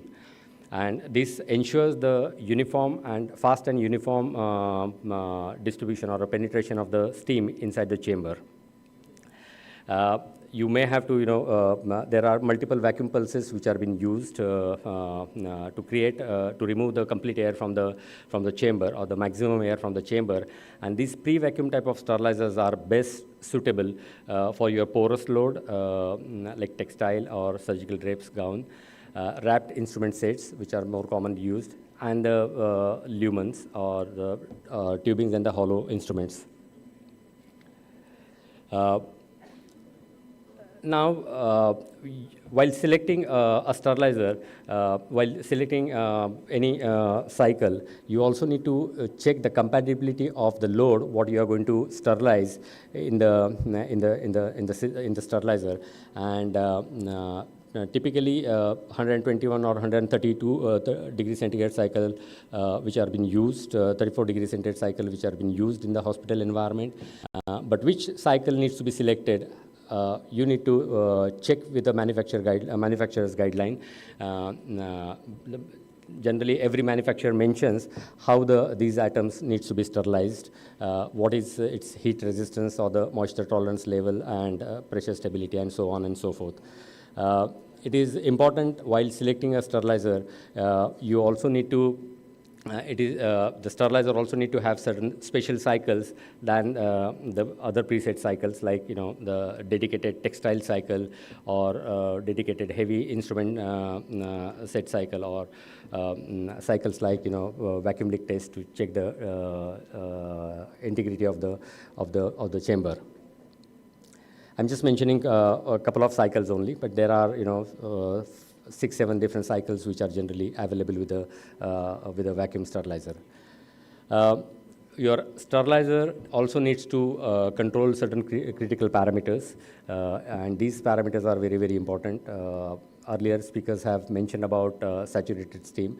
The steam must be free from the air. It should not have any kind of non-condensable gases when it comes into the contact with the material. The sterilizer should also be able to monitor the pressure and the temperature. Pressure and temperature both are correlated. So if you have a particular temperature or pressure, there has to be a reciprocal temperature inside the chamber. So typically for 21 degrees centigrade cycle, it's a 1 bar pressure, and 134 degrees centigrade cycle, it's 2.2 bar pressure which is available. And it is extremely important to have the correct exposure, that is to this workload, that is the time. So time is very, very critical. So even if you are maintaining a pressure of 121 degrees centigrade or 134 degrees centigrade temperature, it needs to be exposed to the sterilization time to achieve a successful sterilization. You need to maintain the temperature uniformity inside the chamber. Generally, it is plus or minus 2%, which has been allowed, but these parameters can be set by the individual hospital. You can set less than, you can set more stringent parameter also. Uniform heat distribution inside the chamber is extremely critical, so to avoid the cold spots and cycle failure. There are certain options when you select this sterilizer.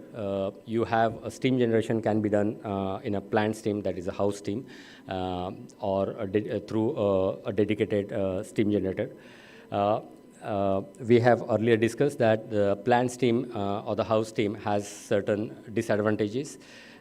Because it is coming from a centralized boiler, and this centralized boiler also supplies the steam to various other departments, where the clean steam or the pure steam requirement may not be as strict as CSSD. So the quality can fluctuate, and also sometimes the pressure is also not stable. And of course, as Captain also said in his earlier presentation, it can also bring a lot of condensate and so on and so forth. It requires a lot of maintenance. So most of the hospital or the department heads prefer the inbuilt steam generator inside the sterilizer, and these are specifically designed, the capacities of this steam generator are specifically designed to suit that particular size and capacity. where the water quality also can be controlled. You can supply a good quality water to ensure that proper steam, pure steam can be provided. It also avoids the contaminations and other things. Generally, it is recommended to use a quality material, that is stainless steel, which should be 316 quality material, which should be provided. So generally,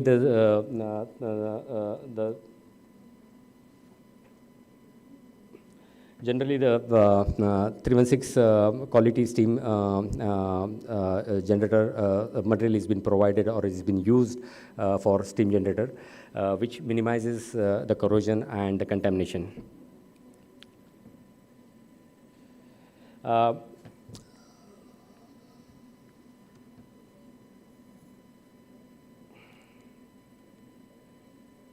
right. The water quality also very important. I think in the breakdown calls of any sterilizer, water is the main culprit. So you need to pay extremely high attention to the water quality.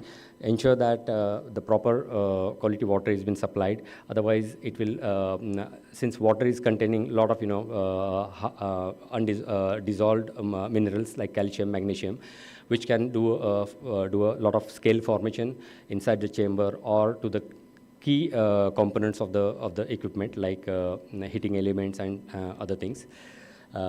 It also leaves a lot of staining on the surface of the instruments, so which is very bad. So it is important to supply good quality water so that a good quality pure steam can be injected inside the chamber. This water quality can be achieved by having a RO system, reverse osmosis system inside in the hospital, or using the deionized water, DI water, if your water quality is reasonably okay. It is also important to do a proper monitoring and documentation of all your cycle parameters. So today the digitization or digital records are extremely important from the medical legal issues or statutory requirements. So make sure that your sterilizers should have should able to generate these records, which typically talks about the temperature, pressure, and exposure time, and the cycle results. It should also able to document certain alarms if there are any failure alarms which are being generated. It is also, earlier speaker talked about the traceability. So traceability is also very, very important and vital to do the backtracking of the instrument sets. I will not go much into detailing of this particular slide, but there are certain, the quality, you can ensure that whether the sterilization has happened successfully or not. And to do that, you have a lot of, BIs and CI, chemical indicators, biological indicators, which are available to use. They are having various types in that, right from type 1 indicators till type 6 indicators. And it's they are being used for various various load. These are some of the chemical indicators which are being used internally, as Captain said earlier, and some of the indicators which are being used for an external application. And biological indicators are basically the gold standard, which can ultimately ensures whether there is a successful sterilization has happened, or is there any kind of microorganisms present on the load. You should also, while buying a sterilizer, you should also ensure a proper, installation proper documentation has to be supplied by the manufacturers. Installation qualification documents, operational qualification documents, performance qualification documents. So these will ensure the operator or the hospital whether their machine has been installed properly, whether how to maintain them, or how to take the optimal result out of these equipments. It is also important that the cost of ownership of your machine over a period of time should be minimal. And for that, if your sterilizer is having any kind of efficiency improvising features, so these sort of features also needs to be present. They are typically the water saving systems, where the water can be recirculated for the water which has been used for the vacuum pump, or water which has been used into the steam generator can be recirculated back, so that you save a lot on the water. Remember, this is a treated water, so it is pretty expensive. You can also adopt certain energy saving technologies, including for the steam generator, by also having a proper insulation to the chamber, as well as the jacket and the steam generator. This definitely benefits lower utility bills and reduces the environmental impact. If you are having the maintenance is also very, very important. So the sterilizer supplier you should always enter with a proper preventive maintenance contract with them. They should provide you the proper PM services, and parts needs to be replaced frequently. Thank you. I got the warning, so I need to be further quick. So this is just a summary slide where, as we discussed earlier, the selection of the sterilizer depends really on the load capacity based on the hospital size, the technology type. You need to really think what kind of sterilizer you need to have. It is based on your application.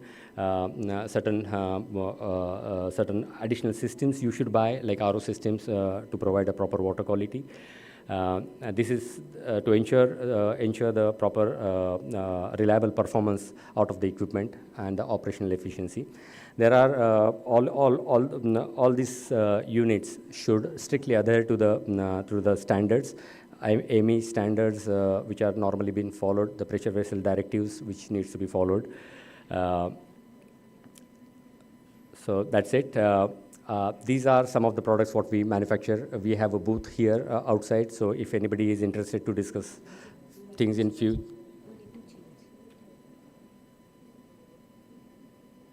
Yeah, so these are the things. So these are the products we are manufacturing, and if anybody wanted to go further in detail, please visit us at our booth.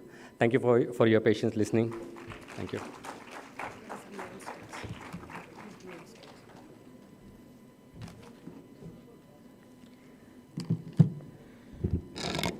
Thank you for those informative and forward-looking presentation. Your expertise has provided us with valuable clarity on critical aspect of sterile processing. We truly appreciate the knowledge and experience you have shared with us today. Rahulji, where are you? Please, please. So may I invite Captain Sir to please come up and felicitate Rahulji.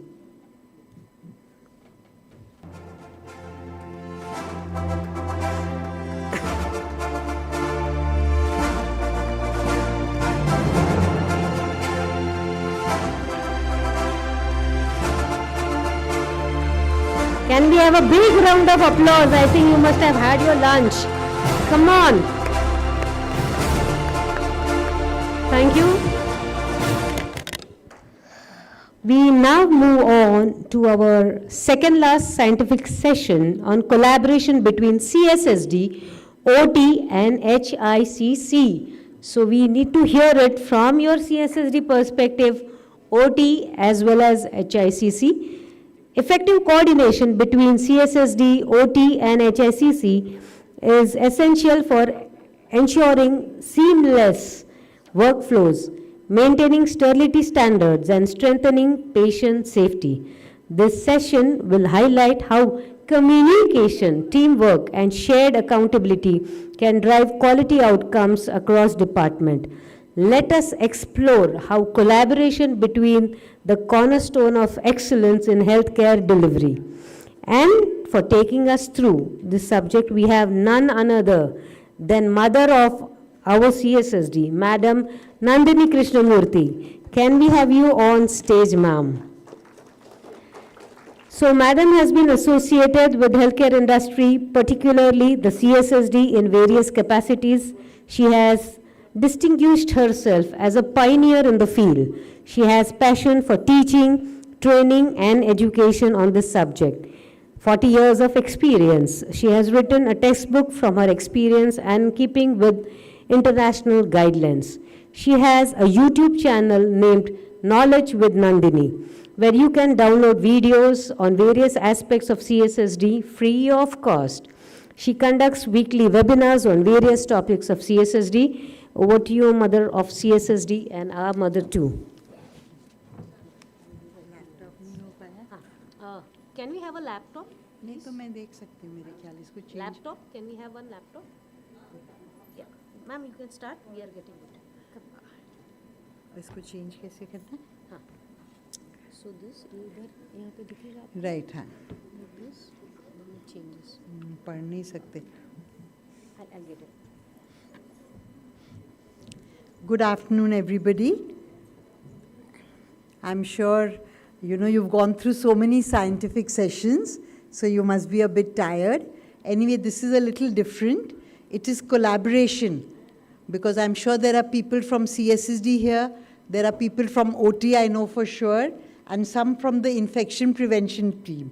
So I'll try to be very brief, okay, because we are running a little late also.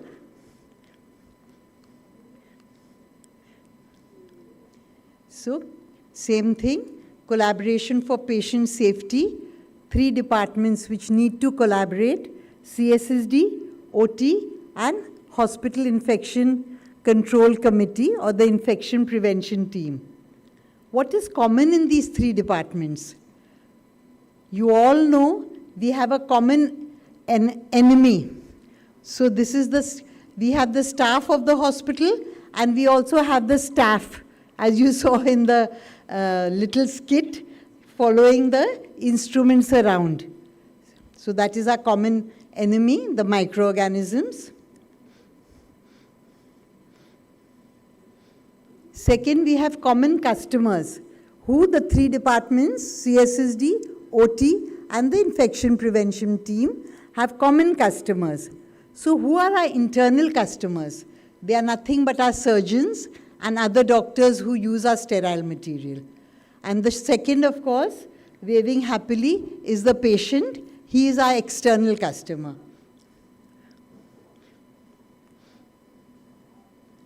And of course, we have common goals, which you have been hearing throughout the day. Just to repeat it briefly, patient safety is one goal, staff safety, regulatory compliance. You also heard from Murlisa and so many people. We must comply with NABH, WHO, CDC standards. And we should optimize our resources. Okay, we should not waste money of the hospital. And we need to have happy customers, our surgeons, as well as our patients. So these are goals common to all the 3 departments. So why do we need collaboration? Collaboration means working together, working as a team, मिलजुल के काम करना. So collaboration between these 3 departments, critical for patient safety and infection prevention. So you have to it ensures, if you collaborate with all these people, safe, sterile and timely availability of surgical instruments, very important for a hospital. Minimize surgical site infection, you've all heard of this, SSI, and promote continuous quality improvement. Okay? Collaboration ensures all this.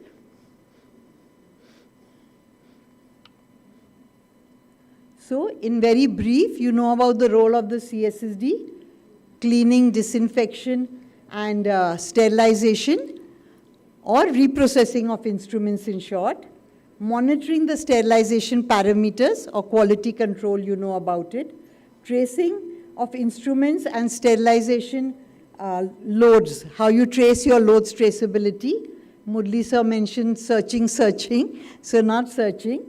Okay, staff training also mentioned. So this is the job of the CSSD in short. The OT, point of use cleaning and safe transport. They have to return the instruments to the CSSD, proper handling and storage of our sterile items, that is the job of the OT, and verification of sterilization indicators before use. So we are doing the quality control, but they have to check that the indicators have changed color, OT people, and repair that. So they have to send report about damaged instruments or which are not working properly. How will we know in the CSSD? Correct? The OT has to tell us. And infection prevention, you have an idea what they do. They make policies, infection prevention policies. They update the policies. They do audits of the training program, whether we are actually training or not, we have used our PPE or not, and they surveillance, if there is an infection outbreak, the HICC does surveillance of that, and they also have training programs or ensure training programs of the CSSD.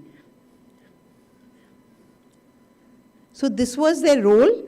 In each phase of the CSSD, what are their roles? So when the instrument is just used, only the OT has a role, mostly, that they pre-clean and check the instruments before sending to the CSSD. I hope everyone is doing that in the OT, very important for the CSSD. HICC checks whether the SOP says clean the instruments or wash it and send, whether they are doing that. That is the first step. Then they have to transport it back to the CSSD. They have to keep the instruments wet and send them in closed trolleys or closed containers. This is again the job of the OT. Please pay attention, everyone, even the CSSD people, because you must know what part the OT has to play in proper reprocessing of instruments. Okay? CSSD will receive the instruments, count the instruments, check the instruments, and of course the HICC will audit the transport policies, whether they are doing correctly. Then documentation, the OT is not responsible for the CSSD practices, documentation. So we have to keep our own documents, cleaning and its validation, sterility and its validation, methods of sterilization. HICC will check whether you are carrying out the validation. Assembly, again, it is done in the CSSD, so the CSSD has a role here. Okay, packing the sets, and the HICC may randomly check your sets, how they are packed. Murli sir mentioned that you have to have a very nice way of packing the sets, which is comfortable for the operation theatre. And everyone in the department should pack in the same way, so the nurse doesn't have to search for the set. I mentioned that the CSSD and the OT and the HICC have a common customer, the surgeon. But I want to tell you from my experience, and also, what is actually true, that the sisters in the OT, the nurses are also our customers. They attend directly to the patients. Okay, so we have to give them every service provided. And the feedback is very important. One of the erstwhile speakers, Dr. Mishra, mentioned in the morning, whenever we get feedback in the CSSD, don't take it as a criticism. You can never improve if you don't take the feedback positively. Okay, so how the set is packed, the HICC will also confirm time to time. Then sterilization, again, CSSD job. We have to choose the cycle, we have to monitor the cycle, and the HICC may check the indicators randomly whether they have changed color. For storage, the OT is also responsible for storing the sets properly. The CSSD is responsible also for keeping in the sets in controlled condition, and the HICC will also do environmental audits. That means the count of microorganisms in the storage areas. Okay. Then there's the issue and use. When they receive it, the documentation has to be done by the operation theatre. When we issue it, we have to keep some records of that or documents of that, and the HICC will see whether all the sets are traceable or not. Okay, we have spoken about traceability. And recall procedure, I wish we never have to have a recall, but if the sterility is in doubt, so we have to inform, the OT must inform the CSSD and Hospital Infection Control Committee, and the CSSD has to execute, actually make the recall, and the HICC will have the root cause analysis we have to do, and also CAPA, corrective action and preventive action.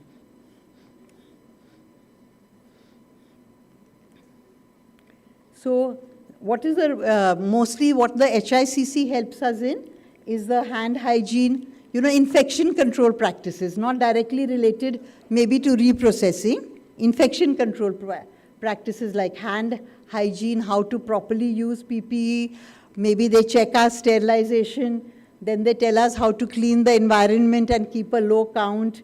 They can tell us how to handle sharps.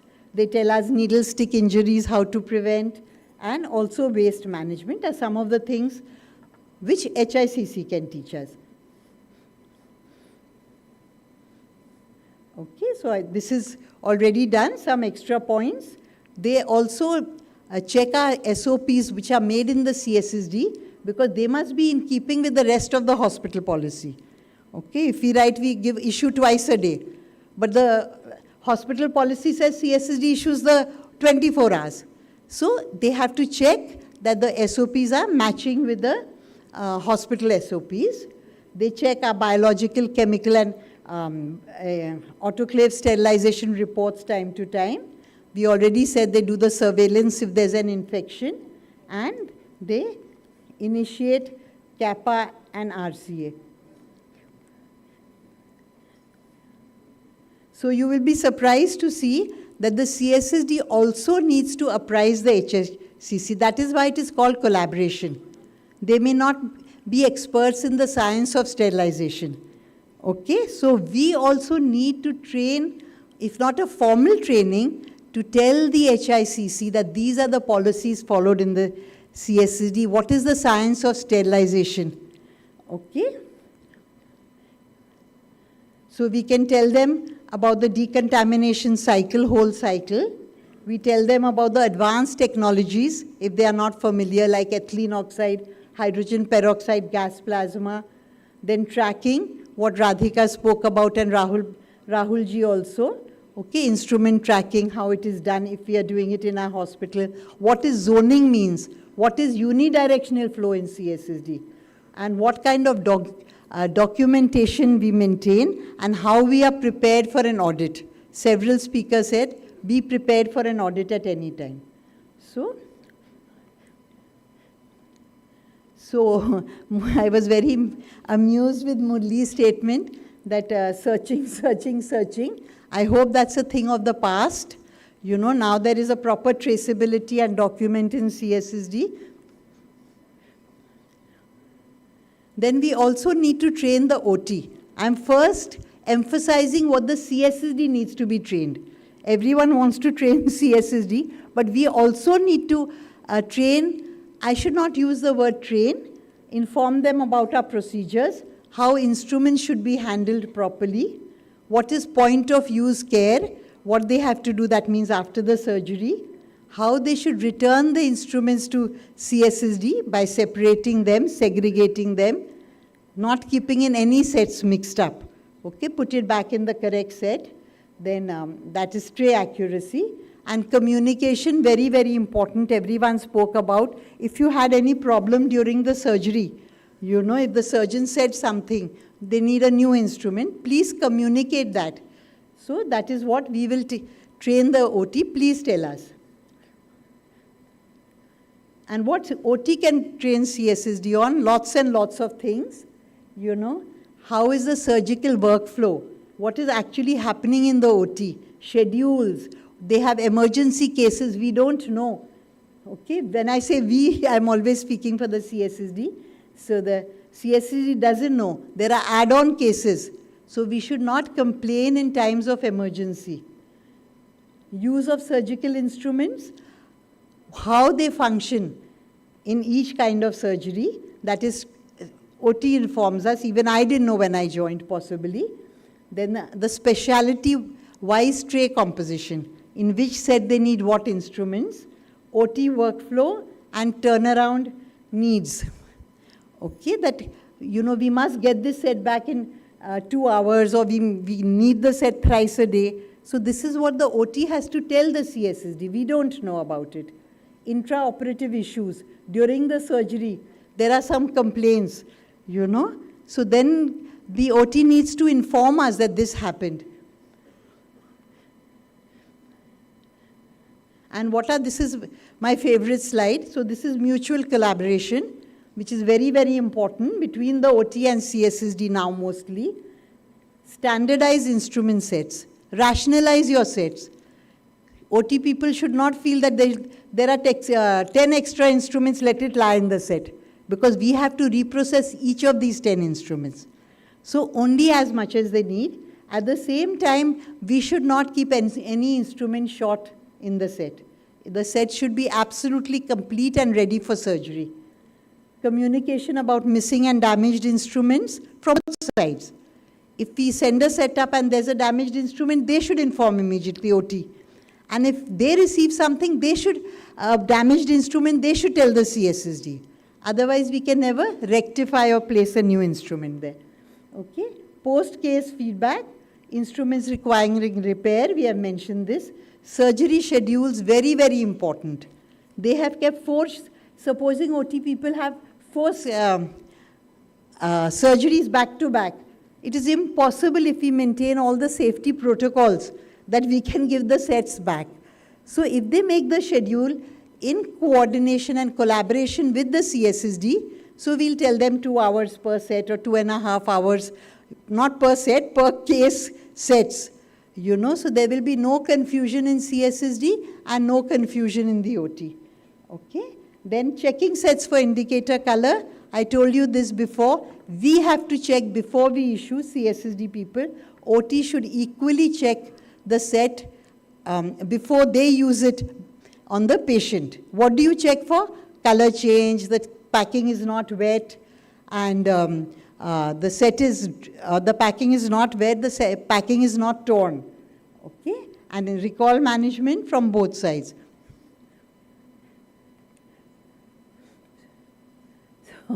These are the common misconceptions about the CSSD. So sometimes the OT or other departments feel they relax all day. They just have to wash instruments. So they imagine like a dishwashing machine, we put something in and it comes out.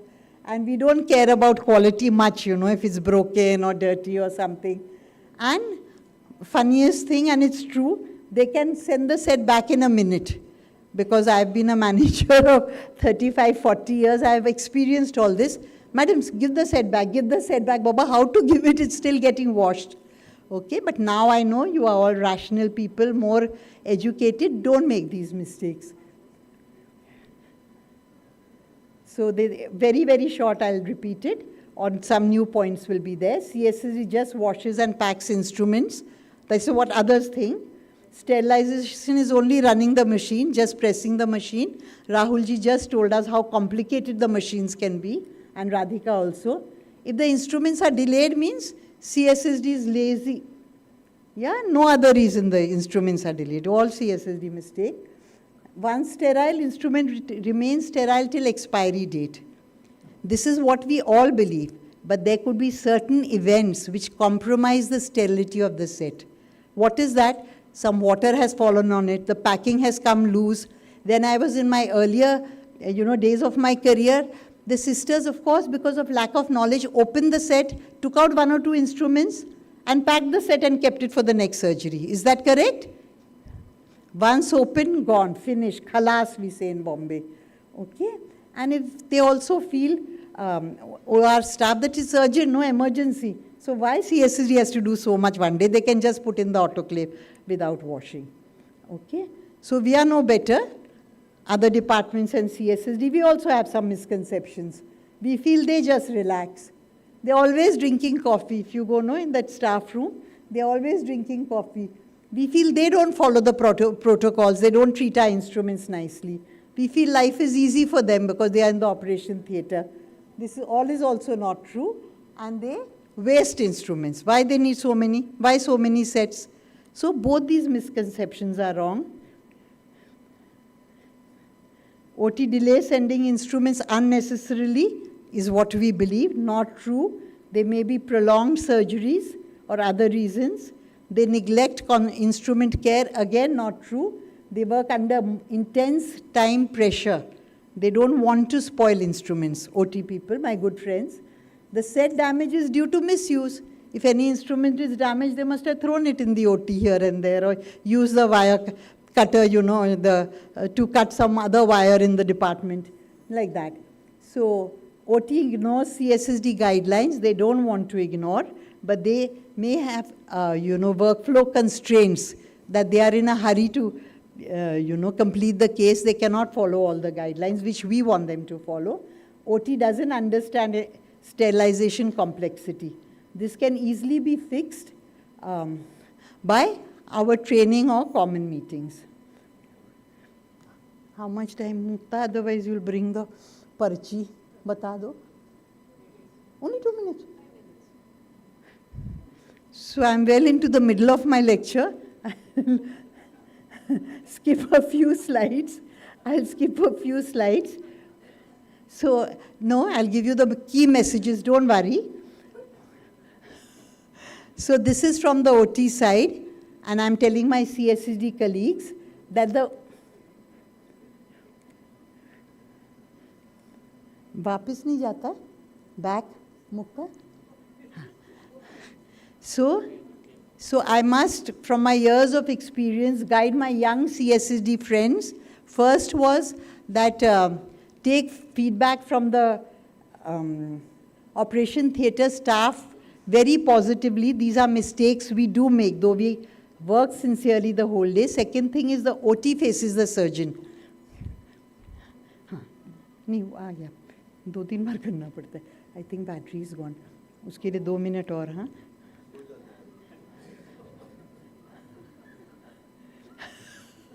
Very short. So sometimes due to the OT things, I've already said if the instruments are not put back in the set, then it can cause delay and it can take more time. Secondly, the instruments are not rinsed properly. Everyone has already said that, so it takes more time. So how will you do collaboration? I'll just take 2 or 3 slides more. So collaboration means you try to get to know each other. In my early career days, we didn't know who are the OT staff, what are their names, what are their faces. So let the CSSD managers set some time aside for their technicians to visit the operation theatre. Let them see how difficult it is, see the surgery, how tense the surgeons and nurses are. Establish regular communication, have periodic meetings. Okay, that is visit from both sides, and they also should come to the CSSD. Then they should have regular communication meetings, OT and CSSD. It could be a party or a picnic or any scheduled meeting in the department.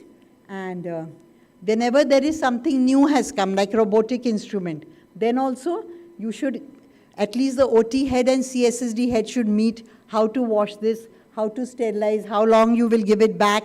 Otherwise, they are doing their own things and they are doing their own thing. Make minutes of everything. So this is called a collaborative relationship, mutual trust and respect. Then you get a high quality outcome. You recognize that instrument processing, even the OT has a role to play by point of use cleaning and by telling if anything is broken. And a successful surgery, CSSD also has a role to play by giving the correct instruments. So how will you solve problems? Don't get emotional. Understand what the other fellow is going through, the other department. Speak in a non-threatening manner. Not, "Arey, tum to aisa hi karta hai hamesha." Don't talk like this. Okay, try to understand each other's problems. Don't judge them.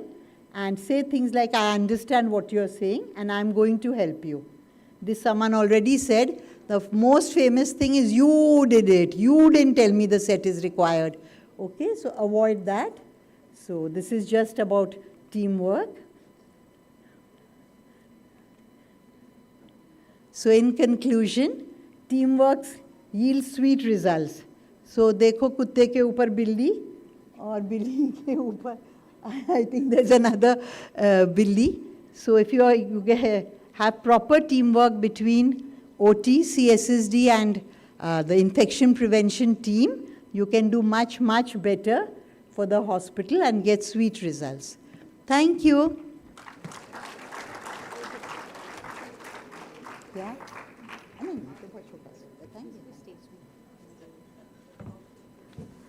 Thank you so much, ma'am.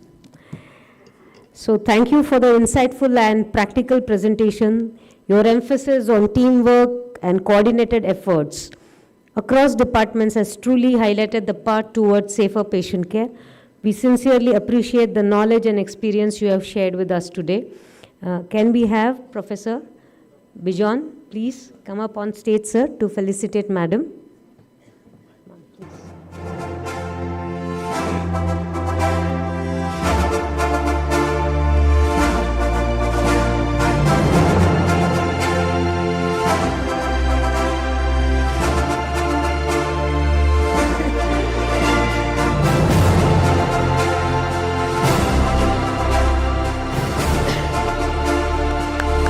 A big round of applause to Mother of CSSD, Madam Nandini Krishnamurthy.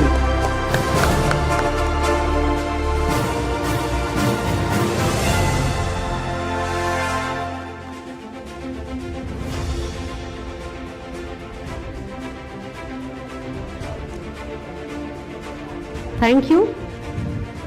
Now is the time to see a short video on how this place, this is a place of holy land of Make in India. The video on how this AMTZ was built. Can we have?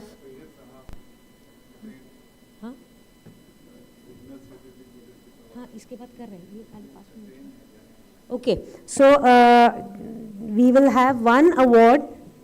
This award is for basically the Regional Young CSSD Leadership Award. It is presented to the dynamic and emerging leader who has shown exceptional initiative, innovation and commitment in the field of sterile processing.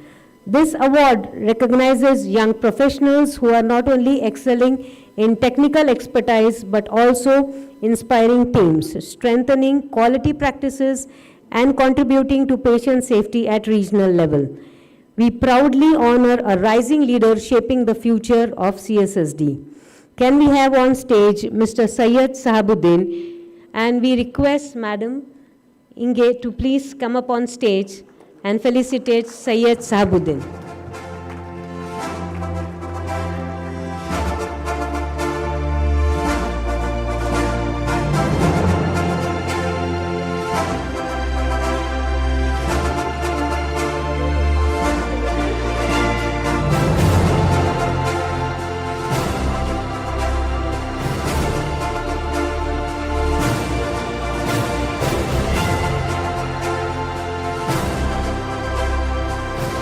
Next in line we have Mr. Manish Purushottam.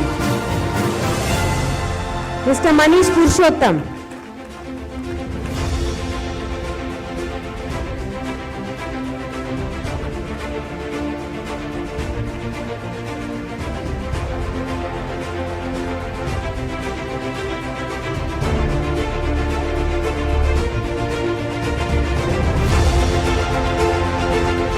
Next we have Mr. Pramod Abhiman Patil.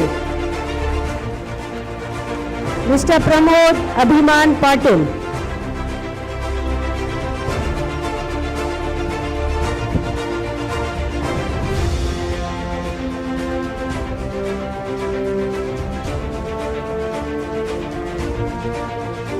Can we have a big round of applause to the Regional Young CSSD Leadership Award?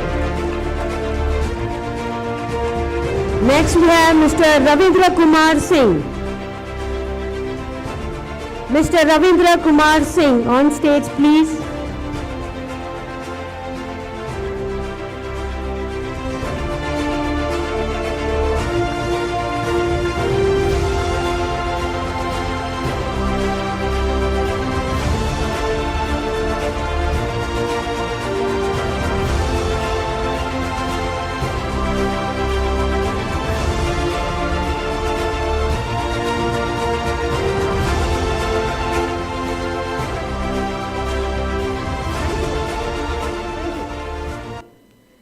So can we have the video of AMTZ to be played, please?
कभी न डर उड़ा के दुश्मनों का sir जो शेवतन बनाए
खुदा तेरी सुनता रहे, जो सामने तेरे खड़े तो खाक में मिलाए जा। हिम्मत तेरी बढ़ती रहे, खुदा तेरी सुनता रहे, जो सामने तेरे खड़े तो खाक में मिलाए जा। बढ़ाए जा, खुशी के गीत गाए जा, ये जिंदगी है कौम की, तू कौम पे लुटाए जा। बढ़ाए जा, खुशी के गीत गाए जा, ये जिंदगी है कौम की, तू कौम पे लुटाए जा।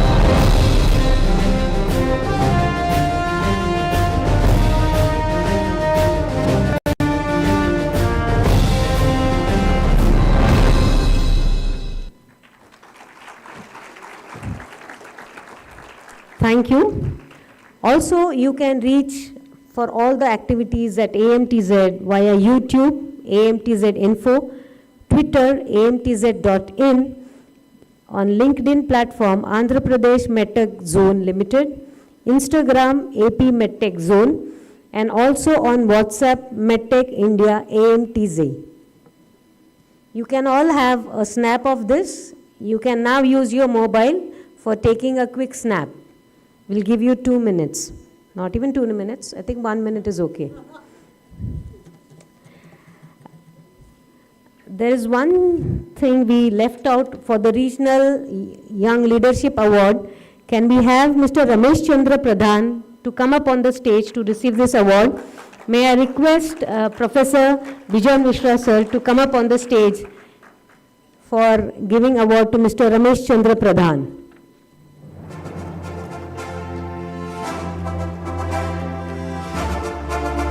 Mr. Ramesh has done a lot of work in Orissa, and we have people of over 40 plus coming from Orissa. So can we have a round of applause, Team Orissa?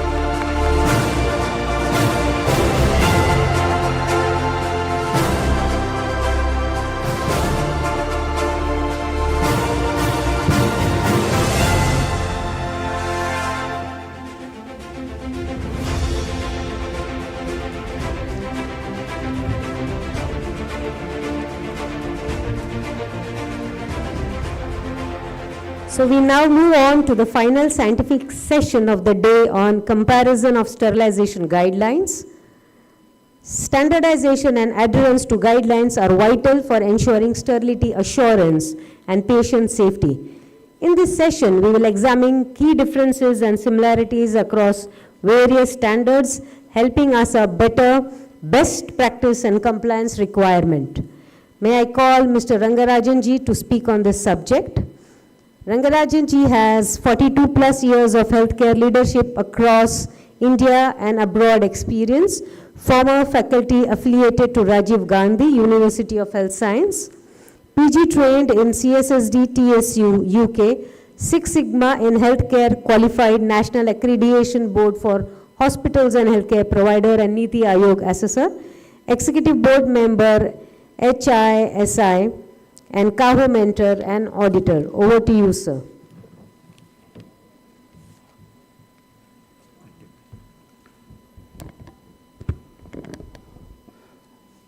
Thank you, all of you.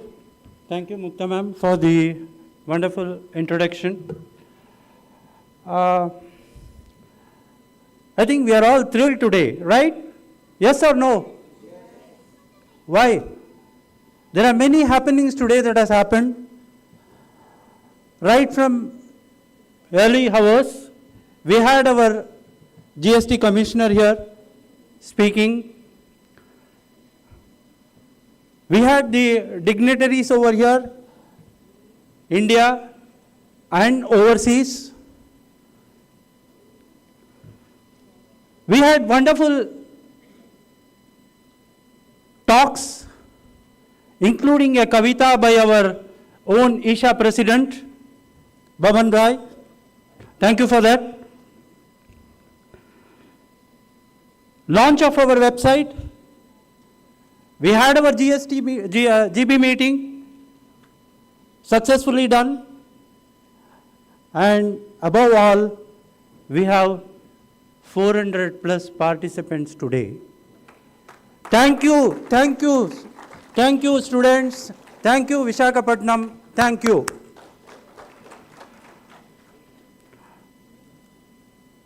I will not take much time. I would like to give you an insight into comparison of sterilization guidelines. I would like to just touch upon, there are a lot of synonyms, ISHA, AMTZ, AST, what is all about? Many of you should know about it. ISHA is an association of CSSD professionals pan India. Goal is improving the quality of CSSD services across India, which contributes to patient safety initiatives in hospitals to reduce hospital-acquired infection. ISHA is Indian Sterilization Healthcare Association. AMTZ is a medtech park with more than 150 medical equipment manufacturing companies under the able guidance of our own visionary MD and CEO Dr. Jitendra Sharma ji, Chief of our AMTZ, Andhra Pradesh MedTech Zone. AST, Dr. Jitendra Sharma graciously offered us the platform to start AST, Academy for Sterilization Technology, in its own campus. A big hand of applause for it. Thank you. Thus, AST began its journey 19th August 2025. The senior members of AST prepared a structured guidelines book for conducting the much awaited courses in sterilization sciences. The first batch of online courses began on 30th October 2025. To make this course of exceptional quality and standard, a litmus test of the guidelines book, and to do a SWOT analysis was undertaken, and the study follows. A sneak peek, I borrowed the word from you, a sneak peek into the study that was done. A total of 681 articles were identified by the search strategy of different databases like PubMed, Google Scholar, and Cochrane out, of which 482 articles were removed based on duplicates, 199 articles were screened, the full text of 15 articles were screened, of which 5 articles were included in this review. Step 1, summarize AST guidelines based on scope, strength, and recommendations. Step 2, compare AST with national and international standards. Step 3, identify overlaps, gaps, and unique contributions. Step 4, need to be better focused than previous guidelines. Step 5, discuss implications for government policy and healthcare systems. Step 6, provide evidence-informed recommendations. You can yourself go through the comparison of the guidelines, which was taken from India, MOHFW, that is Ministry of Health, Family Welfare, China,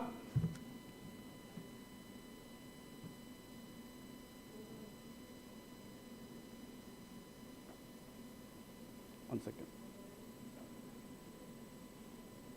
the previous one.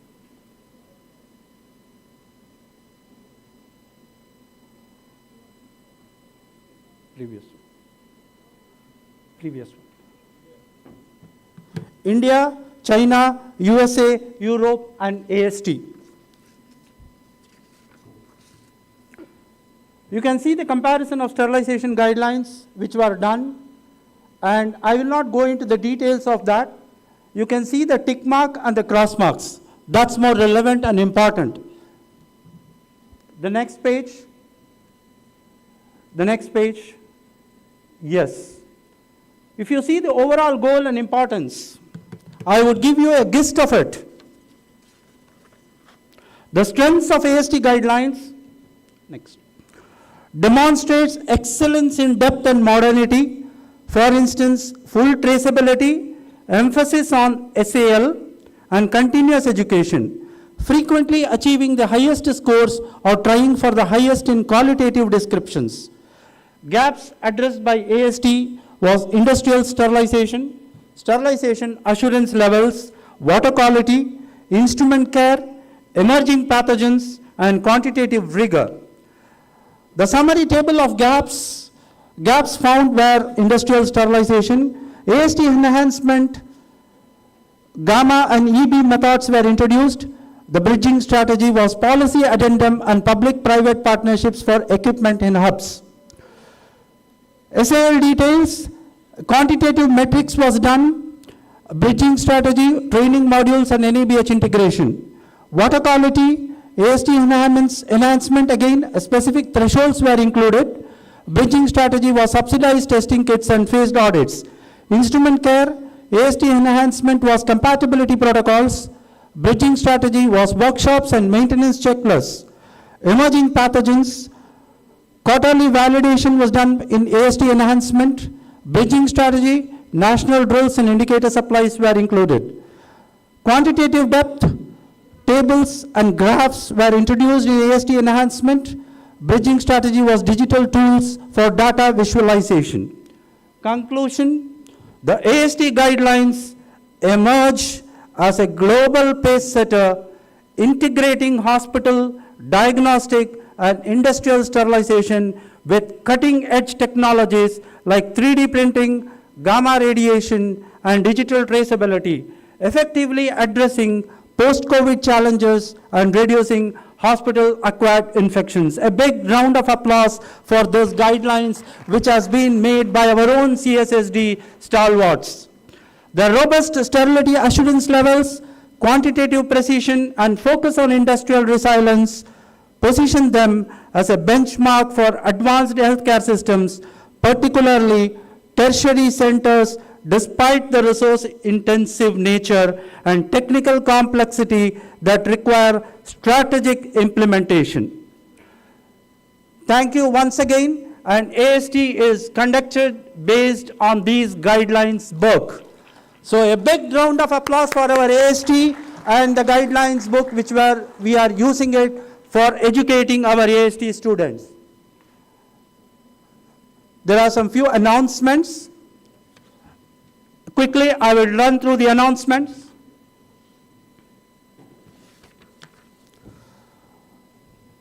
We conduct 2 courses. One is Diploma in CSSD Techniques, which is 1 year. The other one is PG Executive Course in CSSD Techniques, which is 6 months, which is online. We are happy and glad that we are going to celebrate 14th July as AST Foundation Day. That was the day when AST was formally started. We started the course on 19th August. AST was launched on 14th July.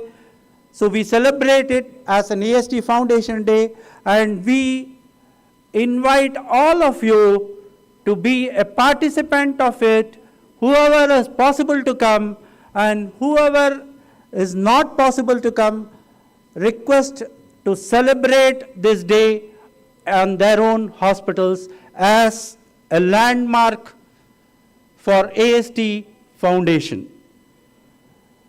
Secondly, we are assuring a job guarantee for the students who are going to perform their courses under AST.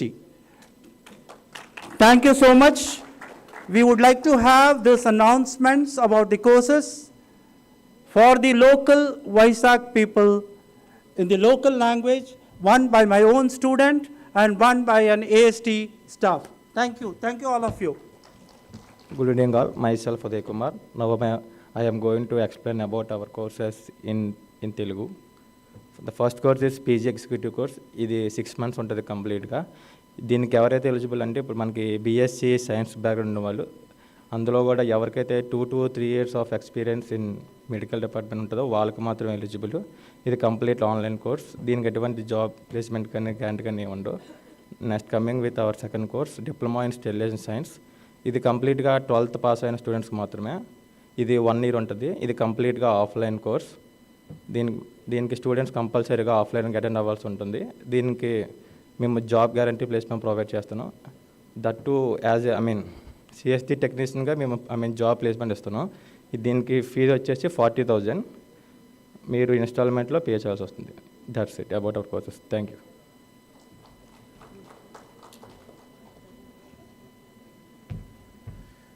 Thank you, Mr. Rangarajan ji, to speak on this subject.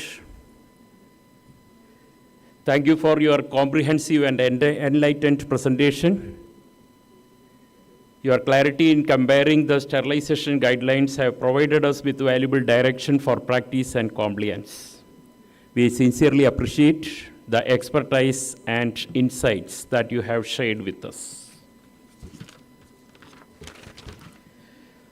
We now move to a panel discussion.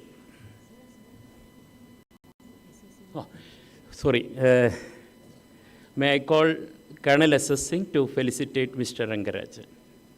Okay.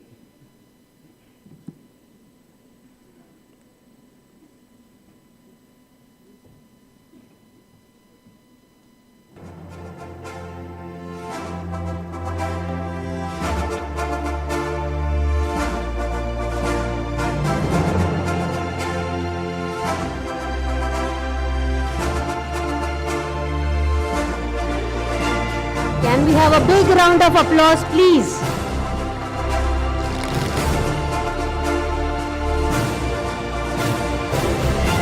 There is a quick information to all the delegates who have assembled here.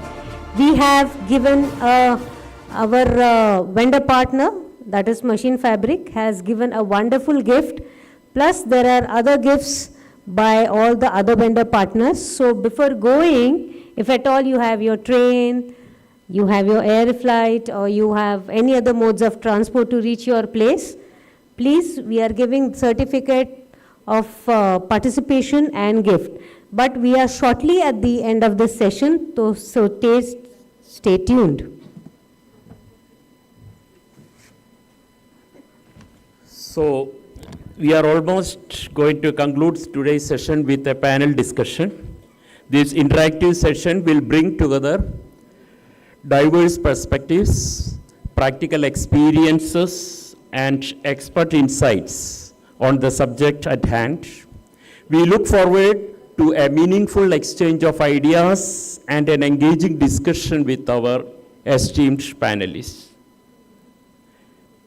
May I now request all our esteemed panelists to kindly come forward and take their seats. We warmly welcome you and look forward to an engaging and insightful discussion. We sincerely thank all our esteemed panelists for sharing their valuable. Please come to the stage. Our panelists are Mrs. Mukta Kuyere,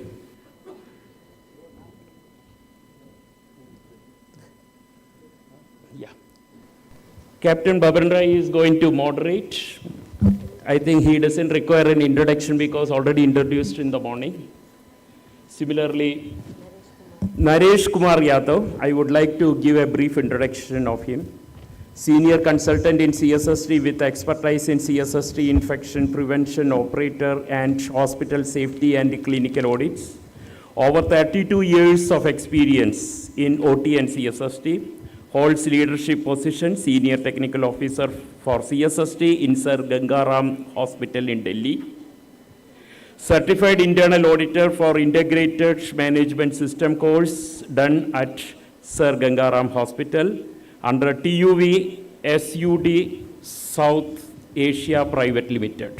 Graduate in physiotherapy, BPT from Allahabad University in UP. Postgraduate in physiotherapy, MPT, from NIMS University in Rajasthan. MBA in Healthcare Services from Sikkim Manipal University. Member of Quality Council of India. Member of Indian Association of Physiotherapy. Member of Indian Association of Chartered Physiotherapy. Participate in the clinical audit workshop of NABH course. Certified CSSD auditor for CAHO.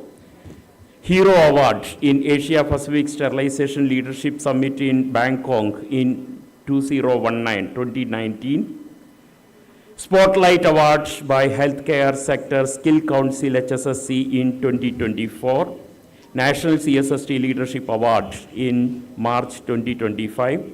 Hall of Fame the Game Changer Award in July 2025, conducts training sessions and seminars for CSSD, OT, and infection control. I also would like to introduce Mukta. We are hearing from her since morning, so probably few of you may not be knowing about her. Mrs. Mukta Kuyare is working as a manager paramedical services and project coordinator at Bhaktivedanta Hospital and Research Center in Mumbai. She is a certified CAHO, ACE and EndoSafe accessor. She is our ISHA Secretary of Western India, executive member of HSSA. She has over 20 years of experience in the field of CSSD and is a member of Board of Studies in Microbiology. She was an ex-member in the Ethics Committee at BYL Nair Medical College, Mumbai, and completed a course of internal surveyor by Sitzer Faircap. Am I right? You're right. Yeah. She has 4 scientific papers, publications in national and international journals to her credit, and presented the same at national and international conferences, Nagasaki, Japan, and Geneva, Switzerland. Mr. Rangarajan is also there in the panel. He was also introduced a little before, so I am not doing it again. Okay, so let us have the discussion. Invite our moderator, Captain Baban Rai, to take the dais. Thank you, Murliji, for introducing all of us. So today I have the privilege to moderating the panel discussion on the topic Role of Academy for Sterilization Technologies in Advancing Sterilization Best Practices. As we know, sterilization is not a technical task merely. It is a structured scientific responsibility, and the role of formal education plays very critical role in ensuring that best practices are not merely discussed, that should be not merely defined, discussed, that should be consistently implemented. And with the establishment of Academy for Sterilization Technologies, we now have a dedicated institution focusing on education, training, capacity building, and professional development. So today we now have very experienced group of panelists, and each of whom have contributed in strengthening sterilization standards and OT operations. So let us explore how ST can be helpful in transforming sterilization sciences in our country across the healthcare. So my first question goes to Rangarajan ji. As you are having very vast experience and have been an AVH editor also, so you have been visited more than 100 hospitals. So we want to, can you make us aware, what are the common gaps you have observed during, in the sterilization best practices during your full tenure? Yeah. Thank you, Babanji, for that question. The most common gaps that happen are not due to the failure of people or people don't want to do it. It is lack of knowledge, lack of practice. They have not been trained. They think what I am doing is right and continue to do it. There are some system gaps between the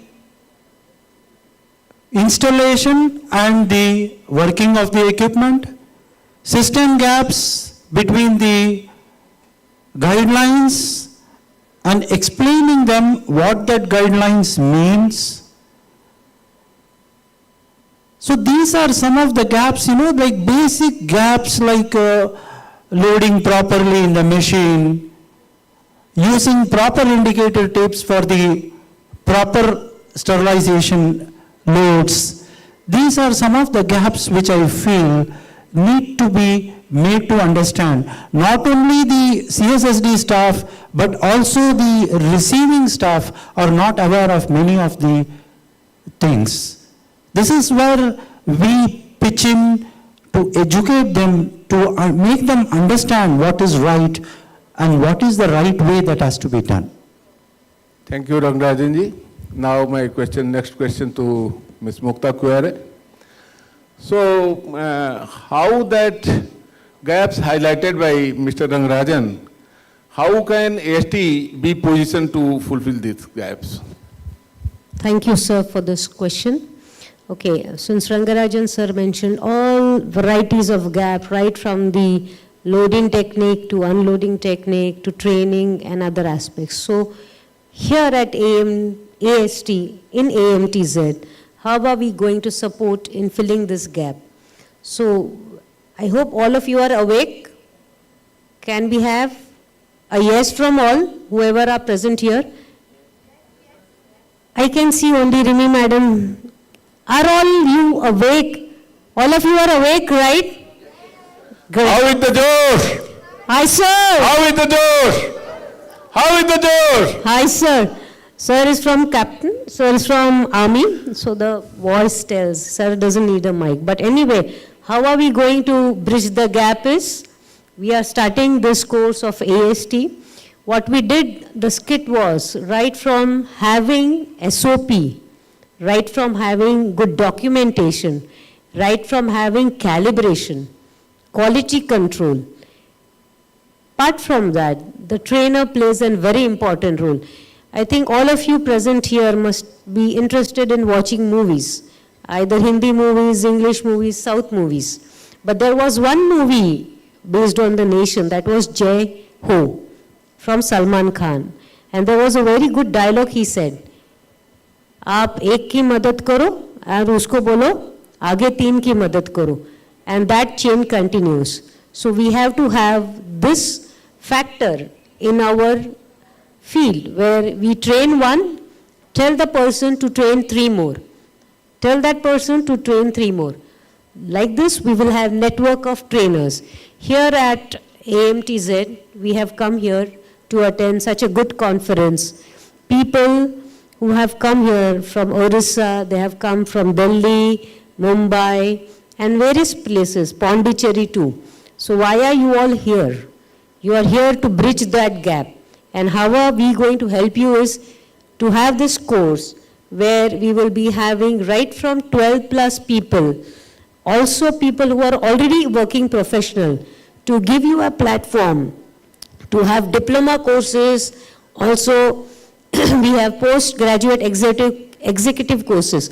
So right from morning till end, we are stressing the importance of these courses.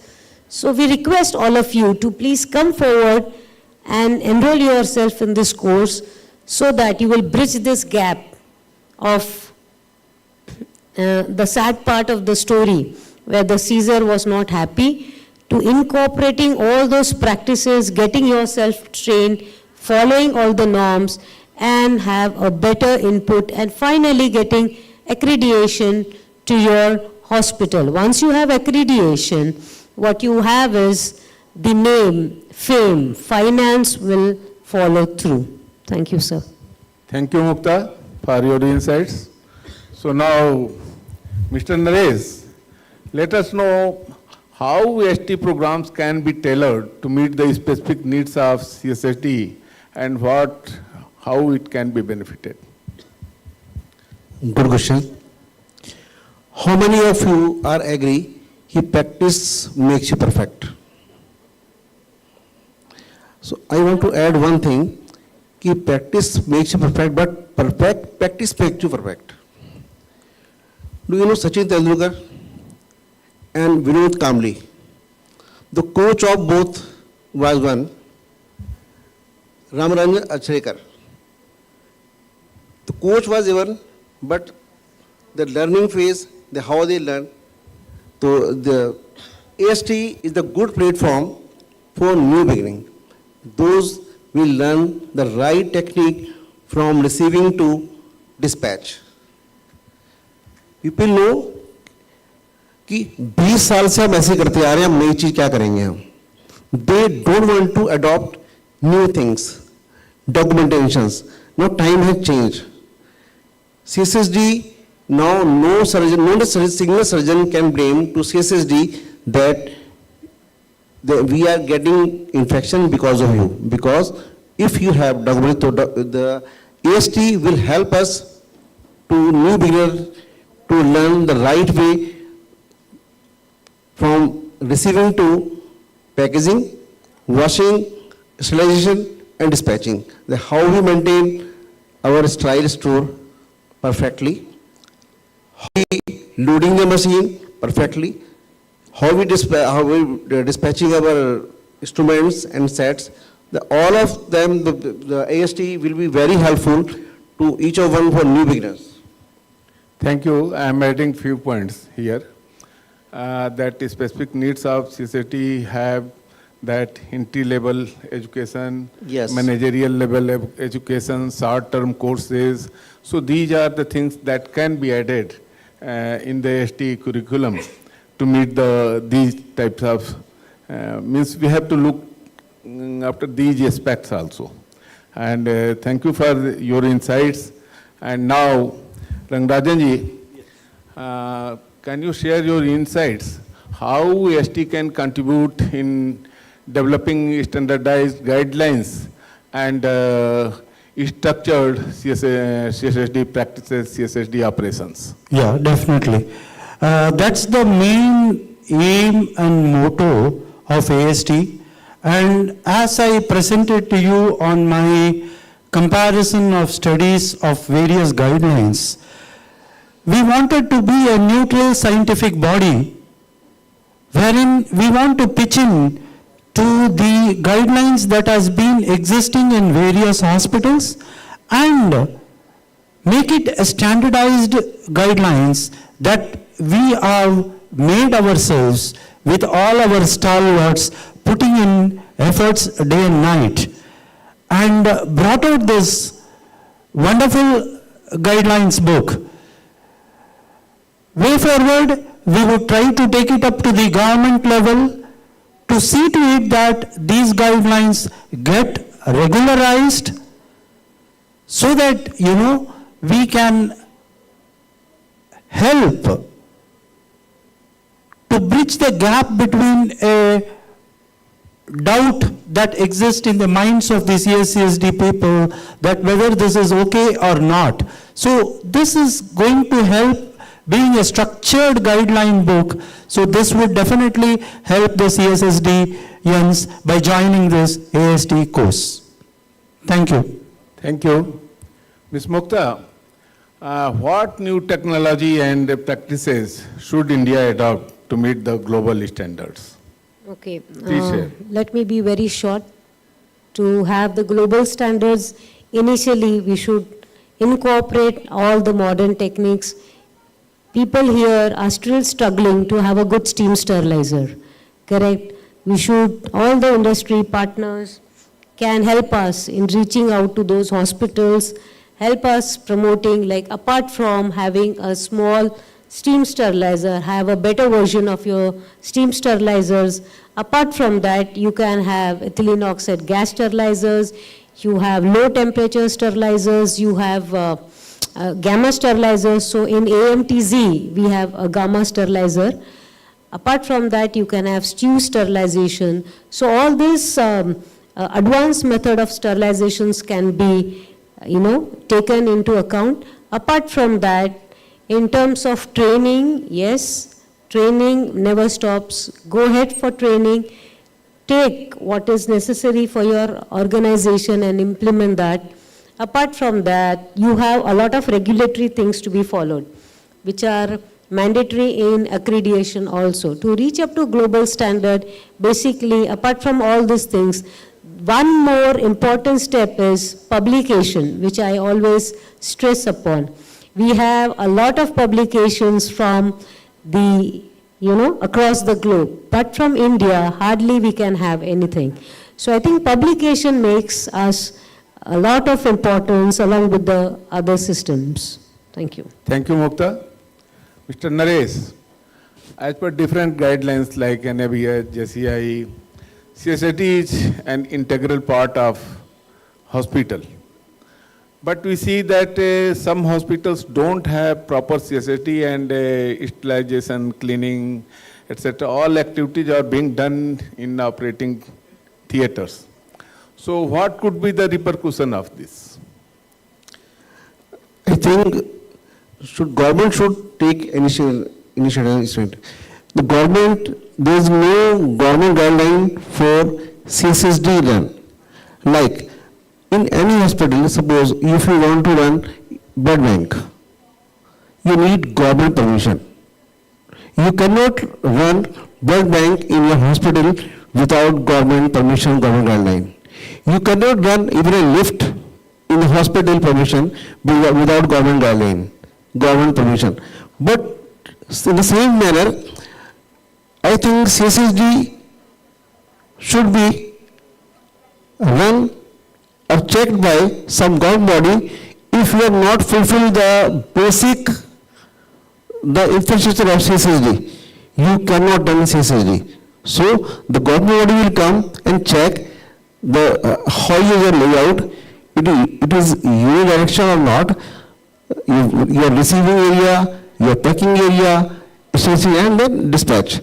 If they found this area is perfect, as per the norms, as per the guideline, only then you can run CSSD. Otherwise, government should not allow you to run CSSD. Only then we can come up. Thank you, Naresh, for you have very highlighted very important point, that is of infrastructure deficiency. Thank you, sir. But one more stronger point for this, I think so, that OT nurses, OT technicians are work on the living patients. So they are trained for how to deal with the living tissues and what to do, and we are trained. So there is a training difference between the two. We are work on the inanimate object, how they are cleaned, and the same thing cannot be applied to the OT. And so, as per me, they are not adequately trained for this. And I think so. You are right, sir. I think every CSSD technician must go for 3 months of training of OT training. Then he can realize the actual problem of the OT. In the same manner, the OT staff must get some CSSD basic knowledge, then they can understand your problem. So both can they work together without any fighting.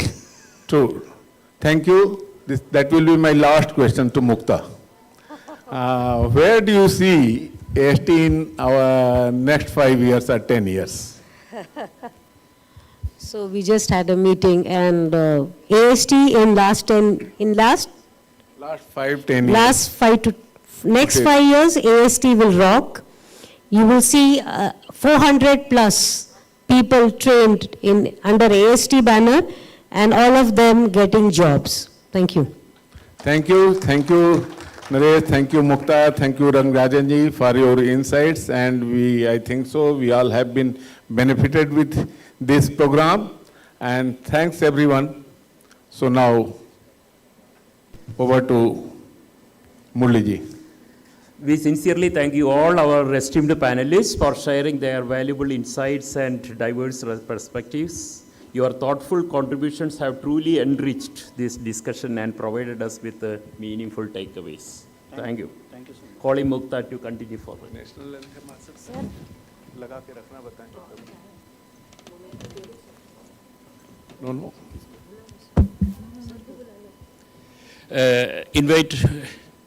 Request Baban Rai sir to remain on the dais to give away the mementos to all the panelists.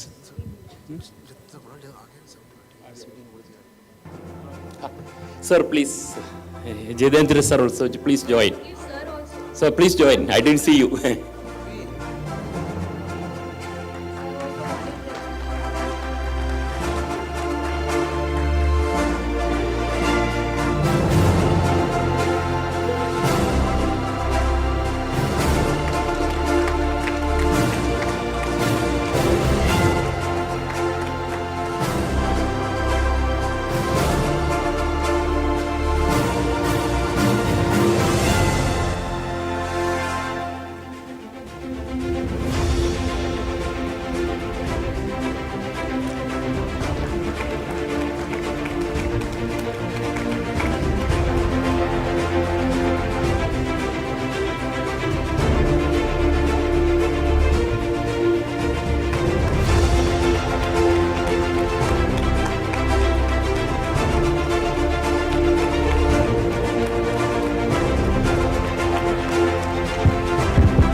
Thank you, sir, to fill in that gap for us. We now invite your attention to a special video presentation, a 360-degree virtual tour of CSSD. This immersive experience will offer a comprehensive glimpse into the workflow, infrastructure, zoning, and best practices that define an efficient and compliant sterile processing department. Kindly sit back and enjoy this visual journey through excellence in CSSD operations. Can we have the video, please?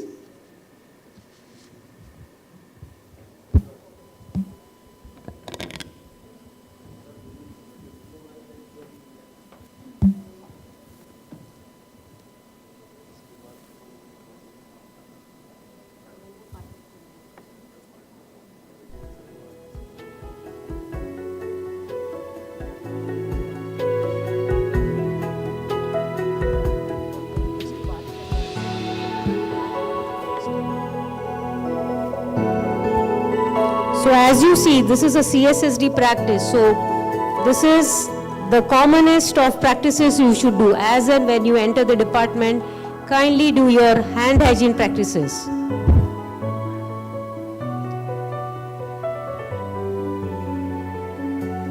These are the 6 steps of hand hygiene for all the infection prevention practices. Once you enter into the department, make sure you wear your PPE. That is cap, mask, and change your footwear.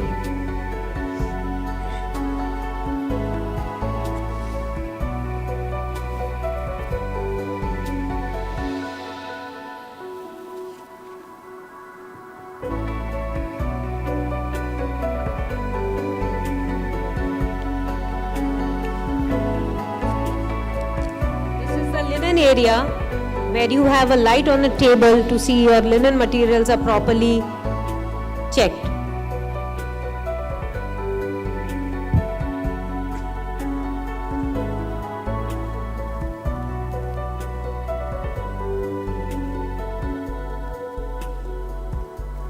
So the main important thing when you enter your disinfection area is you wear your PPE properly.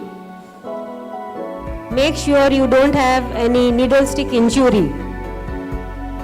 Again, the person is doing the 6 steps of hand hygiene.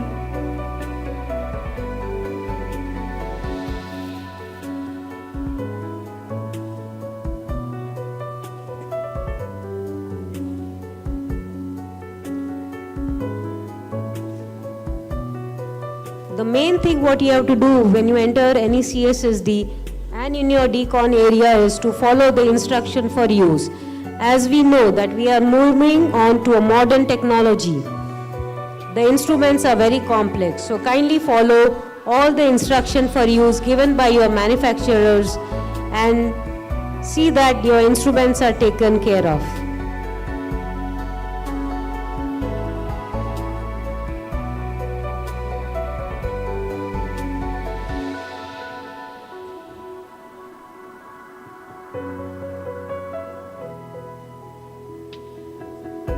As we have seen throughout the day, people were talking about collaborations, not to have any blame game.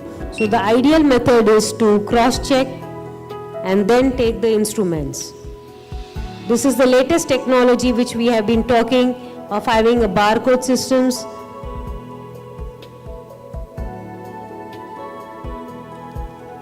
Wearing a PPE and cleaning your instruments.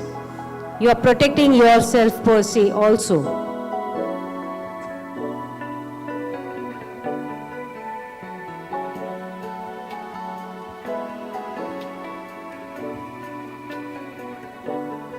So these are practiced by the OT people, OT nurses, OT technicians, to see that their friends in CSSD don't suffer from any infections.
So what we are showing you is not a video, it is the actual practice which you must do.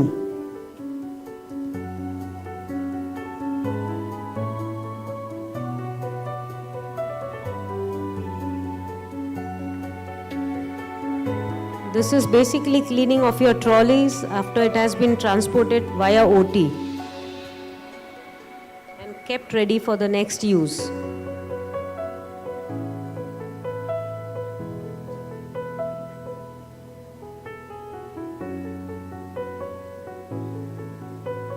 Isn't the instruments looking very beautiful, clean? So what we ensure to all the surgeons is whatever product we are giving it to you is very safe.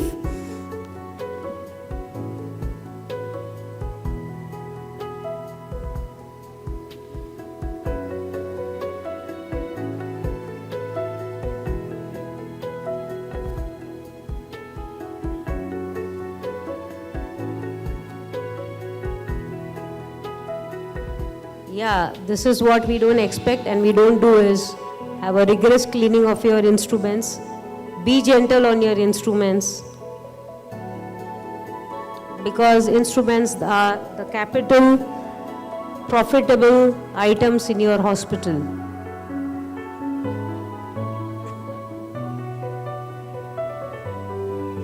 By the way, we do follow all these practices at our organization.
So in CSSD, what we do is we validate our equipments also, along with the instruments.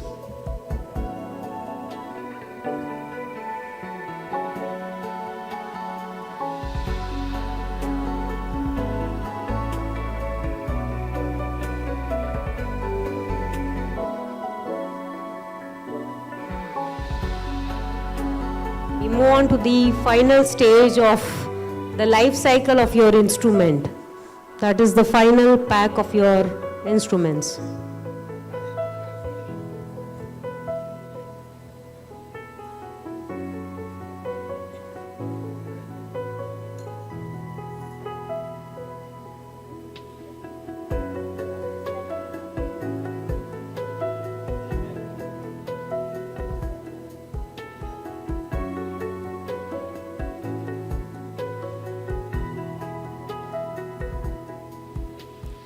This, as you can see, it is like going into a temple.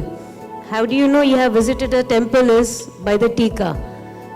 So for our CSSD, if you have this indicator in your set, it means that the set has undergone sterilization.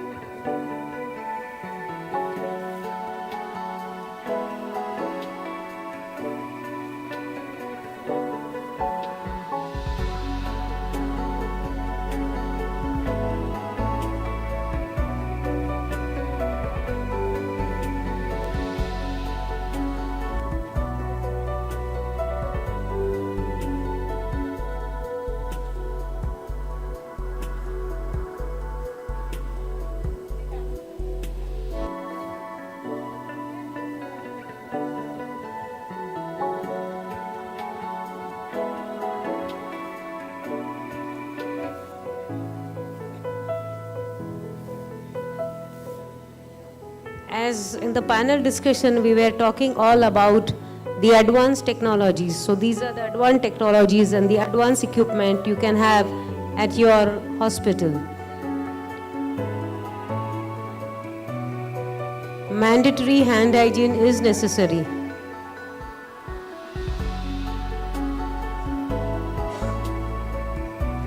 This is first in, first out FIFO method, which we always practice at our CSSD level.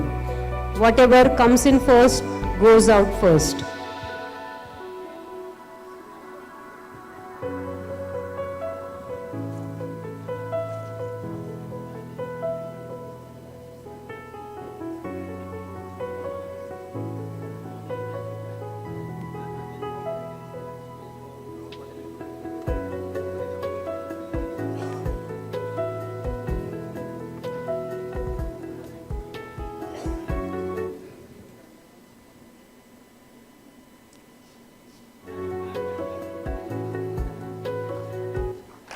Thank you.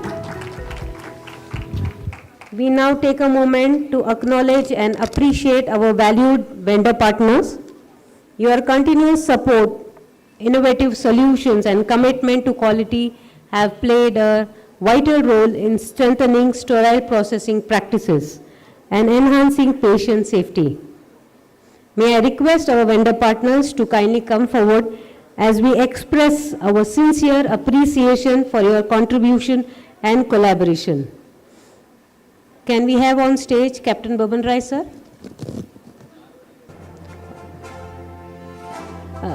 Can we have, sir, you on stage? And Murli, sir, can we have you on stage? We invite our gold partner, Sterile India Private Limited. We can have Prashant and Rahul, both of you, please come. Sir, please, sir, please. Team from Sterile India Private Limited, our gold partner. Can we have a big round of applause?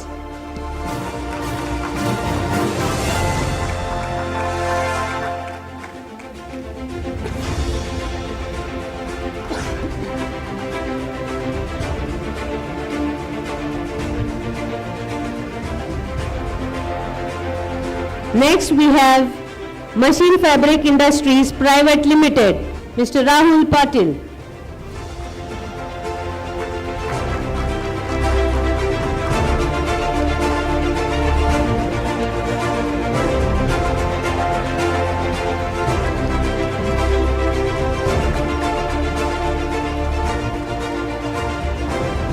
Our silver partner, Pharma Lab India Private Limited, Milind.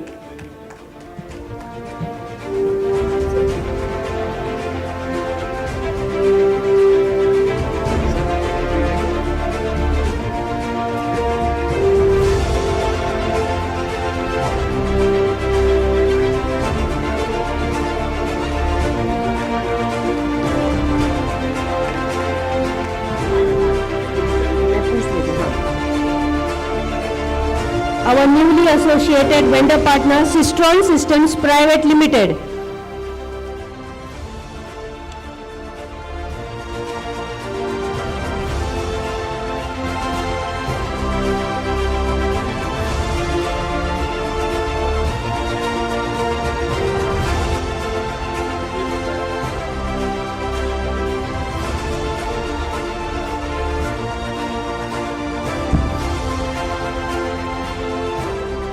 The Special Appreciation Award is presented in recognition of the invaluable contribution and dedicated support extended towards success of ISHACON 2026 conference.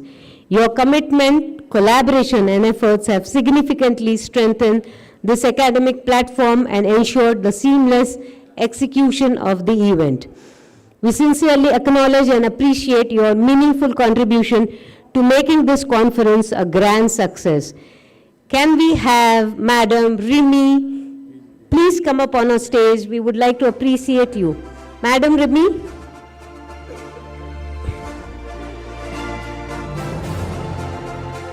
And then in the meantime, can we have Shubhanki on stage? Shubhanki. Come. We'll call Rimi madam. Please come.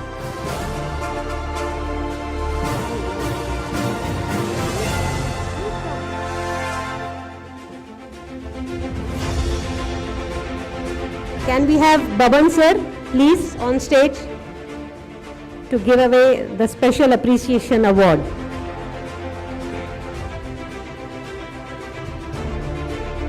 So Shubhanki's request is to have Rimi madam first. Come on. गुरु शिष्य परंपरा निभाएंगे हम.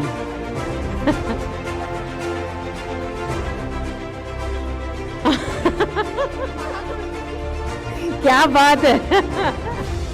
So we have Rimi madam. So without her support, we would not do anything.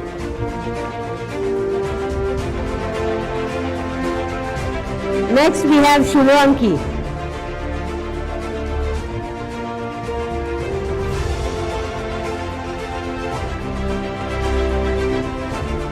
Then can we have Sai Yudir on stage, please? All our PPTs, all our PPTs, all our IT efforts, transport, everything was handled by Sai Yudir.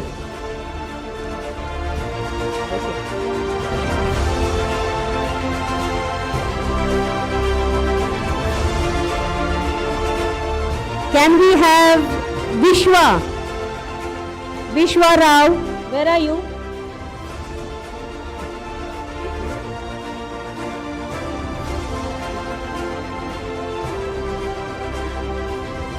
Can we have Rishi and Yashashvi on stage, please?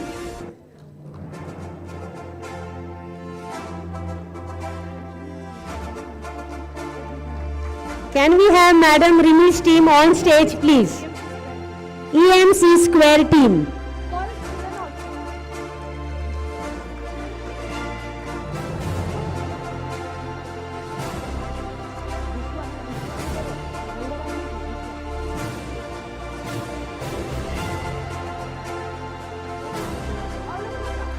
Can we have Barnali, please?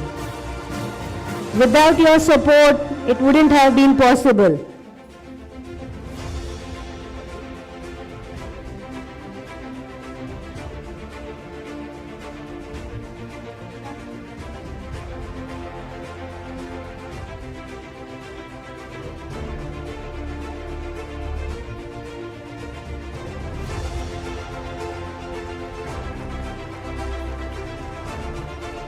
It's my request, can we have a group picture, sir, with EMC Square team?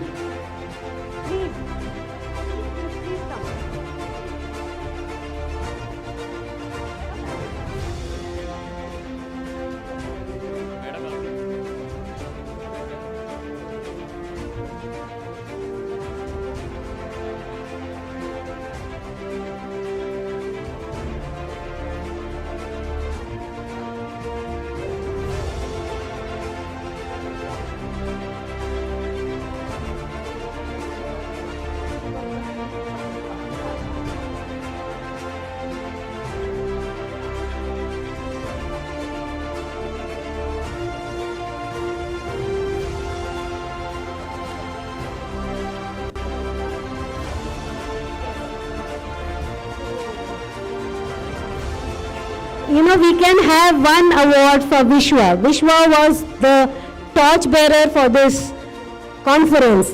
All these registrations of 375 plus was with the coordinated effort of Vishwa and Mr. Rangarajan ji. So can we have a big round of applause?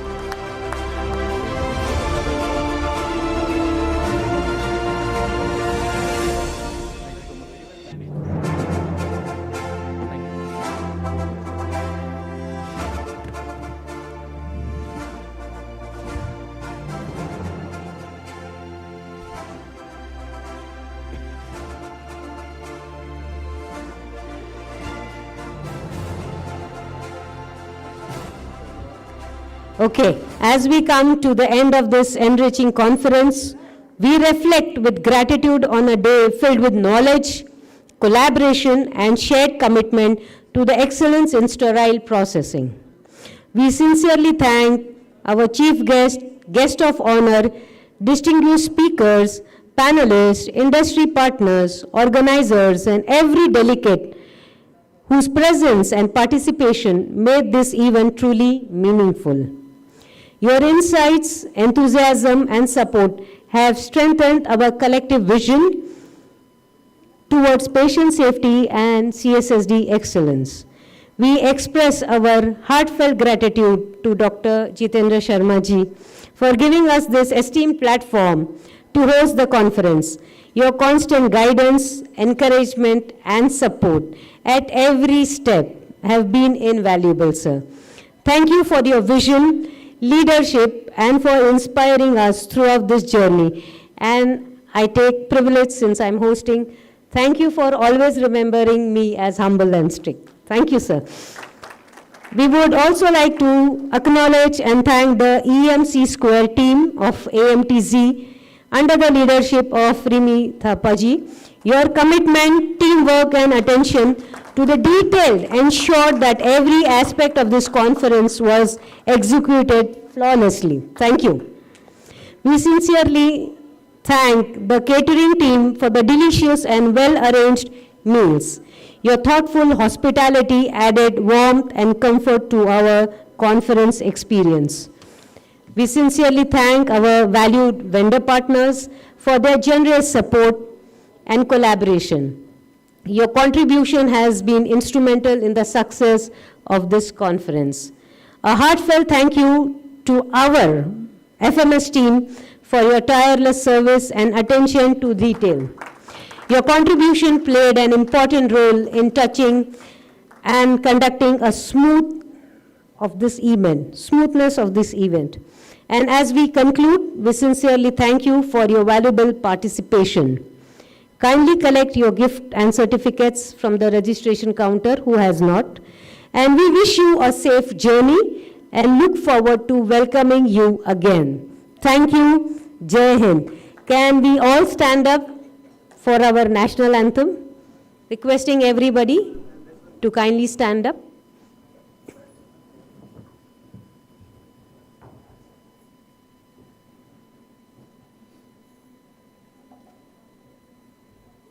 जनगण मन अधिनायक जय हे भारत भाग्य विधाता पंजाब सिंध गुजरात मराठा द्राविड उत्कल बंगा विंध्य हिमाचल यमुना गंगा उच्चल जलधि तरंगा तव शुभ नामे जागे तव शुभ आशीष मांगे गाहे तव जय गाथा जन गण मंगलदायक जय हे भारत भाग्य विधाता जय हे जय हे जय हे जय जय जय जय हे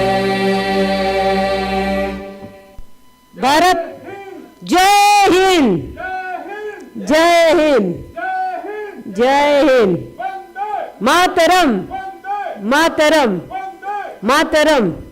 He is true an army person. Salute to you, sir. Thank you. Yeah, snacks are outside, so please feel yourself free and have a sumptuous snacks. Thank you.